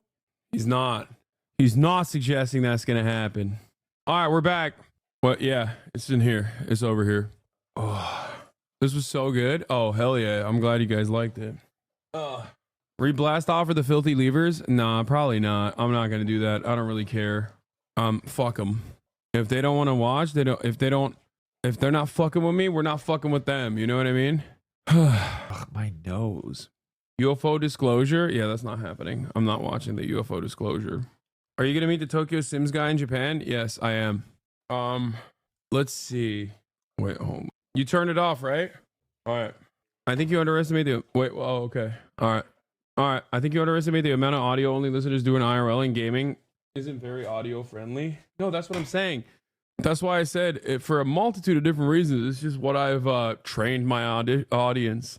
It's what I've conditioned my audience to watch and want. Anyway, missed the basketball stream, but you should do a POV basketball stream sometime. I'm never gonna do another fucking basketball stream ever again. You were crazy as hell for your take on people not watching your firefighter interview. No, I'm saying when I was live streaming it, chat. I'm not. That's the point. It's probably better. It's probably better for me to just not even live stream some of the stuff that I do IRL and then just make and instead just make YouTube videos, like YouTube VOD videos, because you know, if people just don't like it. Chat doesn't realize that we used to be like 30 to 40K doing non-politics, like so much of chat are politics drama pilled. Yeah. Like back in the day when we used to do like fun stuff that wasn't like inherently political, like wasn't immediately political, like IRL streams. The 14K was the only time 14K was the only time this community would ever get when I was playing video games. Yeah. We were also in lockdown. No, I'm not even talking about lockdown. Even after. You're such a view count indie. It's so annoying. Lamau, the stream went viral even without the live numbers. Who cares? Dude, I was just, oh my God, my mistake. It's one of the most annoying things I do, I know, because chat turns into like mini producers for some reason. It's just it's an immediate way. It's an immediate way to figure out whether people are fucking with the content or not. That's it. To be fair, most other streamers get much less half their normal viewership when doing not primary content. No, okay, whatever. I shouldn't have brought it up. It's my mistake. The Clips Complex from the live viewers did a whole good promo for the Firefighter stream though. Keep up the live streams. Yeah. It's because the chatters who like variety stuff don't know you do that. No, that's what I'm saying. Like, or the people that used to like variety stuff don't actually watch anymore because they don't expect variety stuff, because I always do politics. That's why a lot of people switch off, because they just expect me to only do politics. So I might just I don't understand why you get frustrated when we offer insight back on these sorts of conversations, because your insight is wrong. Like, what do you mean? Like, that's why I get frustrated. I don't get frustrated because you're offering insight. I get frustrated because your insight is wrong, but you're like, no, this is definitely the case. Anyway, it doesn't really matter though. I went, it's because I went too hard. I wasn't asking, by the way. I was just like telling you what's going on. I wasn't like asking for insight from chat. I was just telling you what I think is going on and what I want to do going forward. But anyway, my nose it's so annoying. My nose has like I have like a scab inside of my nose since I got that sinus infection, and it's really, really annoying. HasanAbi heads love it. Fuck the lames. I agree. It's so annoying. How do you expect to cultivate an audience that likes other content without doing other content? Yeah. No, that's what that's what I mean. That's why I have to do more of this kind of content. It'll take a while, and I need to just make sure that it's always a banger every time I do it. I can't have any duds is my point. I can't have any like it's gotta be all hits, no misses. Gotta do it big if I do anything IRL related. And you know, that's it. Maybe if you don't have so much real estate in the nose department, you wouldn't have that problem. What do you mean? Are you saying you have a big nose? That's like kind of a funny thing to say. Daniel R, thank you for the 20 gifted subs. All right. Okay. We'll get started on Israel.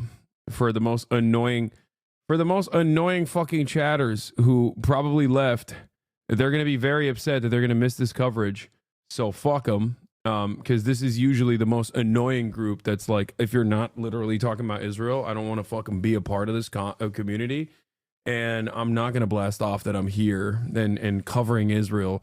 So I hope they miss my delicious commentary that I desperately want. All right.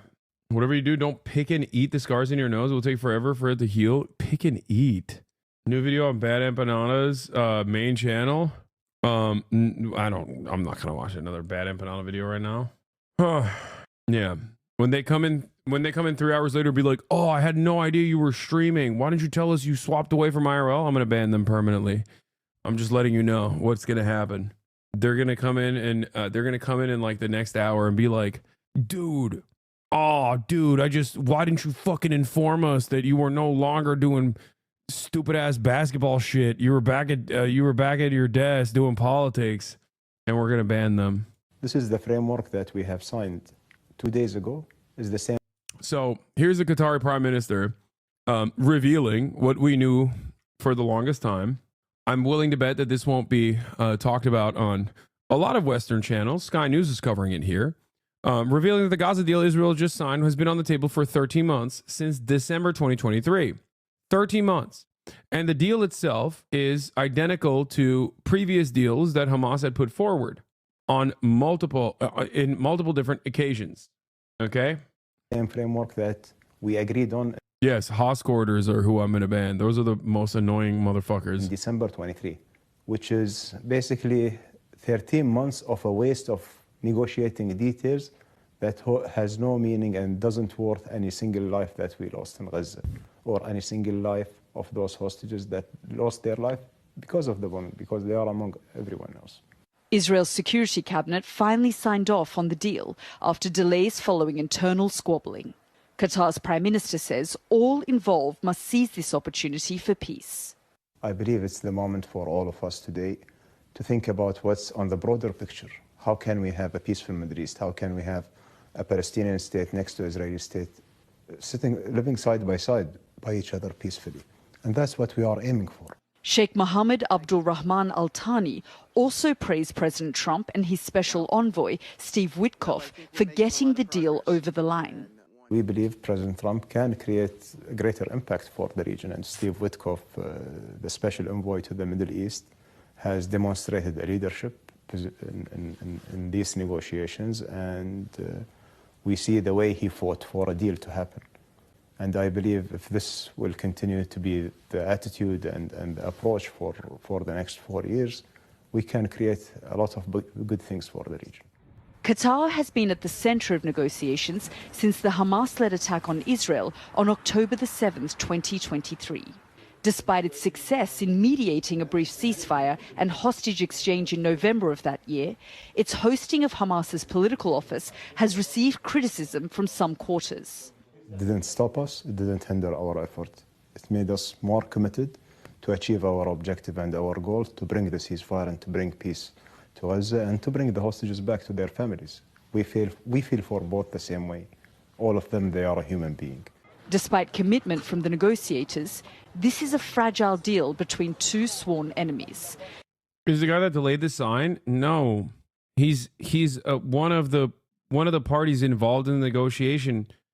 He's one of the parties involved in the negotiations. It was happening in Qatar, okay, and the Qatari government has actively played a role. The Egyptian government has as well. They have a little bit more leeway in terms of they have a little bit more leeway in terms of like openly saying what's going on than Egypt does, I think, at least from what I have seen. You know what I mean?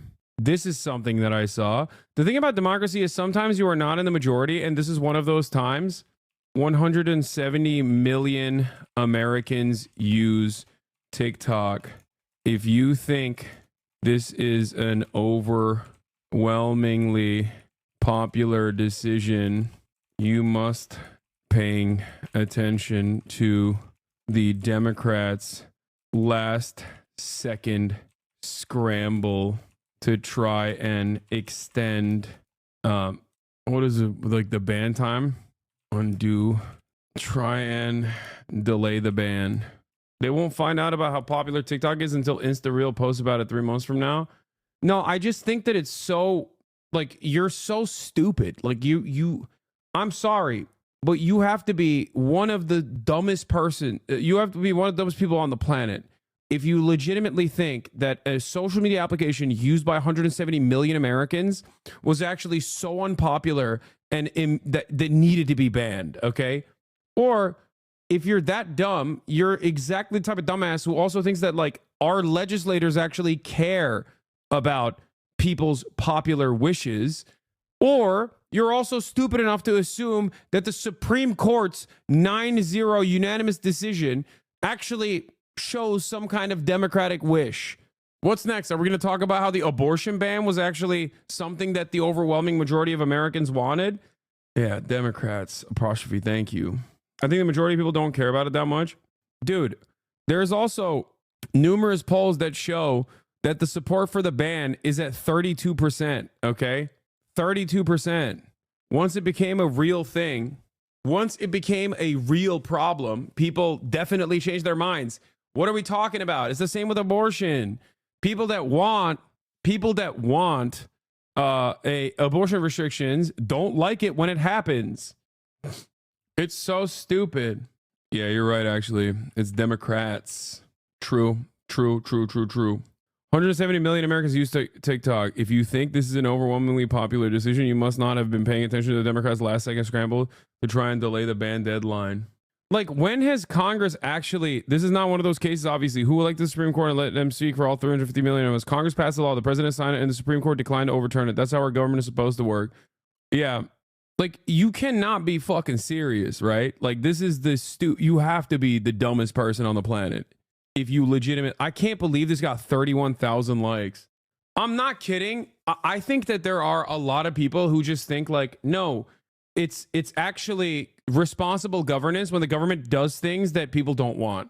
Like, that's what it's got to be, right? Like, I suspect that for many people, because they've just completely lost the plot about what the American government is supposed to be doing, like what a responsible government is supposed to be doing, they just automatically associate, like, unpopular decisions with, like, responsible governance. Like, that's what it is. Because the population is too dumb. Because the TikTok ban is, like, silly and wrong on multiple different, on multiple different issues, on multiple different fronts. It's like, it's not necessarily just that, like, oh, well, things that are popular, that are overwhelmingly popular, should not be banned by the government. That's not what I'm saying, because there could be something that is, like, genuinely dangerous, right? That is overwhelmingly popular, and I would expect the government to do what's right in that situation. But it also happens to be a idiotic assessment. Like, it's a stupid thing that they're doing in general. There is no real reason to ban TikTok. Not only is it popular, but the real reason why they want to ban TikTok is because of all of these issues, right? All of these issues that exist on every other social media platform. As a matter of fact, supercharged on other social media platforms, whether it's data privacy, which is laughable, come on, let's be real, or misinformation. Like, you cannot make an argument that you must combat misinformation by banning TikTok, by forcing TikTok to sell ownership over to another one of these assholes. All social is potentially dangerous, but has been... No, that's why I'm frustrated, okay? Because they're not trying to tackle any of the actual problems. They're using pre-existing issues that are much larger than TikTok to justify banning this one specific platform. And the reason for it is because it's a very successful platform, and it has at least some level of ownership by a foreign adversary, okay? And you can't actually control what kind of information flows through that platform in the same way that you can put your thumb on the scale on other issues. Stop whining about your app. Who cares? Hey, man, I don't know if you know this, but I'm a Twitch streamer. TikTok is not my primary platform at all. I actually don't care if TikTok would get banned. In terms of, like, my career or my job, it doesn't harm me at all. As a matter of fact, it probably benefits me because I'm primarily on YouTube and Twitch. So I'm not talking about this from the perspective of a person who's about to, like, lose money or something. Okay? Just so you understand, I stand to benefit from TikTok being banned because people are inevitably going to look to other social media platforms. 170 million Americans are going to be actively looking for another social media platform where they can get that similar kind of content. So for me, it's most likely beneficial, especially in the short term.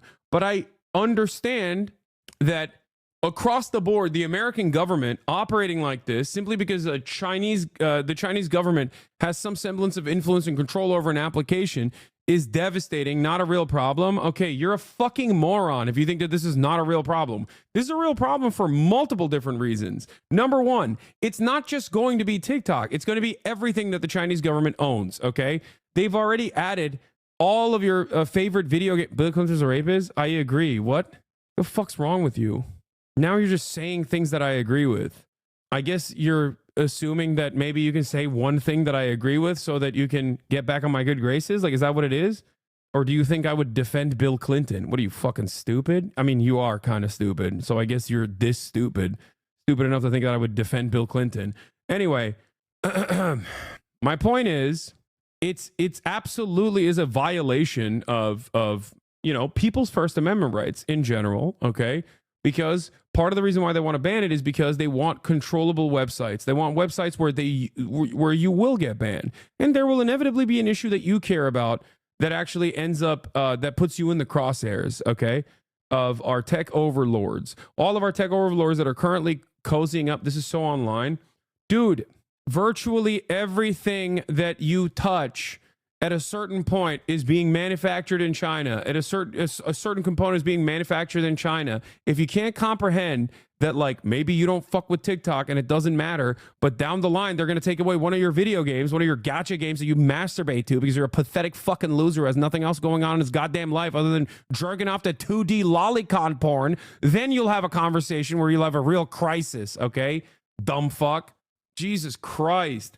Not understanding that, like, the American government should be able to take away something that isn't harming anyone, that is being used by 170 million people against the democratic wishes of the majority, is not a terrifying precedent, is your fault at that point. You know what I mean? If you can't comprehend how this move, this initiative, specifically because they want to be able to put their thumb on the scales of misinformation all day, every day, and they don't have that same level of access to TikTok.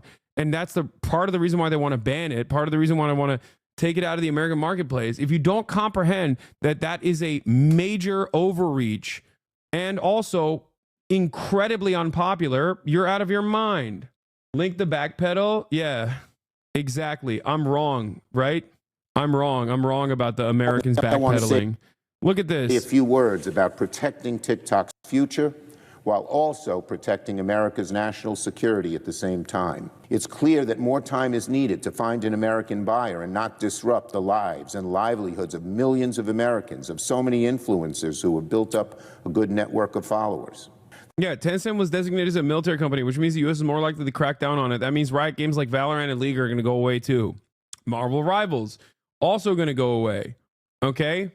Like, this is one of my criticisms of the Chinese government, is like its censorious nature. So no, I don't like it when the American government is engaging in this sort of action, okay? I think it's ridiculous. It is one of the most transparently ridiculous instances of overreach, and I am genuinely shocked that there are still people in here going, you just want your sexy dance videos. Like, you're such a dumbass, dude. It has nothing to do with sexy dance videos. If that was the fucking case, they obviously wouldn't ban it. 7 million influencers will lose their jobs. They're not influencers, man. They're not. It's not just influencers. There's plenty of 7 million small businesses means 7 million small businesses. Not every single one of them is just an influencer, okay? There's people that have, like, made new products and are selling it off of the TikTok marketplace. That's 7 million businesses. It's $11 billion in revenue. That is a ginormous amount of revenue that is just done. Why? Because a bunch of geriatrics got pushed by the pro-Israeli lobby into taking this initiative, into literally going, yeah, we're a little afraid because a couple people said free Palestine. You know? That's nuts. I don't have a small business on TikTok. I don't care. I don't care. Like, I can't stress this enough. It quite literally is probably beneficial for me if TikTok is banned, okay? But I can see it. I understand it because I'm not a selfish moron like many of you who go, I don't really watch TikTok. I don't really care. You look like you care. Of course, I don't care about what this will do to me in particular. I care about this as a government action, an overreach, an instance of overreach that is completely ridiculous. And basically, what is going to happen in the future? Like, I'm terrified of this initiative setting a very scary standard that is inherently undemocratic.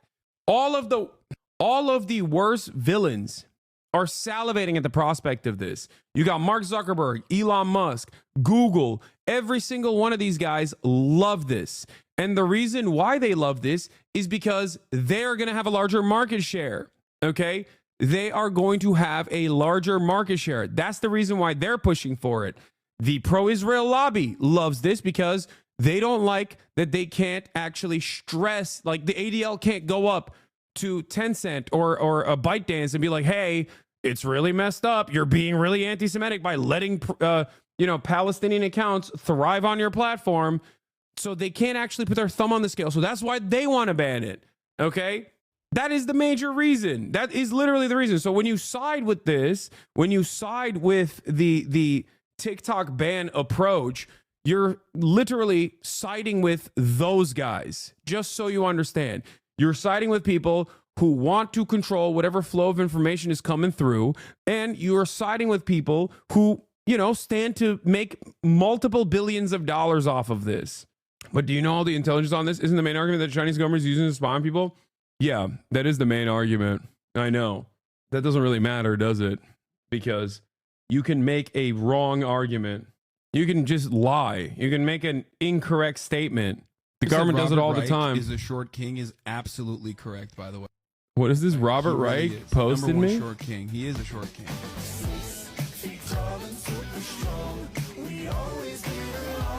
He is my short king. Yeah, also the government didn't even say that they're using it to spy on people. They just said that they could in the future if they wanted to. Or I'll take it one step further. It's not that they're spying on people. They could in the future use the information that they've gathered in the future to potentially intercept and infiltrate American politics. Like if someone is using TikTok right now in their 20s, they could go back into the data bank, find information about them, and then when they're a senator, use it against them to blackmail them. It is such a psychotic take. It's especially psychotic because data brokers already sell all of your private information on a regular basis. The American government is actively admitting that it's not happening, but it could happen in the future. And that's not enough for you to go, wow, this is really stupid.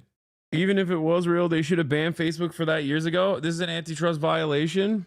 Yeah, I don't understand how people can't recognize what's going on here. I genuinely don't understand how people look at this as anything but the American government at a time when it has the lowest motion is trying to actively steal, another a foreign government's, a foreign company basically that is still very much owned by Americans. A lot of institutional investors from America stand to lose in this situation because there are a lot of institutional investors in TikTok of American background. They got out of the 7 board of executives, 5 of them are American. It's just crazy. It's just so ridiculous. And they're doing it to TikTok, and they're going to start doing it to TP-Link. They're going to start doing it to DJI. They're going to do it to whatever thing that you care about, okay? And inevitably, something that you care about, that you take advantage of, that you don't even think about, will go away. And it's genuinely terrifying to me that there are still, even in places like this, there are still, even in a community such as this one that's supposed to be progressive, there are still people who are like, nah, it's a good thing, actually. Chat is going hard defending Chuck Schumer talking points. They're not even defending Chuck Schumer's talking points. They're defending Chuck Schumer's talking points from last year because Chuck Schumer yesterday was saying this. I want to say a few words about protecting TikTok's future while also protecting America's national security at the same time. It's clear that more time is needed to find an American buyer and not disrupt the lives and livelihoods of millions of Americans, of so many influencers who have built up a good network of followers. That's why last night, Senate Democrats tried to pass a bill that will extend the deadline to give everyone more time to come up with a workable solution. But Senate Republicans blocked our bill, which is stunning because time is running short.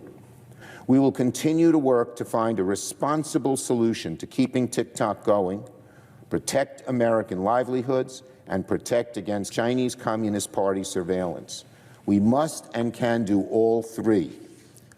I have made my views clear to the current administration, and I will work with the Trump administration and with both parties to keep TikTok alive while protecting our national security. All right, we have this as well. But hold on one second. Like, I hope you guys understand that whatever they're saying TikTok is doing, every other company in America is doing 10 times worse.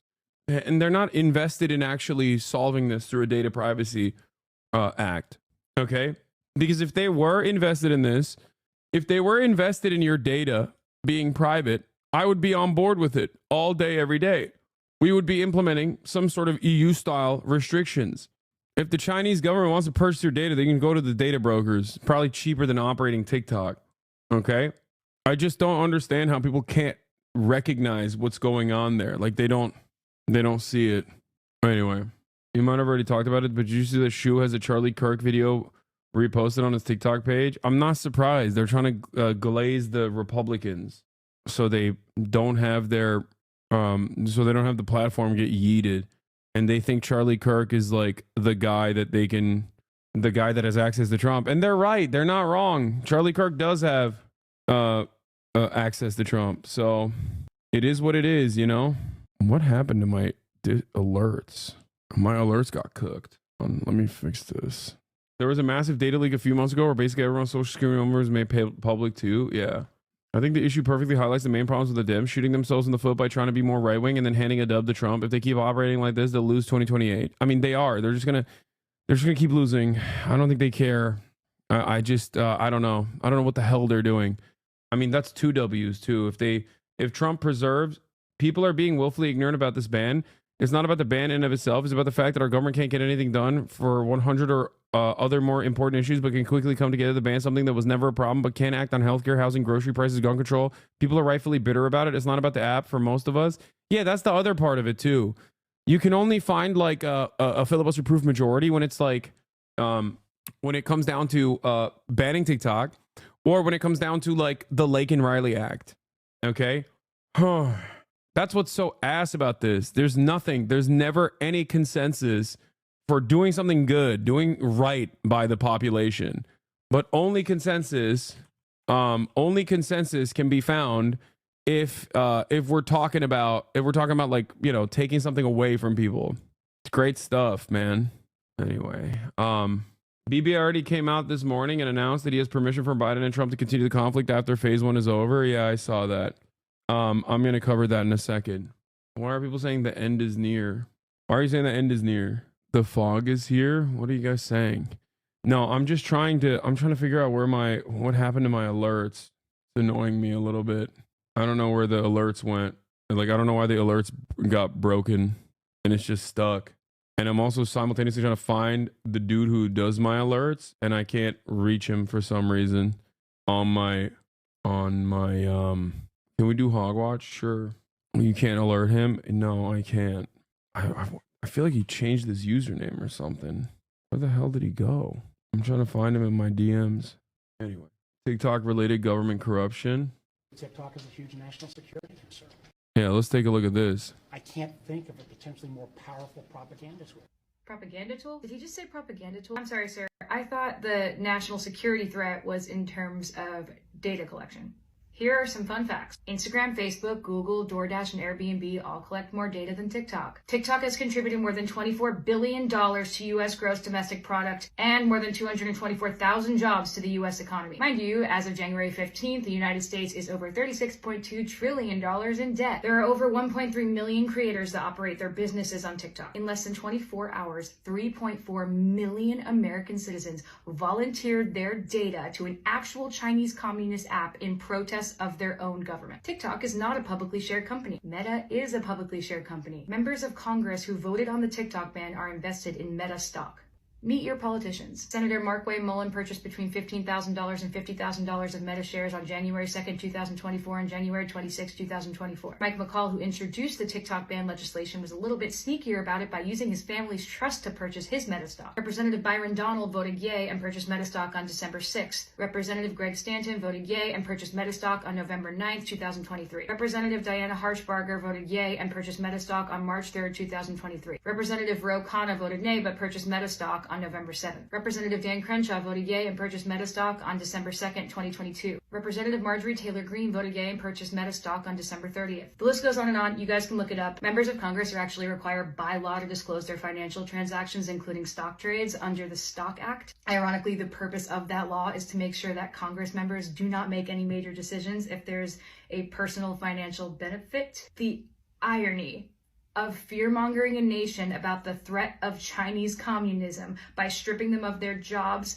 freedom of information, freedom of speech, freedom of open communication, freedom of discourse, and right to discern propaganda is wild. All while one publicly shared corporation that is notorious for controlling propaganda to literally puppeteer elections by unethically collecting our data lobbies Congress to vote on a ban to continue to monopolize where we receive all of our information. And the Congress members who voted for this monopoly were legally allowed to have shares in the stock! But it's totally normal the CIA lizard dumped $7 million into pushing this ban through because he went on Joe Rogan and talked about jujitsu. As for me, I was a broke singer-songwriter trying to make it in the music industry, and now I am one of those 1.3 million creators that can put food on the table because of TikTok. It provided me with the first equal opportunity platform to show my songs to the whole world. I didn't need to be Instagram famous. I didn't need to be some celebrity's kid. I didn't need to have a lot of money. I just needed to post a video of myself singing to my 140 followers. Thanks to TikTok, I have grown my audience to 14.7 million followers. I've accumulated over 270 million likes and billions of views on my music. I could sell tickets to my shows. I bought my first house from the money I made with my TikTok brand partnerships. My songs made it to top 10 radio because I promoted them on TikTok. I built a community of people healing from eating disorders, and with that community, I was able to stand up to a multi-million-dollar corporation called Victoria's Secret. I got to sing songs with first responders, doctors, small business owners, artists, kids, grandparents,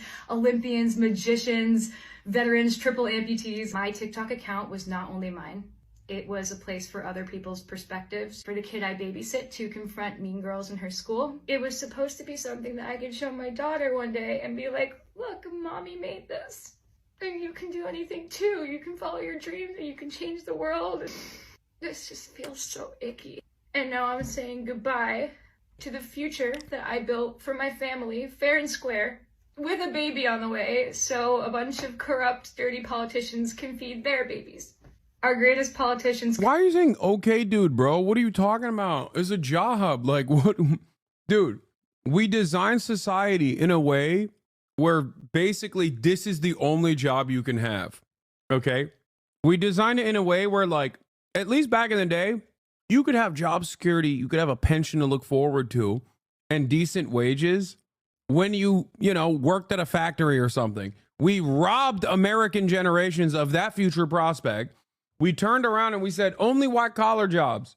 And then we made it worse and worse for white collar jobs as well. We gigafied every part of the economy. And this is like the one place where people can just be like, all right, well, I have a product that I want to sell and I'm going to promote it. And it becomes your livelihood. And that's the case for 7 million Americans. And they're like, oh, you can't have it anymore. Why? Because China. Like, how? Get the fuck out of here. That's ridiculous, man. It's so silly to look at the situation and be like, well, time to get a job now.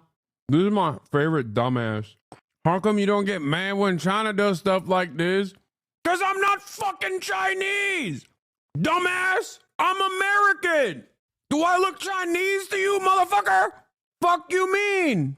Now I want the fucking Chinese firewall because dumb fucks like you shouldn't be melting the brains of Chinese people. Fuck, man. Bro said you don't get on China, though? What does that mean? Are you trying to communicate with me? Are you trying to say you don't criticize China, though? I do, but what difference does it make? I'm not fucking Chinese. Like, what is this argument? What is this argument? I don't think it's appropriate for China to do this either. Just make no mistake. But what you failed to comprehend here is that if I don't think it's appropriate for the Chinese government to do this, why the fuck would I think it's appropriate for the American government to do it? At least I'm supposed to have some semblance of democracy.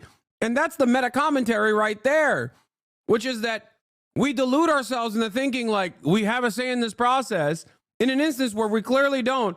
And there are dumbasses in here that are still going on and being like, it's bad when China does it. It's good when we do it. It's good when we do it. Bro, say you're communist though. Oh my God, bro. That's crazy. That must mean I'm Chinese. That must mean I live in the People's Republic of China. I'm a functioning member of the Politburo, right? Ni hao, coming to you live from Shenzhen. I'm actually they're going to send me into one of the rural farmland for my criticism of the government, dude. Sure. So why is it right for China to do it, not the US? I'm just trying to fucking make myself mentally disabled so I can have a conversation with you at the same level where you're at. Maybe if I slam my head into a fucking wall, I could come down to your fucking level. I never said that. Oh my God, I'm done. I'm moving on. Could be focusing on genocide, poverty, human trafficking, homelessness. It is not about privacy or national security. It is all about control. China doesn't want to spy on people pooping while they watch a Get Ready With Me. The government doesn't even hate TikTok. In fact, most of the Congress members that voted to ban TikTok are actually on TikTok, as are all their spouses and children. What the government hates is losing money out of their own pockets. The government hates losing control of the information we receive. And most importantly, the government hates when we talk to each other. Have you already addressed the Iraq puzzle incident? Millions of Americans. No, and I never will. Americans are watching and waiting after TikTok says it will go I don't dark think I'm Sunday playing. I'm so unless serious. President Biden. Serious. They banned TikTok. I'm going back to the block. I'm selling hard. I'm on that corner. Take however you want it, bro. I'm not fucking playing around. Tuition ain't cheap, nigga. I'm full-time and I'm already working one job. I don't got time to be playing. I don't got time for y'all fucking shenanigans. Y'all don't want to raise minimum wage and y'all don't want to let motherfuckers be happy. I was already sad before y'all started doing this shit. And now y'all want to do more bullshit just because y'all ain't getting no money. Bitch, you already rich. Already got money to play with. I don't got shit. I just spent my last 20 on ramen. That's $20 bill that my grandma gave me on ramen. And you niggas over here penny pinching by the app that's not even yours. You dick riding. You mad as shit, your app's not cool, you dick riding. You mad as shit, you got a little bit of money, other niggas got more money than you. You like, damn, what can I do to get some more money? You want to steal somebody else's shit, you dick riding. That shit not cool. Fuck the laws, fuck the judicial system. Let people be happy. Let niggas be happy. People is telling you, oh, this app changed my life. It made me so happy. Now y'all want to ban this shit? Y'all don't care about people. Fuck wrong with y'all niggas, bro. I'm about to revolt. I'm about to start a whole revolution. Y'all keep fucking playing with me. Y'all gonna see me on the news. Y'all gonna see me on the fucking news. Watch this. Watch this. Talking about it's a security risk. Don't y'all got drones in the air? Don't y'all got multiple fucking drones in the air? I'm talking everywhere. Drones. And it's not even ours. It's other people's shit. It's people already in our shit. You worry about them? Oh my God. Fix yourself. Fix your fucking self when you worry about someone else. Oh my God. That was great. You let one ant stand up to us, then they all might stand up. Those puny little ants outnumber us 100 to 1. There is not much to look forward to in America. I've repeated this over and over again. You are never retiring. You are never owning a home. The job that you actually work at, that you fucking hate, that you took on specifically so that you could pay your student loan debts, sucks dick. Okay? You are never getting health care. The government's not doing any of that shit to you. And now, on top of that, they're like, yeah, oh, you like this fucking app? I'm taking it. It makes no sense. It just sucks. It sucks. They don't want you to have nothing. They don't want you to have nothing. The only time where these 800-year-old demons get together and actually do something in Congress is when they want to take away a popular social media application. It's ridiculous. It's ridiculous. 9-0 unanimous decision from the fucking Supreme Court, dude. 9-0. It's insane to me that they can't get their act together to stop guns from circulating so that little children get assassinated at schools. We can't stop that. Oh, you want health care for free? Nah, fuck that. Hey, enjoy your medical bankruptcy. Can't get that. Every other country has it. We just simply can't. And then also can't have shit in America. They take TikTok away. It's ridiculous. It's ridiculous. Why? Because people did too many Luigi posts, okay? They said, fuck Israel too much. Oh, God forbid. You can't say that. You can't say that.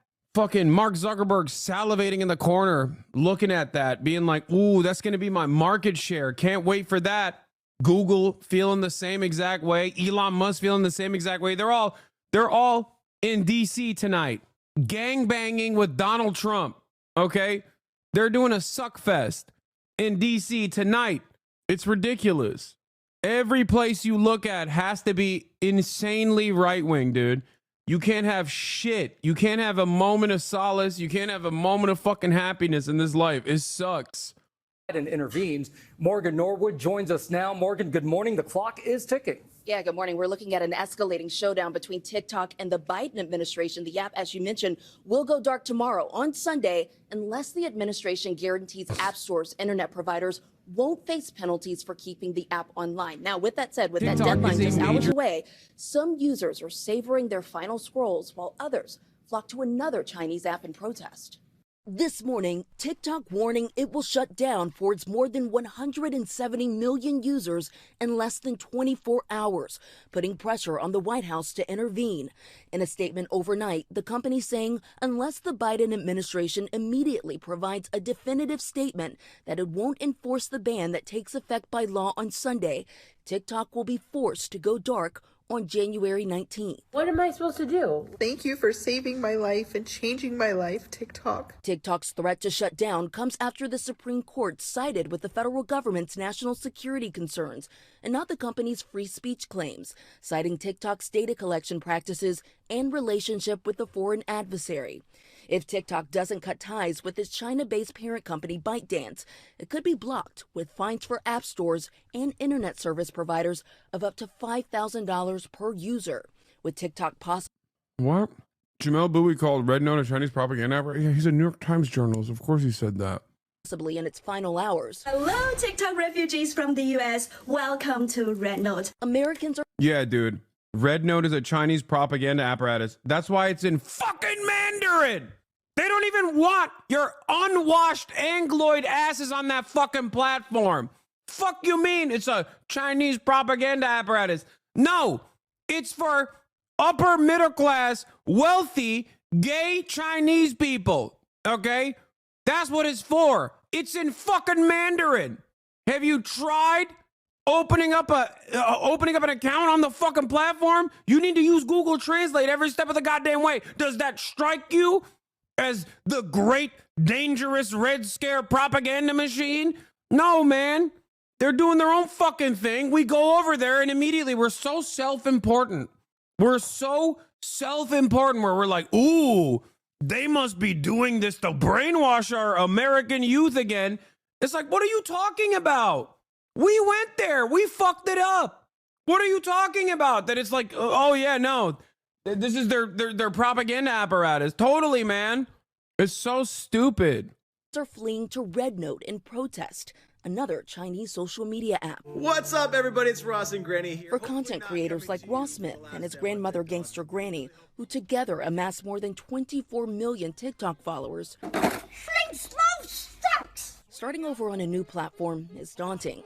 He says 30% of his income comes from TikTok. We're going to lose a lot of business. It's provided a lot of jobs for people in our lives, too. Like, we've been able to pay people's salaries because of TikTok. President-elect Trump, who takes office just one day after the ban could take effect, has vowed to try to save the app, saying Friday, my decision on TikTok will be made in the not-too-distant future, but I must have time to review the situation. Stay tuned. TikTok CEO thanking Trump for his commitment to find a solution. I want to thank President Trump for his commitment. This is a strong stand for the First Amendment and against arbitrary censorship.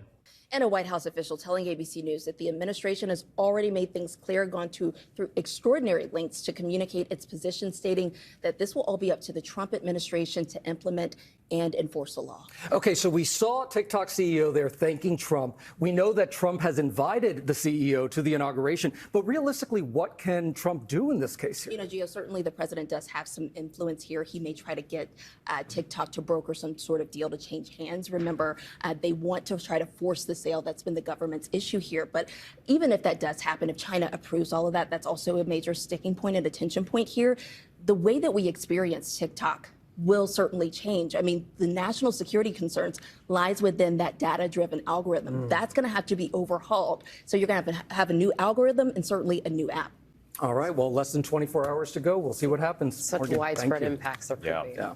Meantime, TikTok as Question: why is Trump so pro TikTok? There's so much pro Palestine because he doesn't give a shit. He does not care. He just knows that it's popular. He's smart enough to recognize that it's very popular, and smart enough to recognize that if he saves it, all of a sudden it's the easiest W of all time. That's what's so simple about this entire process, is that it unironically is about reading the room. That's it. It's not that complicated. Okay? It's not that complicated at all. He just, unlike many politicians, he looks at a situation and he's like, well, this is very unpopular. And then he thinks, am I making money? Are my big donors in the room with me?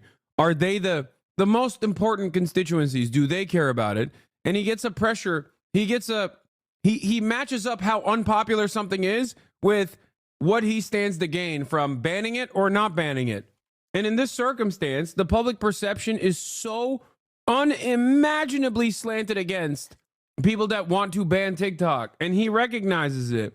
He also gets a lot of clout off TikTok. He knows that too. He talks about it all the time. It's not like, dude, Trump is not a like secretive genius, okay, in the way that he operates. Like, he's very one note, and he's also very open about his intentions. He straight up said it. I got a lot of clout on TikTok.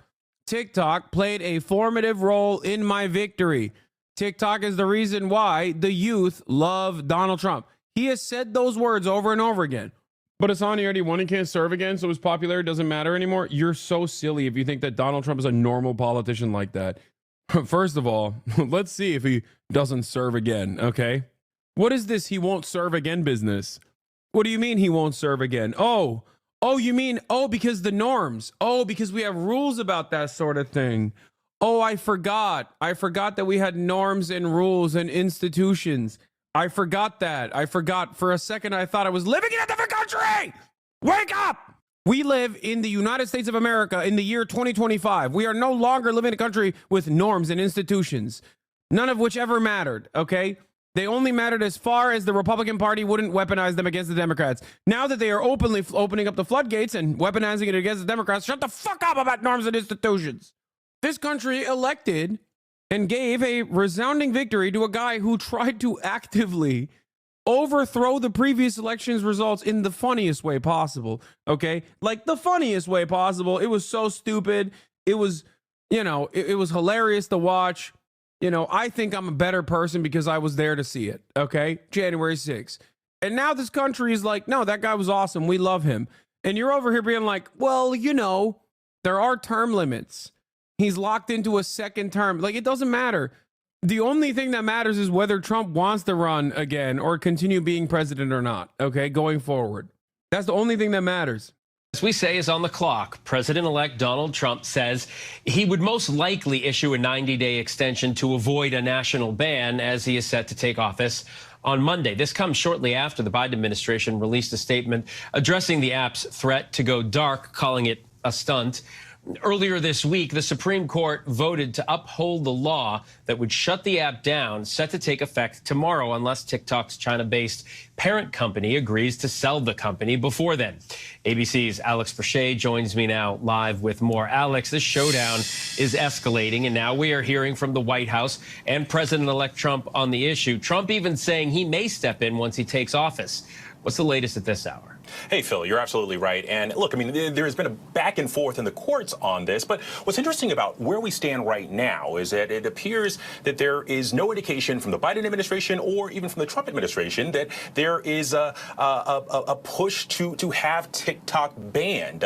We've seen the Biden administration basically say that, this is something that Trump will have to act on. And even today, the president-elect telling our Rachel Scott that he says that more than likely he will give an extension of about 90 days to figure something out on this TikTok thing. Now, TikTok has said that it will go dark starting at midnight, which right now the Biden administration is kind of slamming TikTok and their CEO, saying that the decision or the threat to go dark is, quote, a stunt, and also saying that we have no reason for TikTok or other companies to take action in the next few days before the Trump administration takes action.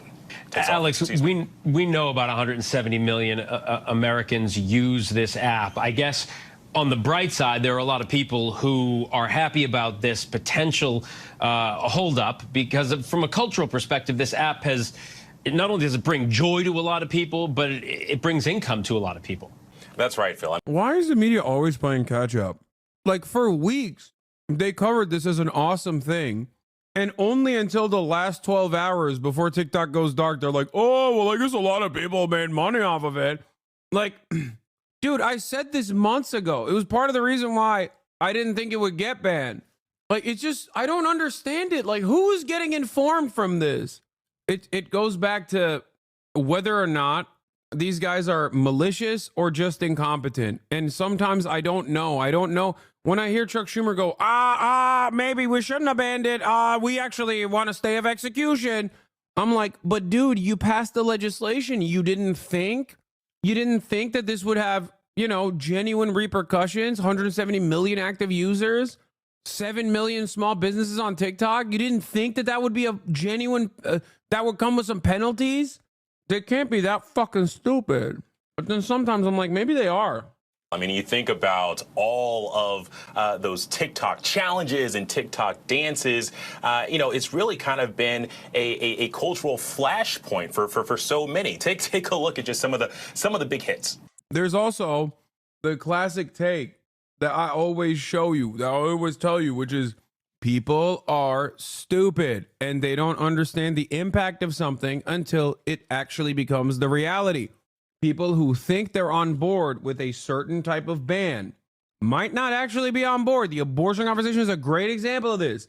People who voted to ban abortion will then turn around and be like, oh my God, I didn't realize it was going to harm my daughter. And it's the same principle behind stuff like this. And you will see it. You will see with deportation. You will see it with deportations. Come Tuesday, when ICE starts knocking on people's doors in Chicago and starts the process of mass deportation, and people start recognizing the harrowing reality of like the random guy that you see on the street that you wave to is now being apprehended by Gestapo only to be placed away at a faraway deportation facility and enslaved in perpetuity for who knows how long. Only then will you go, oh shit, my bad, I voted for Trump, but like this probably wasn't the best idea. Oh no. It's giving Nazi Germany, sweetie. You'll say that when it happens. Yeah. Turns out the federal government doesn't care if your neighbor was one of the good ones, okay? Turns out that wasn't a real thing to begin with, the idea of like one of the good ones. There's no bad ones. The bad ones, as in, undocumented migrants who do crimes, you know what happens to them? They get fucking deported or they get put in prison. The idea that like we don't do that currently and that's why we need to do this new thing is so stupid. No, this new thing is for all the ones. No good ones, no bad ones, just all of them. They're just duping you into believing a false narrative, a false reality where the American government's not taking action against like undocumented migrants, and now they finally will. Because you're an idiot, okay? You're stupid. I'm sorry. You're a stupid person. Just like you're a stupid person if you think like, oh, the TikTok ban is just a stupid app, dude. Who cares? Oh, whatever. Yeah, no, it's not like erroneous, censorious behavior from the federal government that is so openly not interested in doing anything that improves the material circumstances of the average everyday Americans, and the only time where they can find some kind of consensus is when it's like taking away your fucking treats, which also happens to, you know, help the Israel lobby and also some of the grossest billionaires that operate all the other social media platforms. But no, it's just, I'm smart, dude. I'm above that TikTok shit. Oh yeah, dude. You just want like little dancing girls. You want to watch like little dancing girls. That's why you want TikTok so bad. Me, on the other hand, I'm a brilliant intellectual. I'm above that. That's not what we're talking about. We're talking about what the government's priorities are and how willing they are to, you know, do undemocratic shit that is unpopular. Specifically, if it means like, you know, banning a Chinese app, brother. Wait. I'm looking for a man in finance with trust fund. 6'5", blue eyes. Finance.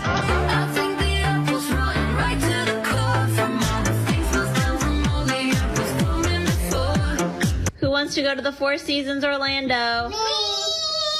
Okay, don't show this freak ass baby, bro. That's crazy. Show some goddamn small business owners.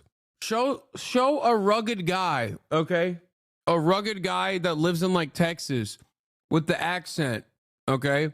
Salt of the earth, selling belt buckles for a living on TikTok. You know, there are a million guys like that. You don't have to show the alien baby that obviously has consciousness developed when he's like not even a year old, okay? No one wants to see the psycho baby, okay? I don't want to see the abomination. I'm sorry. I want to see like, if I am watching ABC News, okay, I see the abomination, I go, oh, thank God this is getting banned. I never want to see this freak-like baby again, okay? No baby should be able to have reading comprehension at the age of 1. That baby is automatically smarter than the average Republican. That baby has seen things. That baby has thoughts. That baby has dreams. That baby has a 401k. I don't want to see the baby. It freaks me out. You're saying don't bully a baby. Under normal circumstances, I say, what is that? It's a baby. He doesn't understand what I have to say. Guess what? He does. He can write a dissertation about cyberbullying. That baby freaks me out. My point is, the jokes aside, they're showing silly shit. They're not showing impactful things about how people's livelihoods are at stake. Yeah, so, I mean, listen, all those humor moments, but also one thing to keep in mind is there are a lot of businesses that have thrived because of TikTok, people reviewing their companies and that leading to an uptick in sales. And so that's something that's certainly worrying a lot of users. Who doesn't want to go to a fancy hotel, too? All right, Alex Boucher, thanks so much. Now, in China, Trump has become a cultural phenomenon. I mean, that's incredible to see. Why don't you care when it's Chinese, baby? Oh, Hassan, you like make fun of white baby? Why you no care when it's Chinese baby? Huh? Yeah, that's right. I got you. That's right. Yeah. Chinese do ban you fucking love that. Half the guys that come in here and try to own me cannot literally speak English. Okay? Oh, you're communist. You're communist. You're communist. That means you're Chinese, dude. Fucking owned. Yes, it's not a discernible accent. I'm just like trying to read the way half of these motherfuckers write. Okay? They're so excited. You communist Hassan, you anti-Jew Russian lover, please stop not liking America. Okay, stop. Do you not think this content is brain rot? I feel like it's literally killing the attention span. Yes, but it's not just TikTok. That's my point. I don't disagree with you. Yes, I think all of the attention economy is actually warping the people's brains. But guess what? Do you think it's just TikTok? Is that what's going on? Is it only on TikTok? Well, okay, now they got Instagram Reels. Now they got YouTube Shorts. Every app's doing it. Look at Twitter. Bro, this is not even funny. Do better. Get jebaited. Thanks, man. It's crazy because, like, this is not... Like everything that these guys complain about brain rot, everything that people complain about, data privacy, like every other application does it, and in worse ways too. Oh, you worry about disinformation? What's the government doing about that? Because last time I checked, Facebook is talking about how little they're doing. They love disinformation. That's what Mark Zuckerberg is saying, at least publicly, to garner favor with the right wing. Like that's the situation in the United States of America. understand something. The situation in the United States of America is so dire that a billionaire comes out, gets hit with a Dominican ray, starts doing Brazilian jiu-jitsu, and then is actively trying to win favor with the right. So he goes, I love fake news. I will never check. I will never do fact checks ever again. If you want to say fuck trans people, please come say it on my platform. Like, what are we doing? That is how you market yourself now? That's how you market yourself. Like, it's crazy to me that the things that we value in America are so busted that you got like the gayest liberals like Mark Zuckerberg, okay, who are obviously not all that considerate about like LGBT shit. They don't care. They just don't care. But like, they're libertarians, okay? All they want is deregulation. They don't give a fuck if it's a lesbian doing the deregulation or if it's a white guy, a white man doing the deregulation. They just don't care. And in that process, after going to fucking whatever Ivy League institution and living in San Francisco for years and years and years, these gay-ass libtards turn around and they're like, oh, dude, you know what I love? Shitting on queer people. Please. I hate vaccines, actually. I've never liked vaccines. I've never been a fan of vaccines. Please don't get vaccinated. I will actually make sure that my children are not vaccinated. They're just lying. But you have to pay attention to like what they're lying about. And it's wild that this is what they're lying about. They're like, back in the day, they were just like, oh, we love gay people. It's our favorite. Please be gay.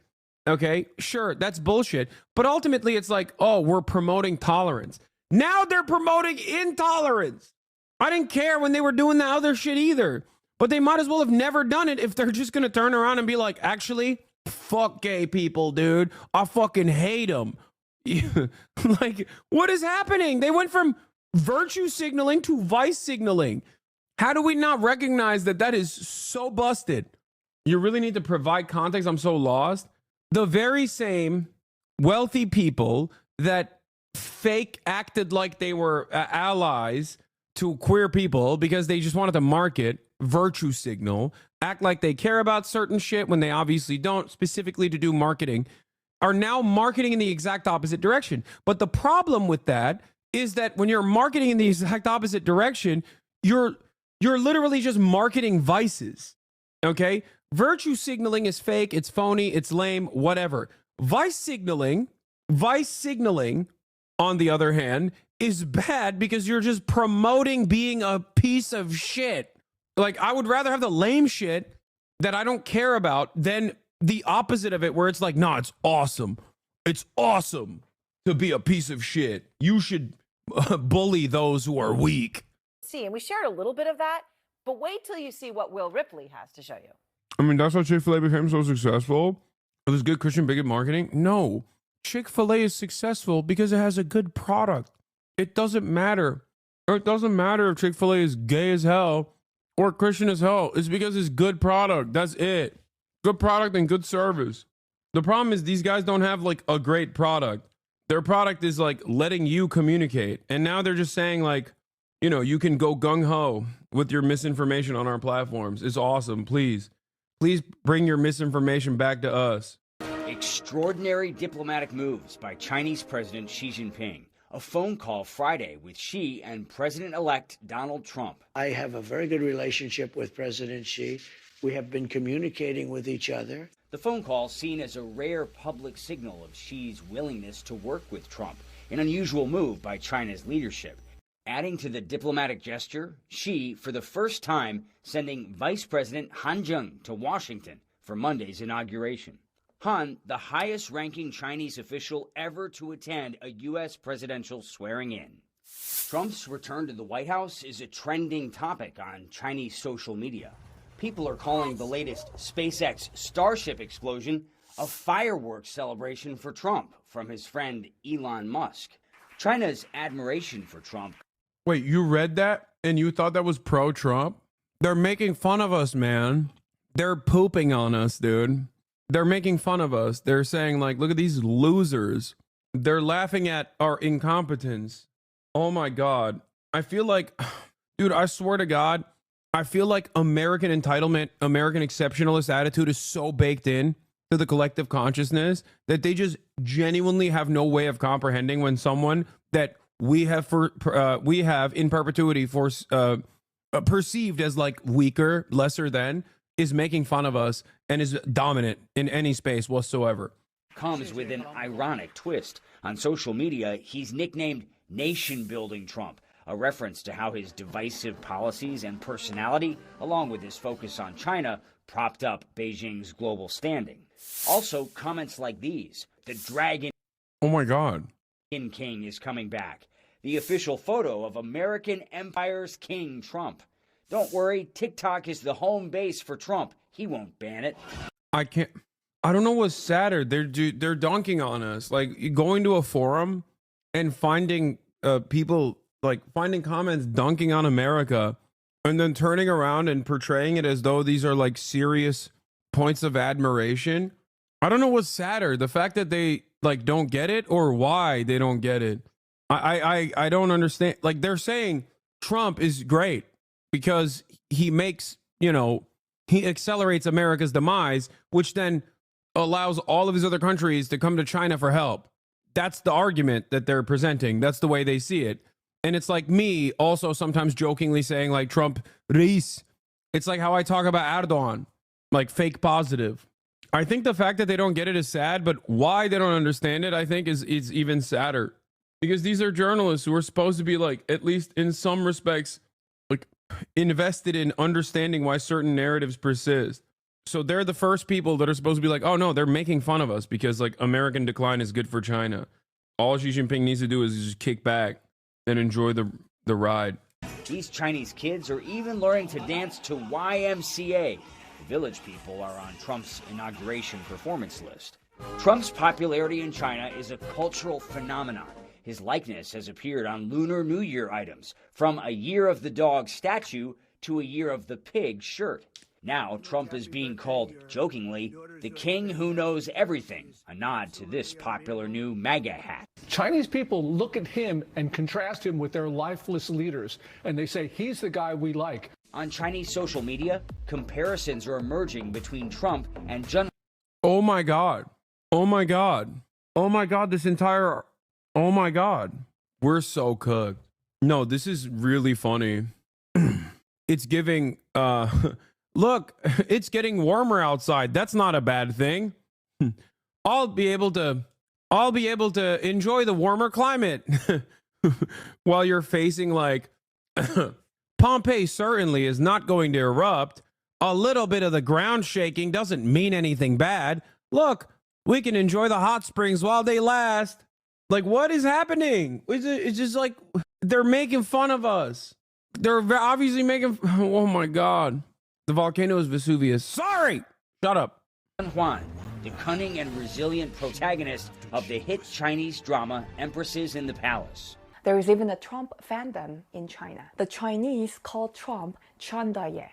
The meaning is a great Trump grandfather.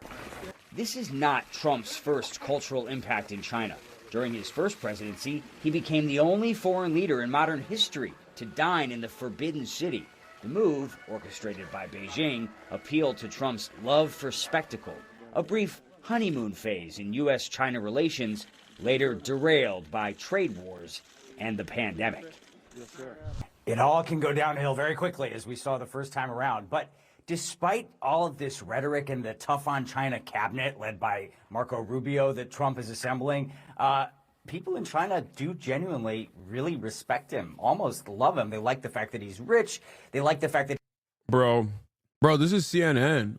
Dude, I can't believe I would ever say this, but like resistance liberalism at least was like accidentally arriving sometimes at like decent coverage. And now that we don't even have like 2016 era hashtag resistance liberalism, they're just straight up covering, they're just glazing Trump. Oh, this is unbelievably bad. Not only is it unbelievably bad because like no one, there's going to be just no dissent whatsoever.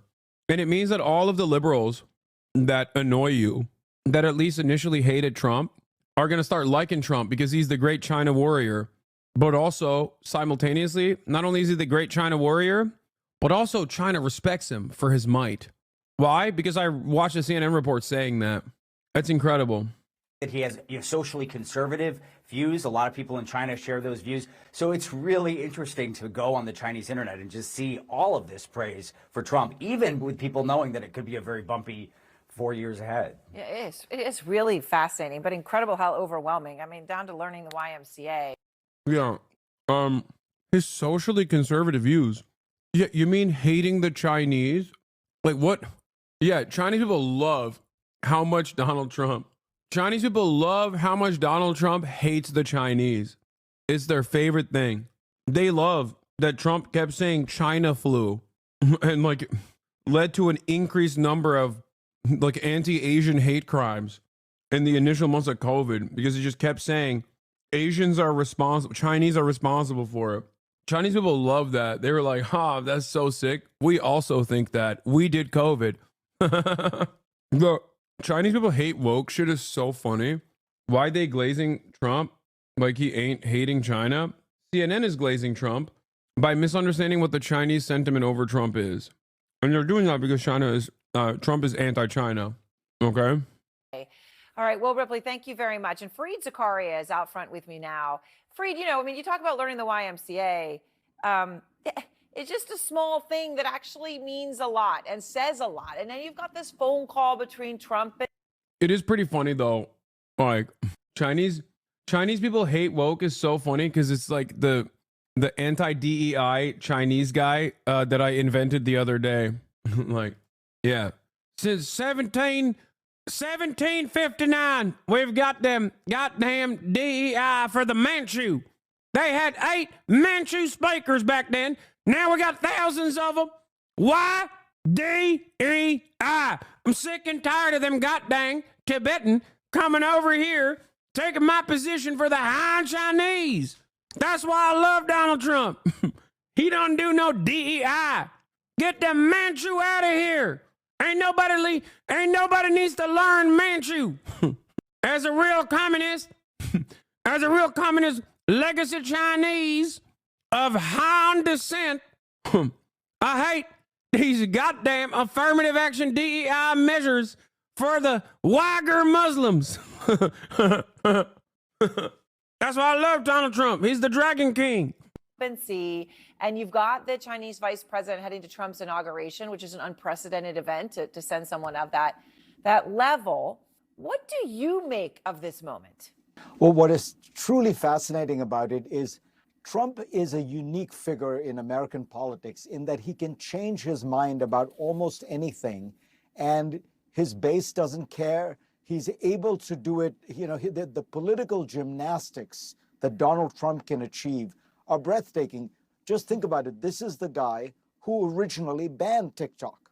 The original TikTok ban was put in place by Donald Trump in an executive order. And then the court ruled that he had overreached. You have to do it by law. And now he's trying to use an executive order to undo a congressional law that has been passed 9-0 by the Supreme Court.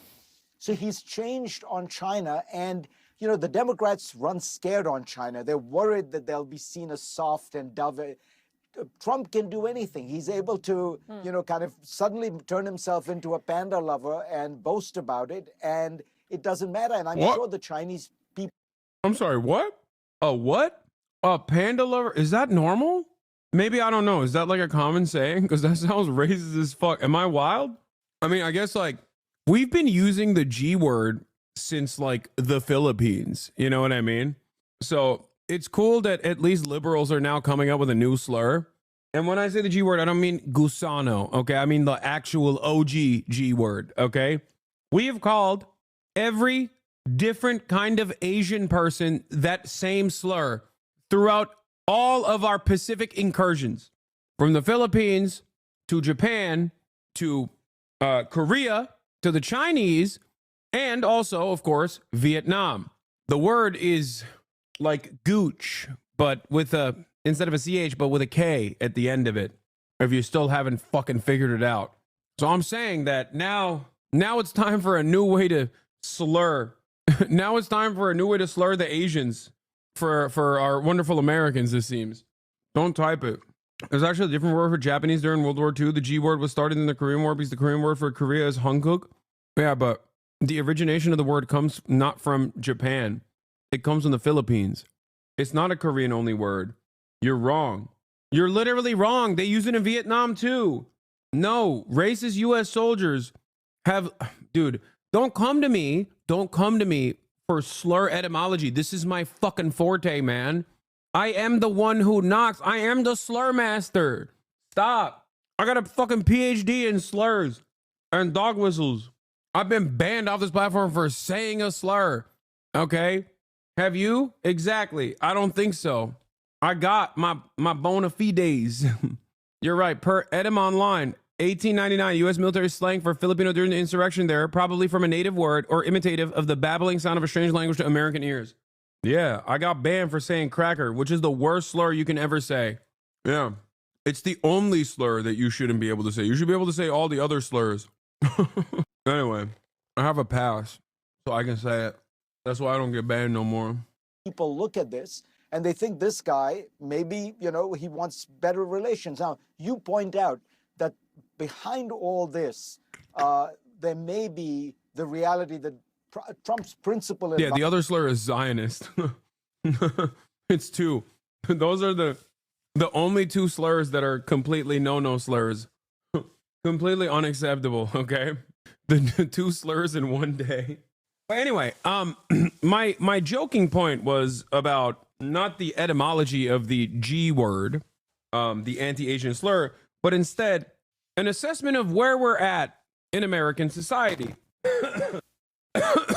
in the year 2025. When you got the likes of Fareed Zakaria on CNN finding new ways to finding new ways to like say some racist shit about Chinese people, well, that's not a good sign, you know? It's not a good sign about our upcoming foreign policy adventurism. Seems like we're just like doing, even on the wokest side of the news, we got people doing weird takes. Using Gordon C. Chaincliffe, by the way, who wrote this book. It's been 23 years, 5 months, and 18 days since China's coming collapse. Your treat for 170.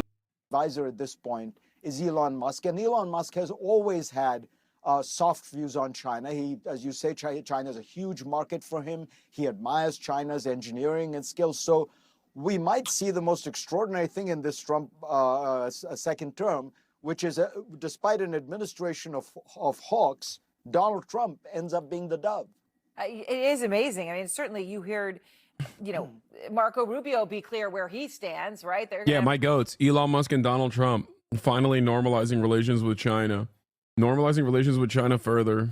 My kings. A situation where China controls everything in the United States if we don't watch. Oh my God, we're doing the same We're doing the same thing Rachel Maddow tried to do last time, man. The more like anything that the Trump administration does that's like even remotely positive in terms of foreign policy, the liberals are just going to actively be against.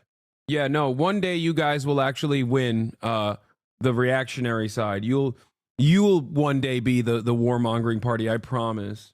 Why is a high official from China attending his inauguration? Deals? Yeah, dude, because the Chinese love him. No, because they understand that Donald Trump's going to be Donald Trump's talking about doing tariffs and stuff. I'm sure that they want to play ball. They want to, make sure that this is, they want to do diplomacy. They're not animals like we are. I mean, that's the tone right now. But can I ask you about Elon Musk? Because he has, I called him the word partner because I struggle sometimes to find the word. I mean, that kind of captures his omnipresent, he's always with Trump. He's so much a part of things. Holidays at Mar-a-Lago. But let me just... Also, Trump is super malleable. Like, a little bit of a soft touch goes an incredibly long way for him. Like, he's not as invested. Like, he understands that the military-industrial complex is powerful, important. These are important, valuable donors, right? But also, when he likes someone, he really likes them. And it's pretty easy to get someone like Donald Trump to like you. You just, glaze him a little bit. You flirt with him a little bit. Bro, Kim Jong-un did it. Like, what are we talking about? Like, think about that. Kim Jong-un was able to glaze Trump enough that Trump accidentally arrived at like a decent foreign policy for Korea. Think about that. I saw a comment on Redbook saying that their government told them that our government invented COVID in a lab. Like, holy shit. That's so funny. they're doing the same thing that we're doing. I have seen some of those like Chinese Voice of America style outlets, Global Times, every now and then writing articles about like vaccine efficacy. So yeah, they're doing the same shit to us that we're doing as well. Just play Hilarious. again part of what Musk said about China that we have on tape. Well, I'm a big fan of China. Can we just say that? I've got a lot of fans in China. Well, the feelings are reciprocated. So I know you're not a fly on the wall in their conversations, but Trump is the one who initially put these incredibly tough tariffs on China that the Biden administration continued. So do you think Musk changes Trump's mind on this? I mean, for Musk, this is everything. I mean, it's existential when it comes to his business and net worth.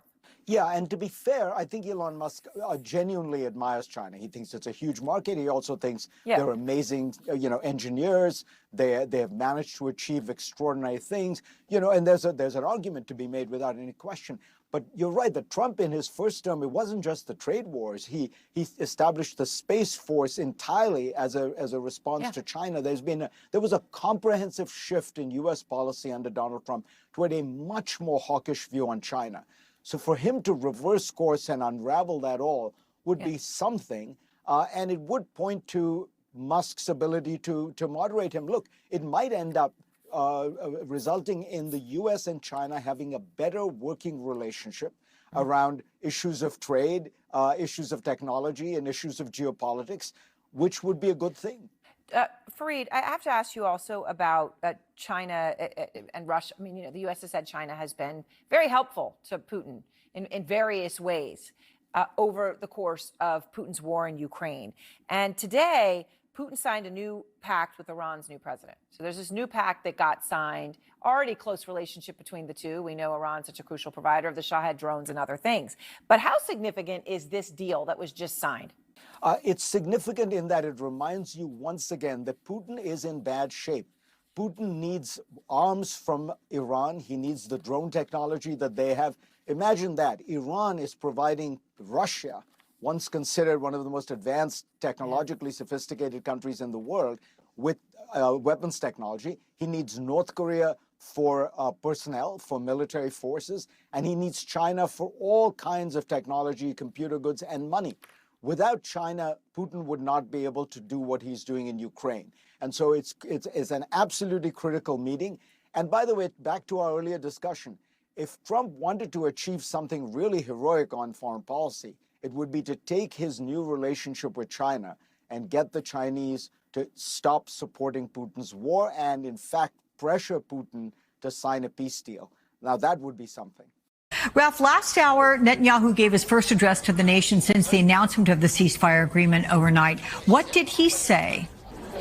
So, Alex, at this point, we are less than 12 hours from when this ceasefire is supposed to begin, and we are kind of in limbo because Netanyahu said that Hamas has not provided the list of the 3 female hostages who are due to be released tomorrow. And he's saying that if Hamas does not abide by this agreement, it is not going to go forward. So there are a lot of anxious people here in Hostage Square who have been gathering for 15 months now, demanding the release of the hostages. They are hoping that that is going to begin tomorrow, but there is an uncertainty hanging over this all right now.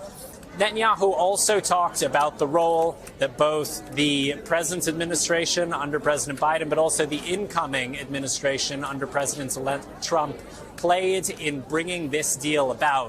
Take a listen to what he had to say. President Zelensky. I knew it. I knew it, brother. President Zell Disney.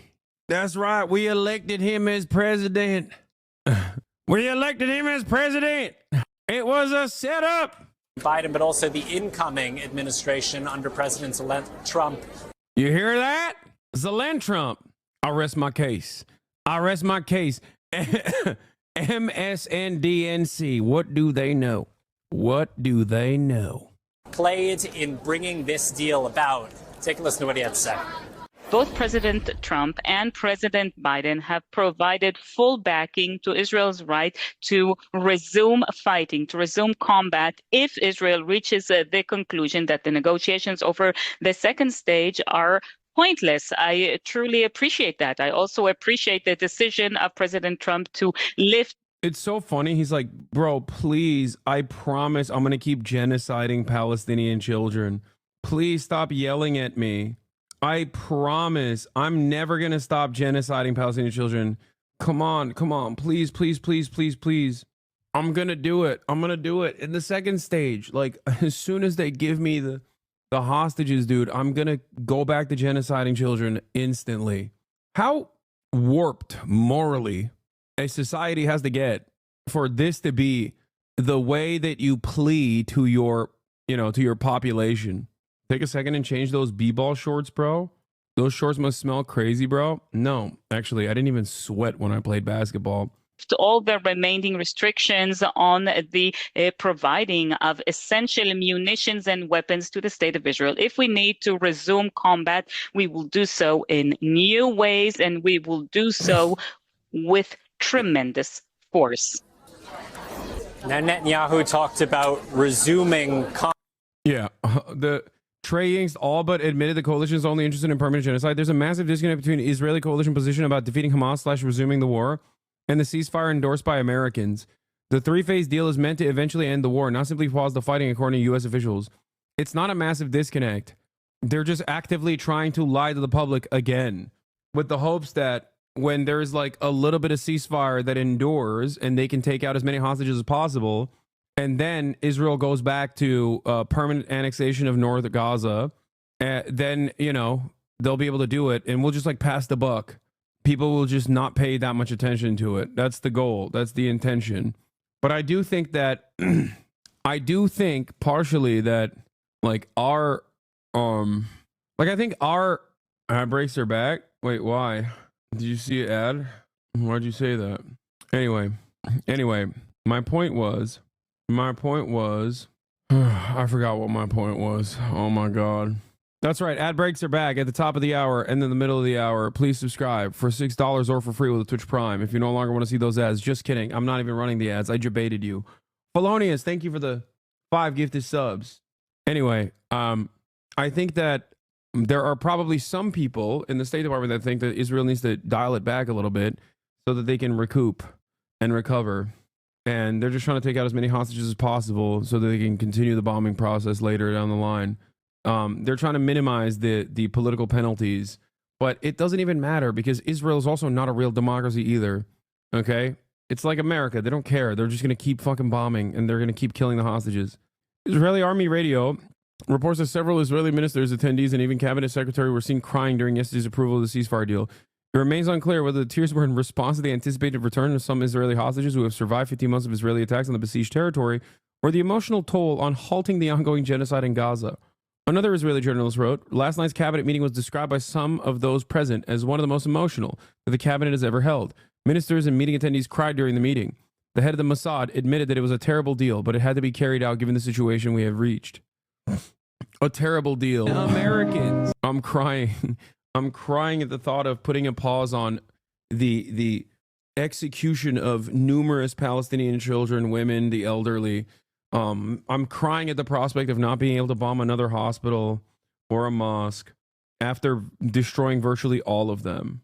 Okay? Combat there, and that has a lot of people very worried because, as you know, Alex, in this first phase of the deal, it is only 33 of those 98 hostages who are due to come out. Netanyahu has said... Yeah, they're not getting back any of the other ones if they just start bombing, by the way. Repeatedly in public and in private that he is not prepared to end this war, and that raises real questions about whether he is going to be willing to go from phase 1 of this deal, that 6-week ceasefire, to phase 2, which would see the war ending in its entirety and the full withdrawal of Israeli troops from Gaza. So many questions hanging over this agreement right now. And as I said, less than 12 hours until it is due to go into effect. Alex. Okay. Here's Netanyahu saying that Trump emphasized to him that the ceasefire is temporary and Israel will have full backing to resume the war in Gaza. He says that Trump has decided to lift all remaining restrictions on U.S. munitions, allowing Israel to resume the war with tremendous force. Since he was elected, Trump was completely committed to the release of the hostages. We spoke on Wednesday. He congratulated me on the agreement, and he emphasized, and rightly so, that the first stage is a temporary ceasefire. This is what he said, a temporary ceasefire. Towards the next stages of the agreement, we are holding on to some significant assets so that we can bring back all of the hostages, and in order to accomplish all the goals of the war. Both Jimmy Dore replied to what? I think Bibi is saving face. President Trump and President Biden have provided full backing to Israel's right to resume fighting, to resume combat, if Israel reaches the conclusion that the negotiations over the second stage are pointless. I don't know. I don't know if Benjamin Netanyahu is trying to desperately hold on to his coalition by like actively lying to people, or if he's being honest about it. The problem with Israel is you never know. You never know. It's just it's very hard to figure out exact. I mean, I know what they want to do. They want to keep bombing, and they want to permanently annex the Gaza Strip, or at least the northern Gaza Strip, right? Everything north of the Netzarim corridor, they want to permanently annex and then bring in settlers and resettle. That much I do know. Like, that's very obviously a goal. And it's not just the goal of like Itamar Ben-Gvir. It's certainly a goal that I think the broader Israeli government also maintains. But as far as like what Benjamin Netanyahu is communicating right now, do I think that this ceasefire will hold? I don't know. It's entirely dependent on Donald Trump. And that's terrifying because Donald Trump is no friend of the Palestinians. Donald Trump is no friend of the Palestinians. Donald Trump's base of support are evangelicals. They are the most rabid pro-Israel people in America, okay? They outflank Zionist Jewish people in America by a wide margin. They have much larger numbers, and they're significantly more rabid about Israel's settlement project. So those two things, especially paired up with the Miriam Adelson giving Donald Trump $100 million to permanently annex the West Bank, leads me to believe that Trump might have given additional assurances. Haters gonna clip. Wait, what? Why? There are Zionist Jews and anti-Zionist Jews. The most rabid Zionists in this country are Zionist evangelicals, evangelical Christian Zionists. They also fund the overwhelming majority of settlement projects in Israel. This is just the truth. They're psychotic. That's why Mike Huckabee being the envoy is a massive deal. The ambassador to Israel being a massive deal, okay?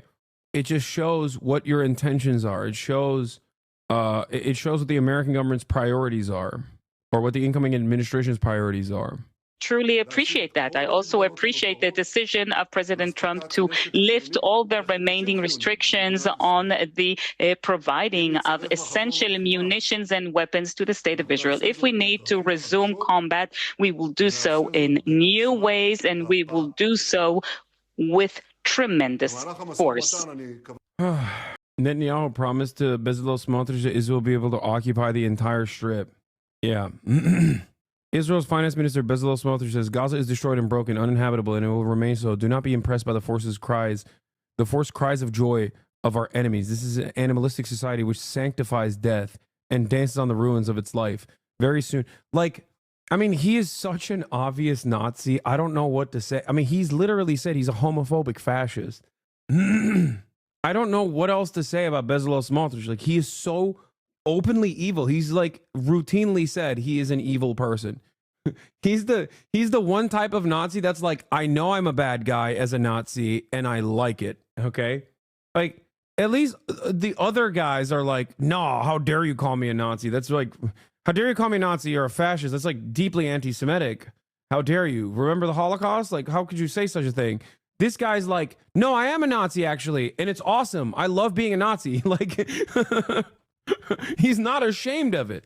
Some other famous choice words from Bezalel Smotrich was when his wife was giving birth at an Israeli hospital, he demanded that no Arab Palestinian citizens of Israel, non-Jewish citizens of Israel, okay, give birth in the same maternal ward, where he said, that baby will grow up to be a terrorist. Why would I want my wife to give birth next to a terrorist?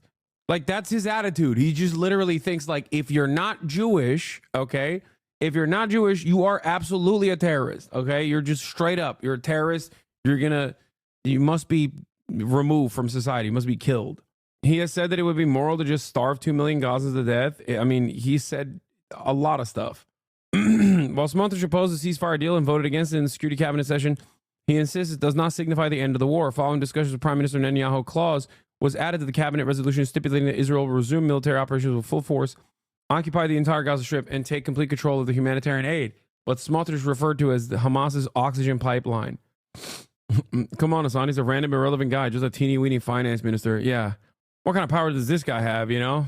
I still can't get over this fucking stupid tweet. Jesus Christ. People are so dumb. Breaking. Netanyahu has informed his cabinet ministers that he has a letter from Biden and a transcript from Trump guaranteeing Israel's right to return to war after phase 1 of the agreement. Israeli journalist Yinan Magal, host of a popular talk show on Israel's Channel 14, reports.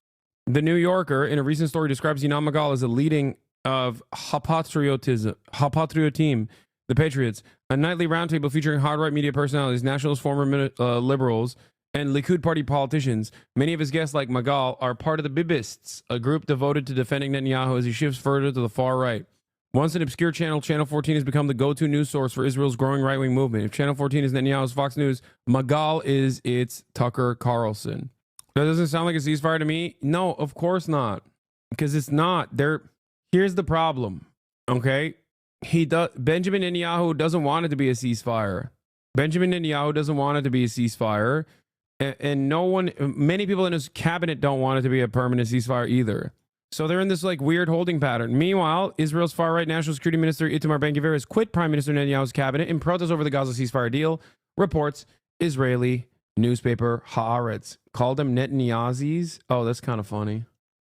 Meanwhile, it's so strange, but we are in a holding pattern right now as we are mere hours away from a supposed TikTok ban. TikTok might go dark, okay, at, I guess, 12 a.m. Eastern. And also, tomorrow, in a couple hours, we're also going to start the supposed ceasefire as well. Truly interesting times. And then on Monday, Donald Trump's inauguration takes place at 6 p.m. I think it takes place at 6 p.m. Eastern, right? Or no, 9 p.m. Eastern, 6 p.m. Pacific. Ceasefire is in 5 hours from now. I'm living in Israel. There it is. 5 hours from now. This is a very interesting time. Shouldn't the ceasefire start already? Is Sunday in Palestine? No, it's in 2 hours apparently. Oh, say the quote. You mean there are decades where nothing happens, and then there are weeks where decades happen? Bro, okay, E-Rob's talking shit about me. All right, I got it. Take a day off. Ice raids are slated to happen on Tuesday, starting in Chicago. I just got a message from TikTok that said, we regret to inform U.S. users, and I accidentally asked out of it and can't get back to it. Anyone else get that? Let's see. I'll go on TikTok right now. One last time, baby. That sweet, delicious, juicy. Oh, I just got an ad. Wait, what the fuck? My app is bricked. Oh, important update. I got it. I'm gonna post it on my Twitter. Hold on. Inauguration is noon Eastern. Oh, I thought the coverage started later than that. I posted it on my post cock for your last post. Okay, that's a brilliant idea. Yeah, I should do that. What is this? Hassan is ruining the youth. HasanAbi this, HasanAbi that. I've been a member for 4.5 years. Okay, you Hassan fans really need to look into what you're watching. I know he seems like a good guy and a progressive voice, but a DNC poll showed that 79% of Hassan fans turn into Hank Pecker enjoyers. And the danger that... It's true. It's true. He's right. Why is the Twitter soundbar so annoying? I don't know. Here it is. Goodbye, old friend. Important update for TikTok. We regret that the U.S. law banning TikTok will take effect on January 19th and force us to make our services temporarily unavailable. We're working to restore our service in the U.S. as soon as possible, and we appreciate your support. Please stay tuned. Hurting yourself in confusion if you think that Nintendo is not universally the boomer, normie, video game console creator. But you're so fucking delusional that either this is all you know and you've never played another game before, or because you're an annoying fucking fanboy and you turn around and you go, you stupid old man. Anyone who tells me Nintendo is 100 years old and that's why they were there first and that's the reason why it should remain that way deserves to not only get banned in my chat, but just banned in general from life. okay? It doesn't matter how things used to be.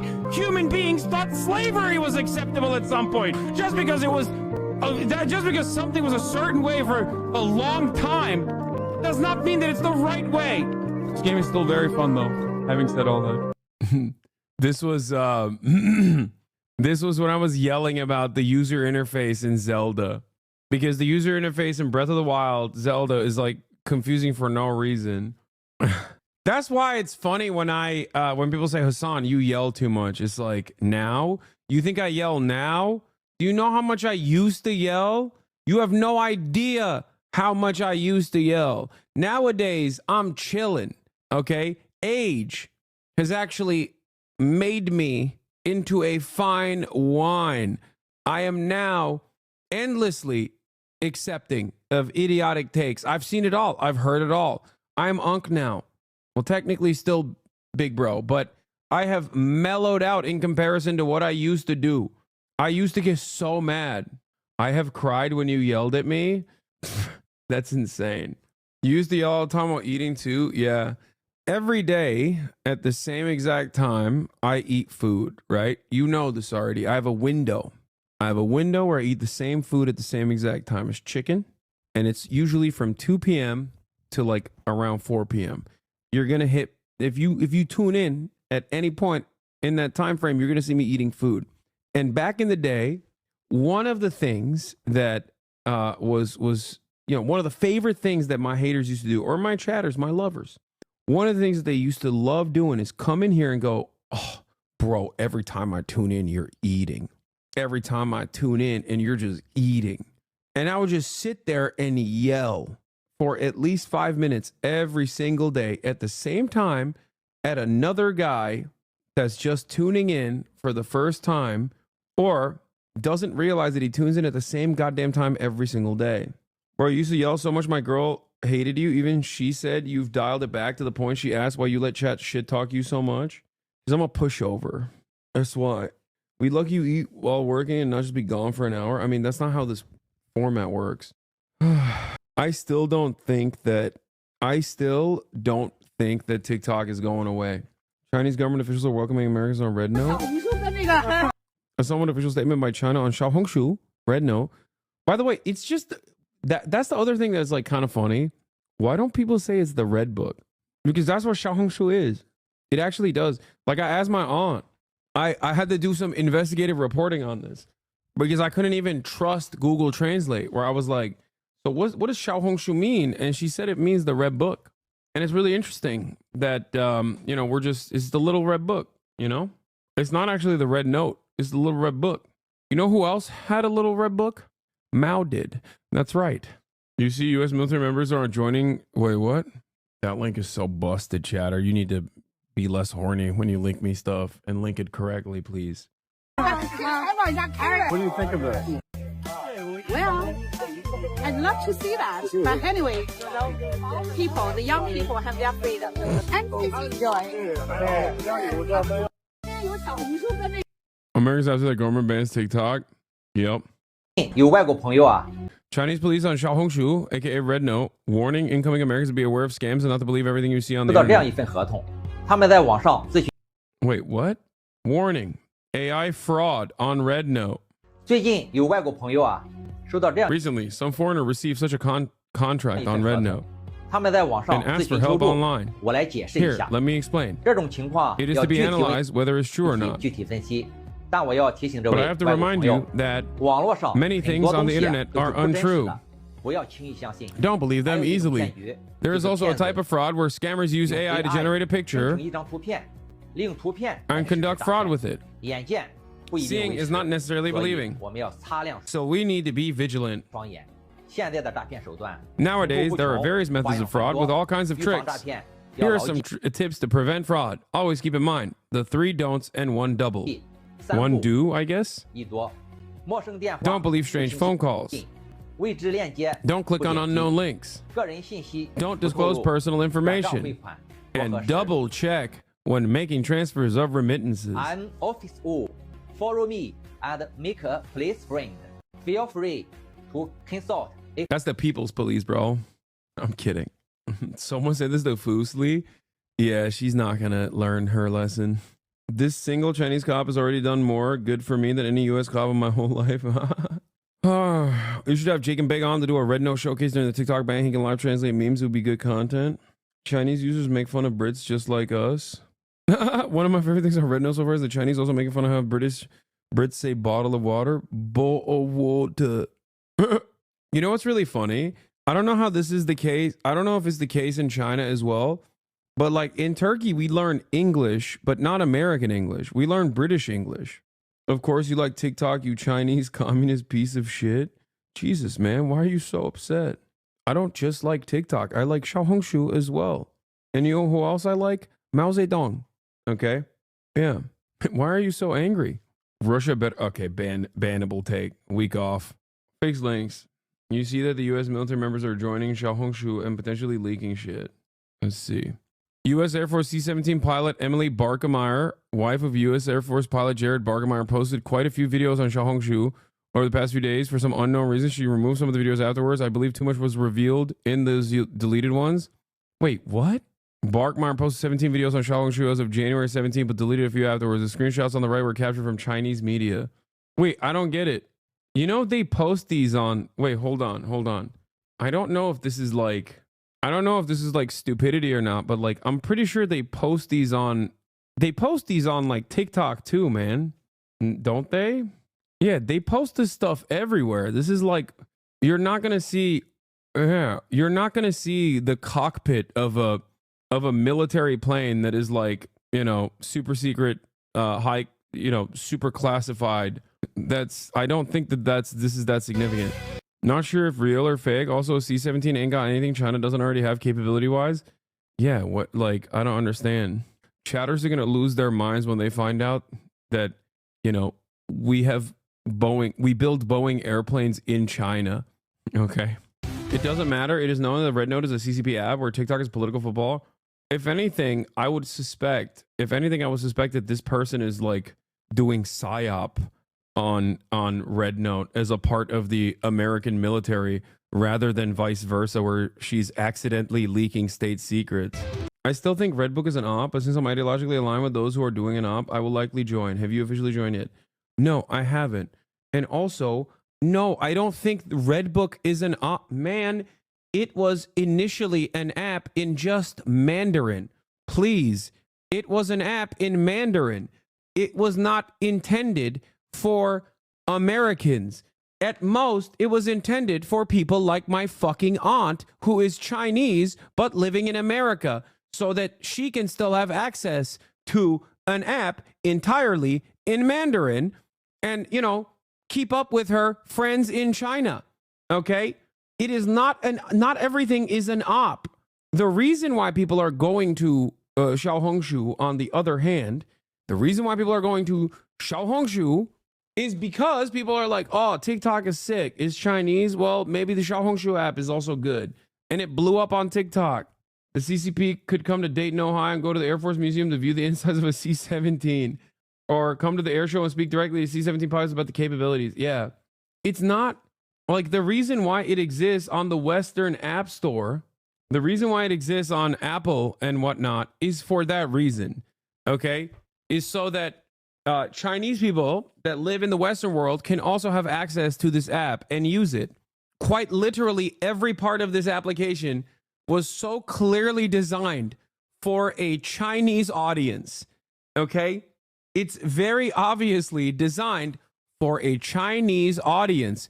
It is in Mandarin. They only apparently recently added the translate button on the application for the influx of Westerners that have not joined the application. Although I agree with the op, I wish it was actually instilling revolutionary communist sentiment in the minds of the Angloid servile peasants, okay? It's not. It's not doing that. I wish it was instilling class consciousness among the American proletariat. Oh my God. I wish it was doing that. No, it's an app to show like your cool Chinese apartment to your Chinese relatives living in Los Angeles, okay? Americans are so desperate for like a crumb of like not immediately anti-communist sentiment, that they see like a Chinese person and go, oh my God, Maoism is coming back in a big way. They see like a Chinese accountant being like, wow, you guys don't have healthcare, you're so wealthy, and go, oh my God, the proletariat, the international workers of the world unite. The proletariat has nothing to lose but their chains. What is happening?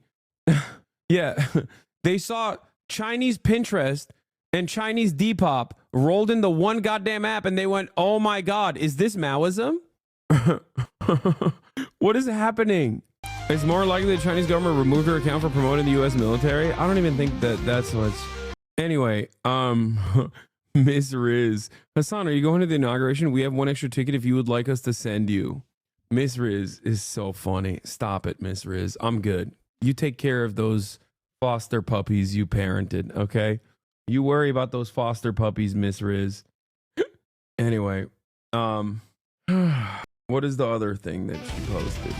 Yeah, this is just like a pro-American military propaganda. I don't think it's that significant.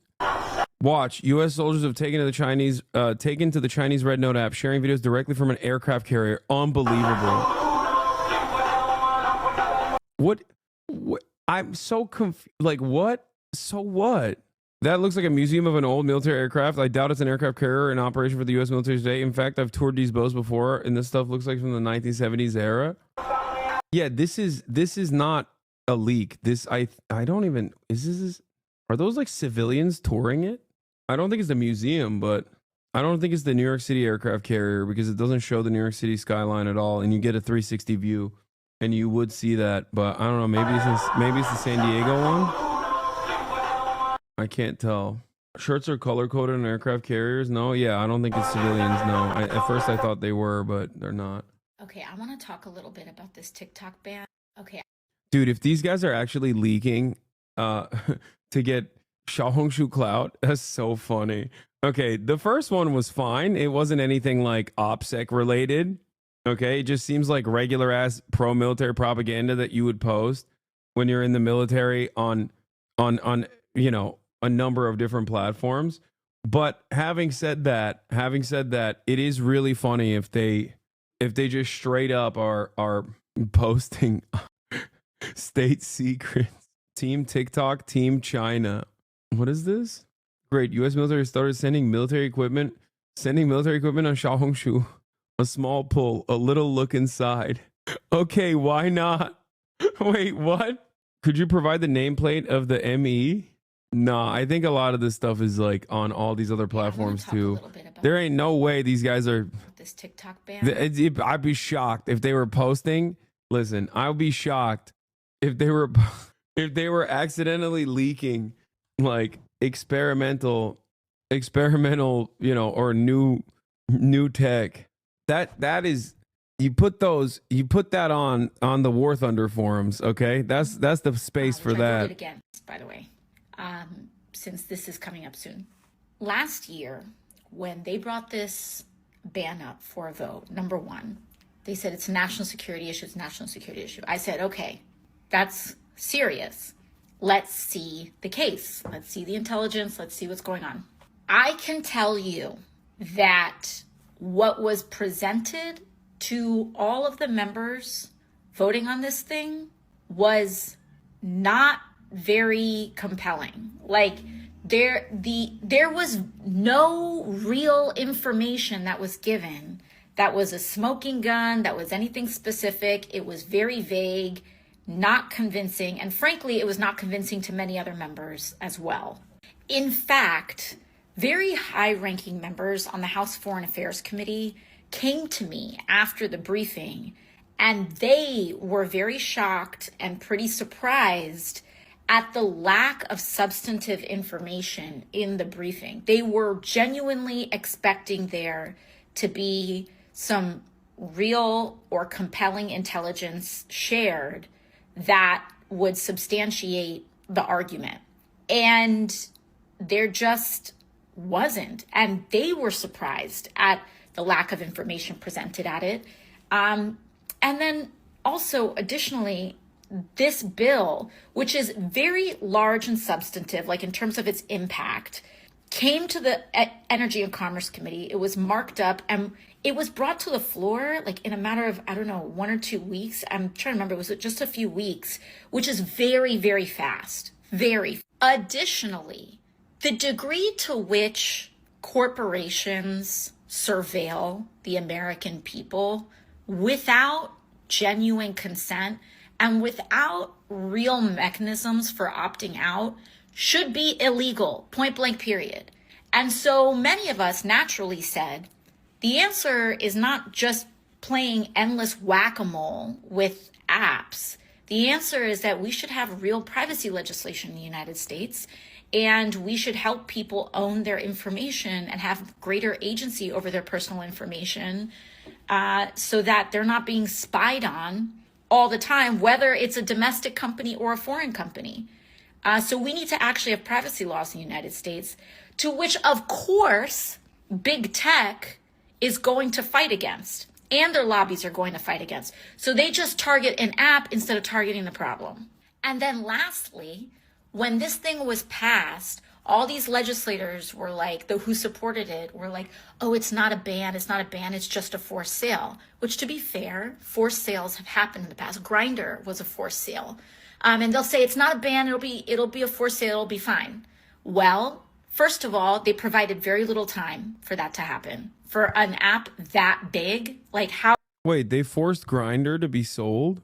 I didn't know that. Grindr mentioned let's fucking go. You're so stupid. Oh my god. Oh my god. Oh my god. Oh my god. Oh my god. It's because Republicans. Oh my god. It's oh my god. Oh my god. It's because Republicans actively use Grindr. Oh my god. Oh my god. Grindr has been sold by its Chinese owner after the U.S. expressed security concerns. The sale comes after U.S. government committee expressed national security concerns about Beijing Kunlun Tech ownership over the app last year. Kunlun is now selling Grindr to San Vicente Acquisition for about $608.5 million. Kunlun originally bought Grindr in 2018, but the Committee of Foreign Investments in the United States reportedly informed Kunlun that its ownership was a national security risk. Kunlun did not submit its acquisition of Grindr for the CFI-US review, which is perhaps why the committee made the rare request to undo an already completed acquisition. Oh my God. At the time of Reuters' March 2019 report, it was unclear what the CFI-U's specific concerns were. But the Financial Times says the committee worried the Chinese government could use personal data from the app to blackmail U.S. citizens, which could include U.S. government officials.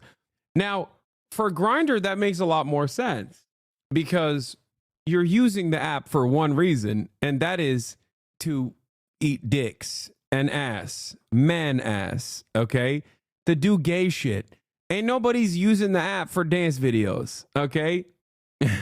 So that makes a little bit more sense, especially since we know, Grindr results really explode during times of like CPAC or RNC.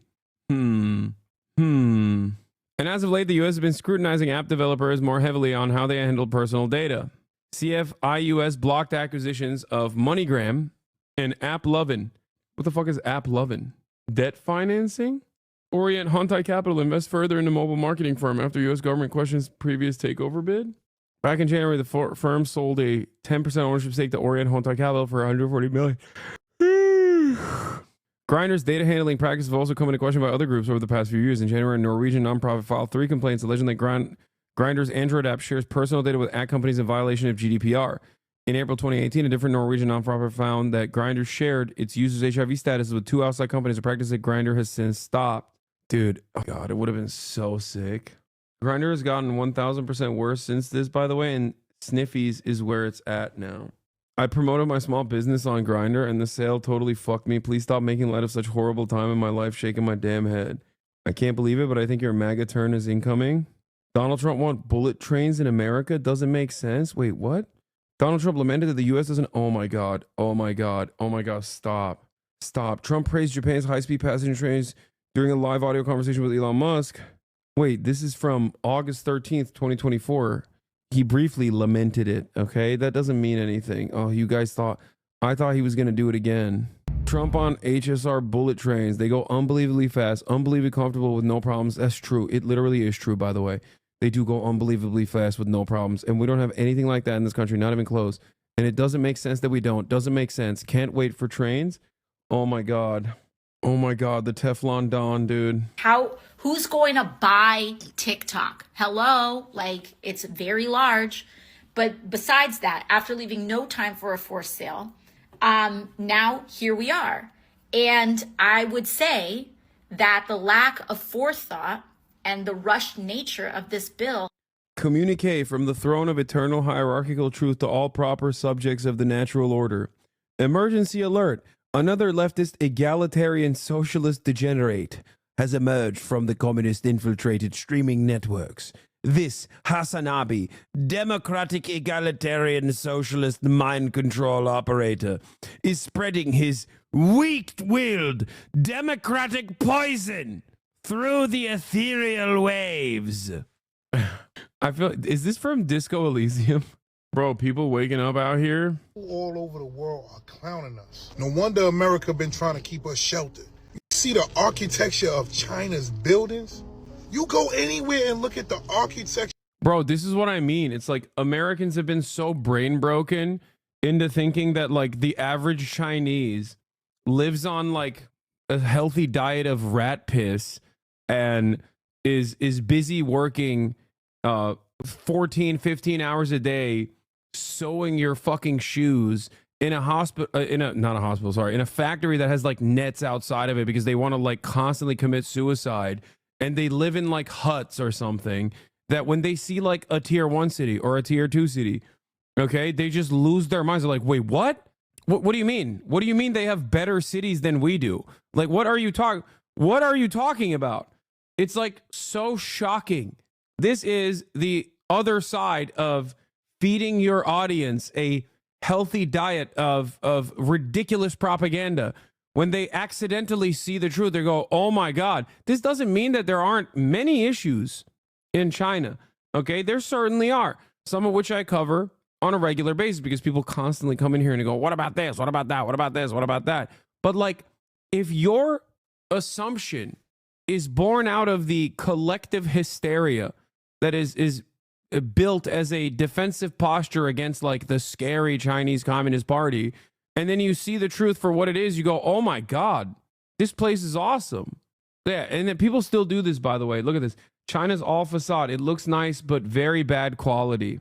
Oh, it's just like maximum levels of cope on top of cope. Yeah, I know, dude. They build walls out of plexiglass, right? Or they build walls out of foam, and you can use a spoon to like, you can use a spoon to basically carve holes in the walls, right? I know, I've seen the videos. I know. That's actually kind of what I'm talking about with respect to the insane propaganda. Yeah, they're built out of propaganda, tofu dreg buildings, right? They build buildings out of tofu. Is it building or is it cake? The endless battle in China, in every Chinese city. Anyway, yeah, China's collapse is imminent. Chinese building collapse is imminent. Chinese wall collapse is imminent. Chinese car collapse is imminent. Chinese cars are so bad, that's why we don't want them in the American marketplace, okay? That's why we're terrified. It's because their cars are bad. Please don't look into it. It's because their cars are fucking bad. Just take my word for it, okay? That's why we're saving you. We're saving you from the bad cars. Also, look at our good cars, like the Cybertruck. Very good car. Very good car. So good, not allowed in the European, not street legal in many other countries that actually have some kind of competent safety standard, but also still very much street legal in the United States of America, because apparently you can do whatever you want in this country as long as you're led by a very wealthy man, okay? I lived in Beijing during the building up of the Olympics 20 years later. It's kind of magnificent. Pollution is still a problem, but like our country's on fire. I don't think we can talk noise. When people see construction scams in China, they think it's all their buildings. When it happens in the West, people understand it's just certain developers. Also, the other side of that is when there's like a construction scam that happens, okay? Like, you know what else happens? If a building collapses, they punish the party member who actually allowed that inspection to go through and the actual developer. That's the major difference between China, unless they're like a hyper loyalist, like super high up in the party, in which case, you know, I'm sure they do other forms of punishment, but a little bit more internal. But like, it doesn't matter. There is some semblance of accountability. We have no accountability for anybody here in this country. That's what sucks. I'm down to play partisan politics and start punishing people, even if they're, you know, speaking out of line. This is unironically one of the arguments I made with Joe Biden, where I was like, yo, Joe Biden, behave like Xi Jinping and start, you know, jailing Joe Manchin and Kyrsten Sinema, or threatening them with jail if they don't play ball. Make sure these people buildings. Look how their cities look. Look how their country look. We pay taxes. Why shit don't look like that? And let's not talk about their cars. I seen a car yesterday that was $41,000 US, electric car, that you can drive to work, you can get out the car, go and work, and the car will go home and park itself. If I'm lying, I'm flying. And then the Patsy boys got so mad when you said that. Yeah. Their cell phones. Why you think they don't want their cell phones over here? Like iPhones and Galaxies, that shit. These shits is trash. Their cell phones is way more advanced than ours. Okay, that's like not entirely true either. Come on. No. Like they do have I don't know about all that. That's the one thing I'm not, you know, this part is a bit much. The phone thing is the one thing that is not like entirely true. No, Hasan, Huawei is crazy right now. I mean, Apple is dog shit too, but you know, ironically enough, a lot of the things that I don't like about like all of the Chinese development is the annoying fucking consumer facing bells and whistles they put in their cars. Like, I don't like it. I don't like it at all. It's not for me. Because remember, I like analog. So I look at like a lot of the Yangwangs and stuff like that. And there's some really cool ones out there. Like the jumping car. I've talked about that one even before it before it had that super viral video. But I don't really care for LED lights that spell out your name. You know what I mean? Your headlights that will spell out your name and do a light show. Like that kind of stuff is not that interesting to me. Or the fact that your phone can fold 3 times now instead of 2. I know there's a trifold. I know. Also, why iPhone still got under 20 megapixel sensor phones when Xiaomi and Huawei have 50 plus megapixel sensors, etc. Your phone cannot fold at all, motherfucker. Thing is way more advanced. What's going on? They open up Pandora's box with this shit. I'm glad we seen retinal. Why is the whole world saying that we are a third world country with a Gucci belt? A third world country with a Gucci belt. I'm out. You sound like those gears that be complaining in our all electric future when there's no longer manual shifting cars. First of all, I already do sound like that. I hate what is it? What is it called when you pull your foot off the gas throttle? Recoup? What is it called? When you in electric vehicles, I think they do it in all cars now too, but like it's the battery saving regenerative braking. Yeah, I hate that. I'm so annoyed by it. I'm so annoyed that I have to manually shut it off. I hate regenerative braking. I don't like it. And yes, I am a boomer. I do think personally that I have a pretty decent reason for demanding analog in cars. My reason for demanding analog, like tactile stuff in cars is understandable. You're supposed to look at the road, man. Like it makes sense. Also, it's ironic you say this because like I'm full blown EV'd out, so you're wrong. I'm rich enough to be able to go on the EV track easily. Autism is not a good reason. No, that's not the reason. What are you talking about? Would you get a vintage style electric car? Yes, I would love one. The problem is I need it to be my daily. I think the Tesla swipe stuff is ridiculous. Okay? I think the Tesla swipe shit is so ridiculous and also dangerous. I think it's ridiculous to rely on an app on your freaking tablet for shifting gears is the most insane thing I've ever heard in my life. We have lost the plot in its entirety. The fact that there is no manual shifting available and you can have an iPad that can just brick that is what you rely on when you're driving your car is psychotic. The real reason why car consoles are shifting away from analog to a chunky ass iPad is for monetary reasons. Make no mistake, it is very expensive to constantly produce all those buttons and dials. Okay? It's very expensive to produce all those buttons, all those dials, all those widgets, and you need to consistently keep making new ones for older cars. It's much simpler to just relegate everything to an iPad, and if the iPad breaks, then you can just replace the iPad. It's much cheaper for the manufacturer to, consolidate all of the control into one system. That is the reason why they are moving in that direction, not because it's actually super easy. I don't know why people don't understand this reality. It's not cheaper, it's more profitable. Yes, it's more profitable. It's more profitable. The cars don't necessarily become cheaper as a consequence, obviously. It's also absolutely taking away your attention from the road when you have to look down at your tablet to try to figure out what button to press, and there's no haptic feedback. It's ridiculous. You're literally trying to press a screen. It's like pressing your PC screen, your PC monitor. It's ridiculous. It is completely ridiculous. And I feel like I'm a boomer, yes, but this is the one instance where I am 100% correct. Like, we went from, hey, don't text and drive, to like, you have to text and drive or else you can't drive the car. Don't text and drive, but use this iPhone tablet, this Apple tablet. It's something that I will never give up on. I am a firm and committed believer that the older styles, if there is to be an EV revitalization in this country, because like EVs are kind of on the downturn right now. It's not, people are not buying it. They're not invested in the hype any longer. Ford is also moving away from EV fleets a little bit. And part of that is because of American foreign policy. But the other reason also is because we don't have a reliable network of EV like chargers. Okay. There's not a big enough web of EV chargers everywhere that's readily available. So obviously many people are just like, okay, what am I supposed to do if I don't have an EV charger in my house? And I do, so it's fine for me, but I understand why it's not fine for others. Okay.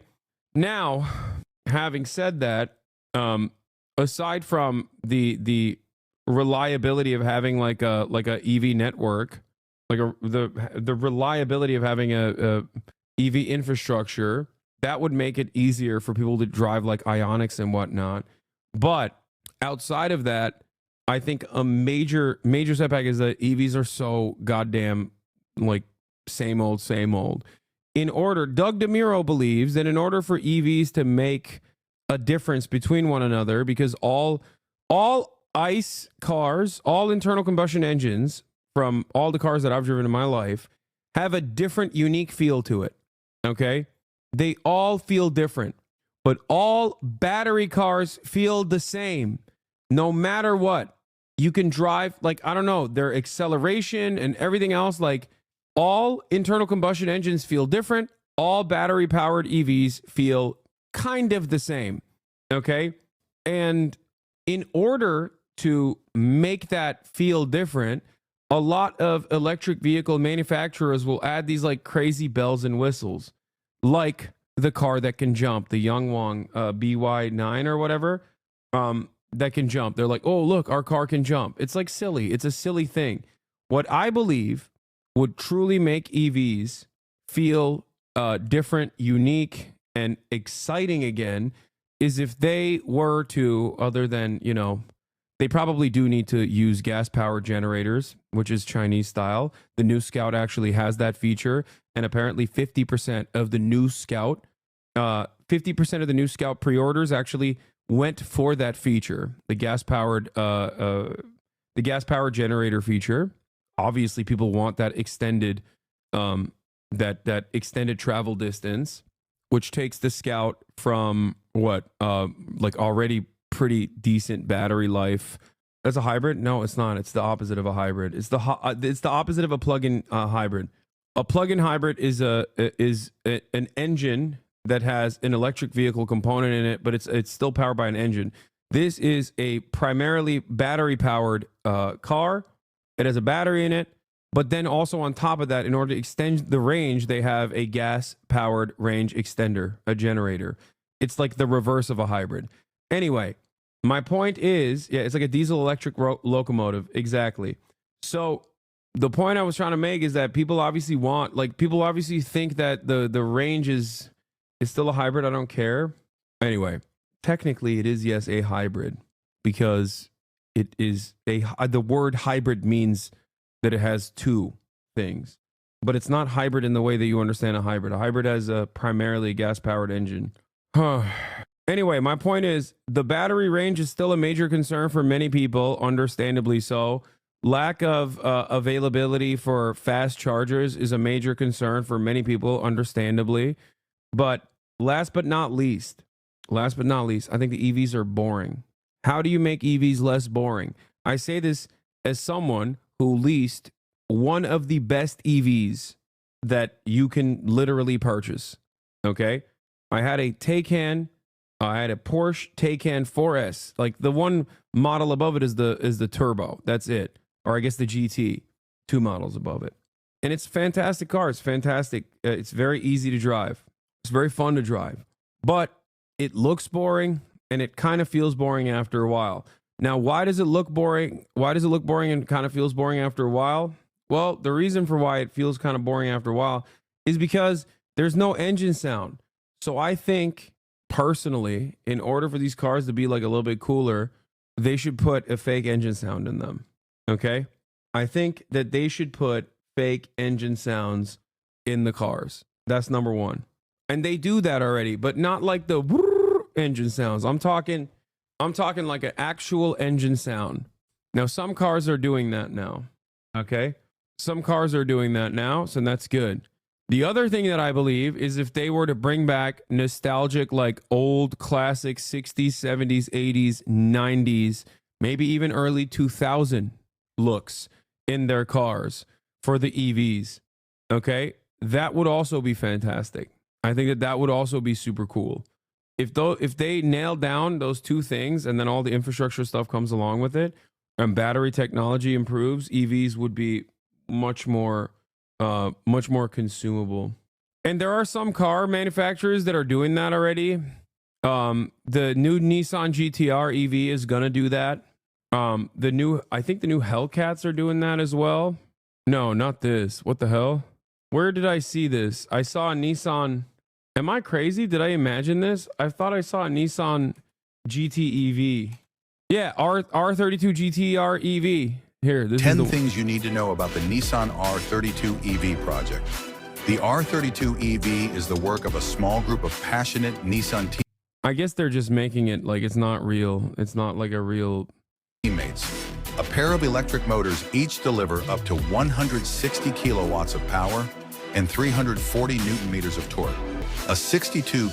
No, this is an AI bait. The car is like something that people are making, but I think it's a resto mod or something. No, see? No, it's not a resto mod.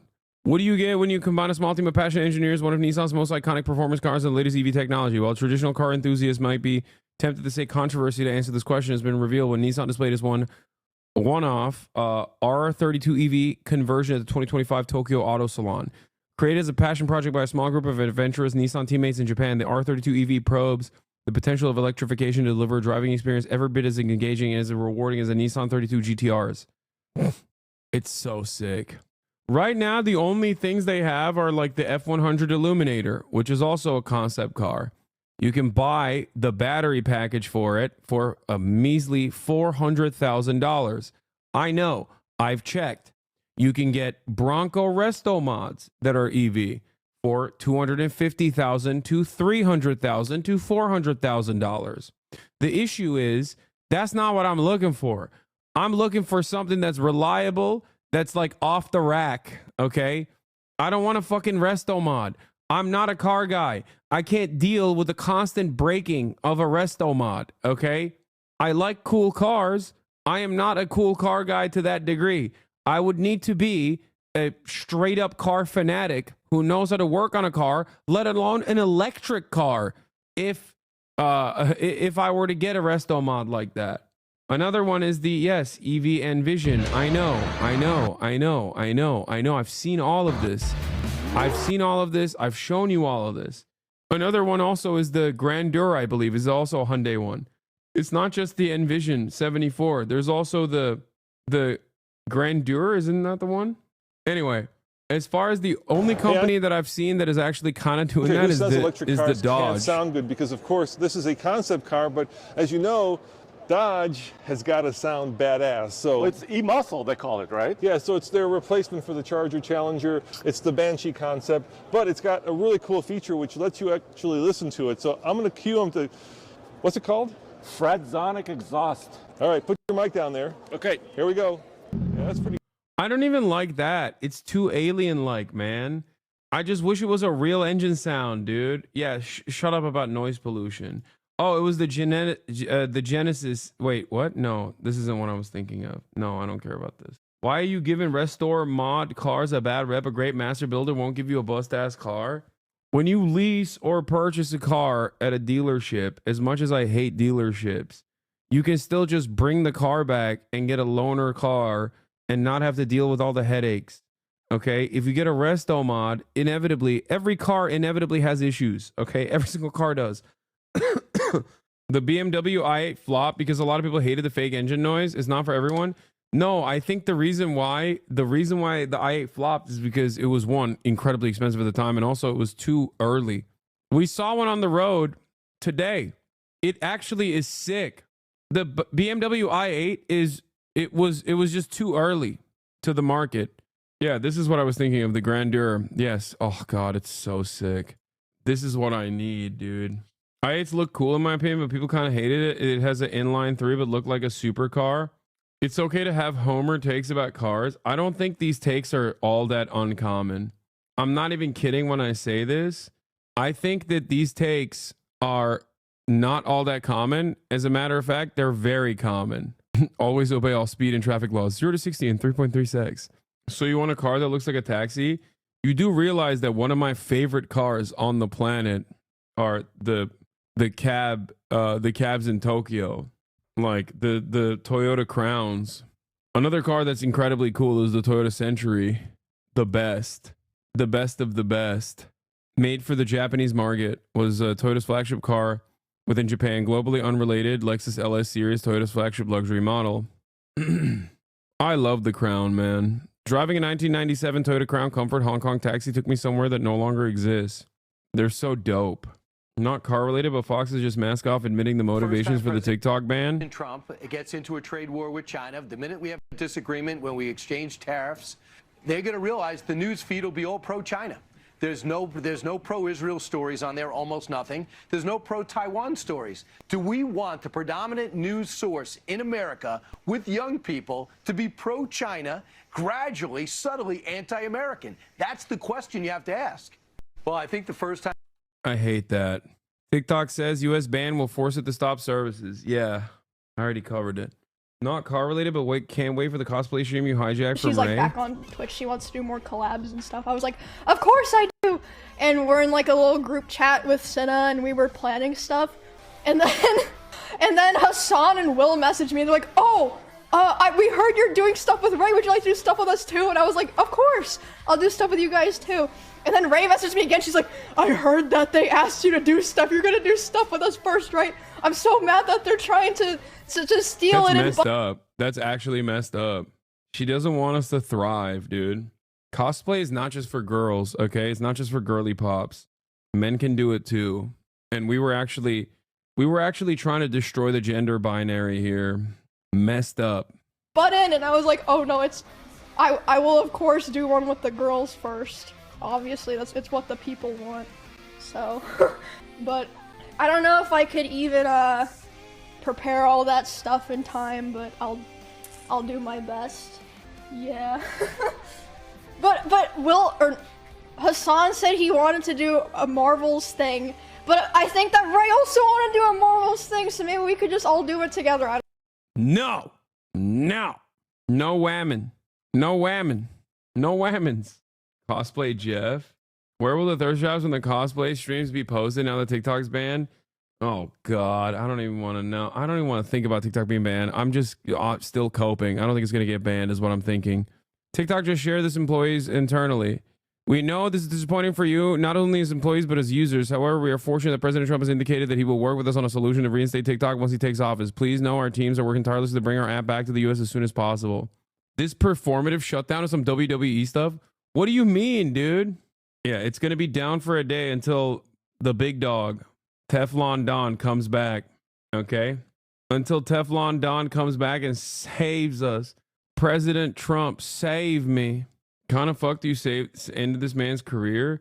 Dude, I don't know why Loner Box is saying I ended his career. I have no idea. I've briefly, did I talk about Loner Box that much? I don't know why people are bringing this up still. Like, I don't remember extensively covering him at all. Like, let's see. Let's do the classic. Let's do the classic here, okay? Let's do the classic thing that I've done before. Okay. Let's go to HasanAbi and search Loner Box. Biggest genocide defenders on the internet. This is me reacting to the video that what do you call it? They wrote. Okay. I was gonna say Bad Bunny. Bad Empanada. Okay. One video. None of these other videos have actually Loner Box in them at all. Russia has invaded Ukraine, debating Asmongold on Palestine. None of these videos have anything to do with Loner Box. Now let's run it again. Let's go to Loner Box's YouTube channel. Is it Loner Box Live? Is that his YouTube channel? Does he have another YouTube channel? I'm subscribed to his YouTube channel. Let's look at his YouTube channel that I'm subscribed to. Hasan continues to miss on Ukraine 1 year ago. Why Hasan gets it wrong on Ukraine 2 years ago. Explaining Russia's refusal to let Ukraine go. I don't know if I'm mentioning that. The worst takes on the war in Ukraine. I'm in the title and in the thumbnail. Okay. Seems like not that much on his main channel. Now let's look at Loner Box Live. I'm right there in the fucking... Why I'm obsessed with Hasan's bad takes 3 months ago. Hasan viewer comes in hot, de-radicalizes mid-debate lol. These chatters are insane, reacting to Hasan's reaction to my video. Hasan's users deranged liar hit piece smear me. Hasan attacked by Israeli tour guide. Hasan debates train on socialism. Everyone loses. Are Hasan and his fans okay? 9 months ago. Asking Hasan about Ukraine was a bad idea. Hasan's capitalist realism and the People's Republic of Walmart. Syrian viewer trashes Hasan's takes on Lebanon and Israel. Hasan calls me out, looks through receipts. Why Hasan's Houthi interview is so shameless. Hasan meme and catching up on Ukraine. Okay, this is Mehdi Hasan, not me. Ethan challenges Hasan on the one-state solution. He breaks down. At Hasan, at Ethan Klein, H3 debate gets personal. Celebrating the Queen's death. This is also about me, because I was doing that.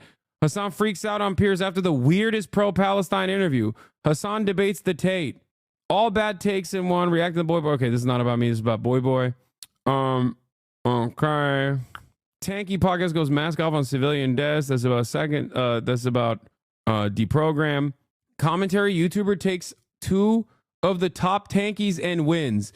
This video from a person who is like actually knowledgeable on this stuff, right? Like knowledgeable enough to make a coherent argument, claiming that fucking Willie Mac show actually destroyed us tankies. Like what a shameful thing to present. Like, are you that hungry for some fucking destiny dick, dude? Are you that hungry for some fucking clout? No wonder you felt like this was a dead end for you. Jesus Christ. So what do you guys think? You guys think I've actually talked a lot about Loner Box and caused them to fucking leave? I've covered him one time, dude. What the fuck? Like, what is this? I've covered him one fucking time. And that was only after defending him consistently, because I didn't even realize he was like actually defending Israel at all until I found out that he went to Israel with Destiny. He literally went to Israel with Destiny. What are we talking about? After that, I saw a bunch of his takes, and then that's it. I was like, okay, maybe he's like hitting a, Israel just accidentally does these war crimes line over and over again. I reacted to Bad Empanada's video on him one fucking time, and he's like, oh, this is the reason why I'm quitting? Are you kidding me? This man has done like 40 fucking videos on me. What are we talking about? Ukrainian Anna jumps in to talk about Twitter tanky drama. These people don't care. Left us upset at Loner for failing purity test. I have to talk with Ethan Klein. It's still going. Like, what? I don't get it. I don't get it. Bro, we are trying to link you the real reason why he's quitting. Yeah, I saw the Mike from PA apparently, or Bad Empanada apparently thinks that this is the reason why he quit or something. I don't know. Here, Everyone. So Lonerbox has announced that he is quitting YouTube, and he gave a bit of an iffy answer for that. Like he said, it was in part because he was supposedly harassed and smeared by me and Hasan. But I actually found out the real reason just now, and it's that Destiny cucked him. His girlfriend cheated on him with Destiny. His girlfriend, who of course in the first place was someone who he met because she was like a Destiny orbiter, and then she cheated on him with Destiny, and that is the reason why he's quitting. That's the actual reason, and he's using like this cover story. I don't know. I mean, Bad Empanada plays too much, especially when it comes to drama. So I don't know. I don't know if that's the reason, if that's the actual reason or not. Ask Bad Empanada about like actual history. I'm there with him. But when it comes to like fucking drama stuff, I don't know if it's like, I can't tell. He's so crazy. He already updated his statement. Who did? We have supposedly being harassed and smeared by me and Hasan, which is a ridiculous story on the face of it in the first place, because his entire content base is nothing but him responding to people. That part is true though. Like the second part is absolutely true. Like these guys, it's interesting. Okay, so what's interesting is Bad Empanada correct himself. It's not cheating, but that she had denied previously sleeping with him and then was in the leaks. Oh, okay. Okay, so that makes a little bit more sense. So Bonerbox starts dating a Destiny orbiter. The Destiny orbiter tells Bonerbox, I never had sex with Destiny. And then Destiny, in the endless interest of like trying to fuck, you know, e-girls that are in his DMs, sends his entire library of content that he filmed with his ex-wife, which I'm sure his ex-wife is not fully on board with. I would suspect that if you were Destiny's ex-wife, you probably aren't very happy about like videos of you guys having sex being distributed to random people, including, you know, many other people. And that person that he sent it to, their friend, I think, leaked all of those videos and made it viral. And one of them was even Destiny, like, sucking a penis. And that's where the whole, like, did Destiny suck off Nick Fuentes drama comes from. But ultimately, what ended up happening is, I guess that's when Bonerbox found out that his girlfriend had actually lied to him, maybe. I don't know. Ultimately, I don't care about any of this shit. I don't care about the drama at all. I genuinely don't, okay? I don't. Watch it. When you talk about Argentina, though, he will get triggered easily. Okay, regardless. I just gave you the most, you know, TLDR lore dump of all time. So, yeah, Bonerbox and Boner Chili. So, Hasan be like, I don't know the drama that explains the drama. No, I'm saying, like, I don't care about the drama. Just because I'm knowledgeable about it doesn't. This is the first time you've heard me describe these terms. Many of you that just came in here just now, for the first time ever heard any of these names. And there's a reason for it, is because I don't spend a lot of time talking about this shit, because I think it's ultimately unproductive. The problem is, for a group of people, they don't necessarily care about the politics of it all, because politics can be kind of boring. Or, even worse than boring, politics can make you feel powerless, because when you see all the cruelty that's happening around the world in real time, and you go, what can we do about it? And the answer is, not really much. You can protest in the streets. They won't listen to you. They'll put you in jail. You can try to disrupt things. They will, you know, they'll throw your ass in jail. You protest in the streets. They don't listen to you. At the end of the day, that makes you feel powerless. But you know what makes you feel powerful? If these like content creators that you've elevated into a degree of prominence in your fucking mind, who are otherwise worthless, myself included, by the way, in this equation, are duking it out and they're hashing it out and doing drama. Ooh, it turns into TMZ. Okay, it turns into something that is like more digestible. I like to make politics digestible. I just don't think making politics digestible through like boring fucking drama is not the appropriate vector. Every now and then I dive my toes into it, you know. I myself have also engaged in these sorts of things. But ultimately, if you make that your entire fucking content, people don't give a shit about politics. People don't give a shit about whatever your guiding, you know, morals are, whatever your compass is. They only care about the drama, the toxicity. And that's what they come back for over and over and over again. And it's incredibly toxic. That's it. And that's it. But make no mistake, okay? When people say stuff like, yeah, I remember that. I fucking saw this. Last time, I think maybe the argument you could make. In response to Destiny being banned from Twitch for platforming Nate Fuentes, Lonerbox calls for Hasan to be banned for not preventing China simping in his chat. Also, if we're talking about Hasan, fucking hell. The last time I was on Hasan's stream, I was streaming while I was watching Hasan's. He was watching the UN. He was watching the UN condemnation of Russia's invasion of Ukraine. And the Chinese person was speaking. And Hasan's chat went fucking ballistic. Like, China simping. Like, tanky fucking, like, no genocide, ooh-woo fucking, like... Like, can you imagine saying this about any other country? Like Germany, okay? Let's say a German ambassador is, like, talking a big game. And everyone's like, oh, Pog, Germany. Can you imagine if someone was like, they were simping Germany or Estonia or Norway or Lithuania. They were simping Lithuania. We have to ban them. It's ridiculous. Like, what are we doing? What kind of fucking conversation are we having here? What a ridiculous statement. Like, simping for the CCP and shit. And he doesn't do anything about that. Clearly, he doesn't. Because yeah, every time I see a Chinese person, we're going to go like this. Because I know Hasan doesn't believe in that stuff himself. I think if Twitch was really concerned about like bad community policing or bad management or like carelessness and all that, like, yeah, Hasan would have been gone way before Destiny. Okay. Yeah, good take, man. So, I mean, it's just like some serious commentary. I think the worst part is, and I mean this sincerely, this motherfucker does know at least a little bit. You know what I mean? I don't know if that makes it worse or it makes it better. Is it better to be knowledgeable and then also have your output resemble someone like Brianna Wu's? Because Brianna Wu doesn't know anything, right? Like, she's stupid and doing this propaganda. Lonerbox is at least more knowledgeable. I know for a fact that he's more knowledgeable and he's still doing this propaganda. So I don't know if it's worse or if it's better. But my point is, this is probably, hopefully, the last time I will talk about Lonerbox. And I hope he's doing all right. He's not that knowledgeable. You've been duped. No, he is more knowledgeable about Israel-Palestine than the average American, which is not saying much. But he is. Okay? And no, his early work, if you look back at some of his early work on Israel-Palestine, you will realize that there is definitely a very different output there in comparison to what he says now. Okay? I stand by that. In any case, I don't know if it's, it sounded like you had hoped better for him before he started orbiting D. I mean, I did. I still do. I still hope for everyone to do better. I don't give a shit.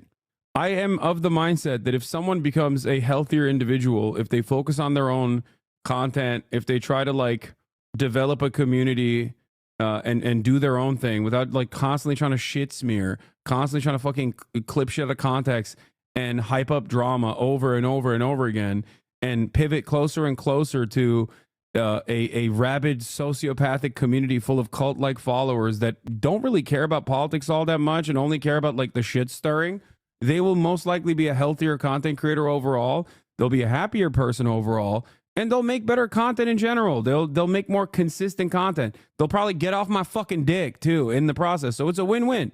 But yeah, any number of these guys being like, I'm being harassed by Hasan is so funny to me because I very graciously, I will say, have refused to talk about them even when they've done an endless amount of Islamophobic nonsense, constantly saying, constantly terrorist baiting, you know what I mean? Oh, HasanAbi. Is this Hasan or is this a prominent terrorist? Like, there's a reason I don't talk about them, not because I'm afraid, because they're making fantastic fucking points. I don't talk about them because I think that drama toxicity is stupid, okay? That drama and that toxicity is unproductive and stupid shit. That's it. It's unfortunately a way for many people, however, to focus on stuff that that they otherwise find to be boring, okay? That's why they do it. This way, they can also moralize. It's like a double whammy. On the one hand, you get to focus on politics and political stories while you're simultaneously paying attention because you care about the toxicity and the drama. On the other hand, you also get to elevate your drama laden takes with a level of like moral superiority. You don't simply hate this fucking guy. You don't simply hate me. You actually hate me for good reason. You hate me because I'm an immoral piece of shit who, in your mind, believes that like it was justified that Russia invaded Ukraine, when I've never believed that at all. And that's it. And I wish everybody well, even my fucking haters. Okay? It's crazy. 15 months in, and this is still what motivates people. Like, I really thought that we would have moved away from this. Regarding TikTok ban, apparently CapCut, an editing program, also sent out notifications because it's also owned by ByteDance. Oh my lord, they're taking ByteDance out too. I mean, they're taking CapCut out too. They're calling your ball game Mr. Fantastic, not CapCut. Yeah, that's so lame, dude. Hey, you never know, man. They could be using your edits to steal your data and blackmail you. Nah, man, people are genuinely broken. I think it's symptomatic of what you're saying, which is most people can't even stomach politics without some sugar to make it palatable. No, that's fine. That's fine. I do that too. It's just the sugar I use is not fucking poison. Okay? The way I see it is if your coverage of quote unquote politics and political events only revolves around toxicity and drama, okay? That's because you have no motion and no other entertaining factor, okay? That's it. You can't be entertaining on your own, so you go for the bottom of the barrel nonsense, attaching your name to someone that is like that has more motion, so you can like try to get an algorithmic boost. There's always going to be haters for every single person. You're just trying to bring those that person's haters on to become your fans. But if you have no other reason for them to stay there, they're going to inevitably fucking leave. And that is, you know, kind of upsetting when you realize that like this is all you've cultivated after years and years and years of doing rage bait bullshit. So my point is this: are you calling out Bad Empanada? Fuck no. Bad Empanada's best work is when he has no fucking drama related shit at all. Bad Empanada's best work is when he just locks in, reads the fucking reading necessary, and does this like long 45-minute comprehensive educational YouTube video. He's funny enough and fucking deranged enough on his own, and also has a unique enough perspective. That stuff is his best work. His drama work is insane half the time. Even if he's like attacking people that are attacking me, low key. Okay. So my point is, for every content creator in general, this is something I mention all the time. Like, right wingers do this all the time too. Right wingers who can't have a real, robust, viable comedy career, what do? They say slurs. Okay. And this is unironically no different.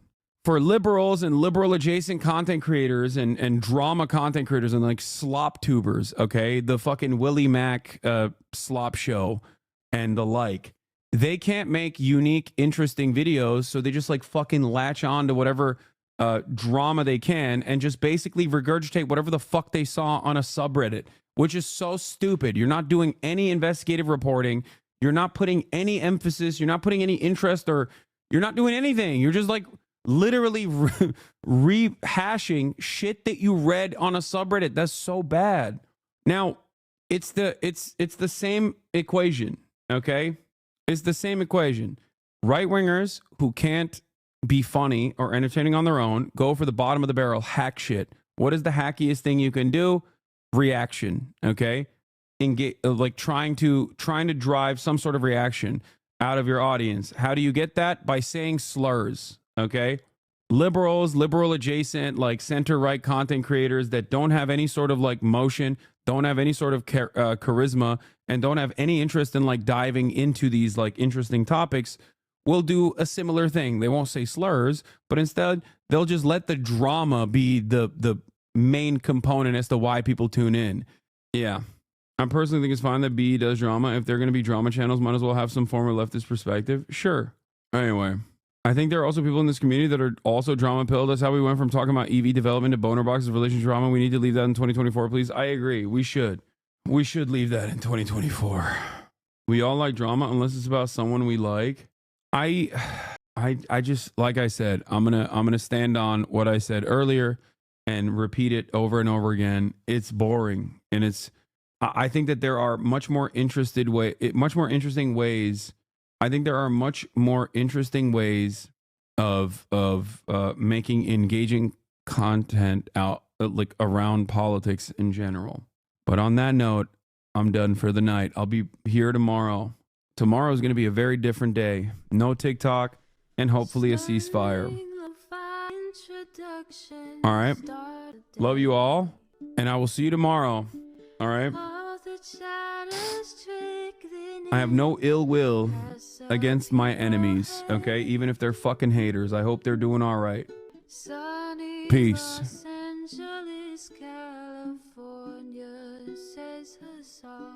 The starlight to the topic just begun. There is again, her sun is streaming, her sun is streaming. There is again, her sun is streaming, her sun is streaming. Review in the P.O. box, Uncle Uger's face. Sudden Discord agitprop, great names take on break. Tiny Bernie Sanders, LGBTQ Air Force. The whole left at your fingertips, Ane at your door. H3 crowded debate, the Young Turks online show. 3 full fucking years of this, plenty more to go. 90-day fiance, talks of champagne bourgeoisie. A Trump rally live reaction, a mass riot at DC. There he is again, her sun is streaming, her sun is streaming. There he is again, her sun is streaming, her sun is streaming. Reading live stream fail comments, Austin show chat advice, and all the ways the right-wing pipeline can suck you in online. JCS react, Lord frame gets broken, cover blown. A full-blown mass pandemic, monster streaming at your home. Total radicalization coming out to find. The system you were taught to trust in was broken the whole time. All these daily streams, whether big or whether small, have helped me and so many find the meaning through it all. There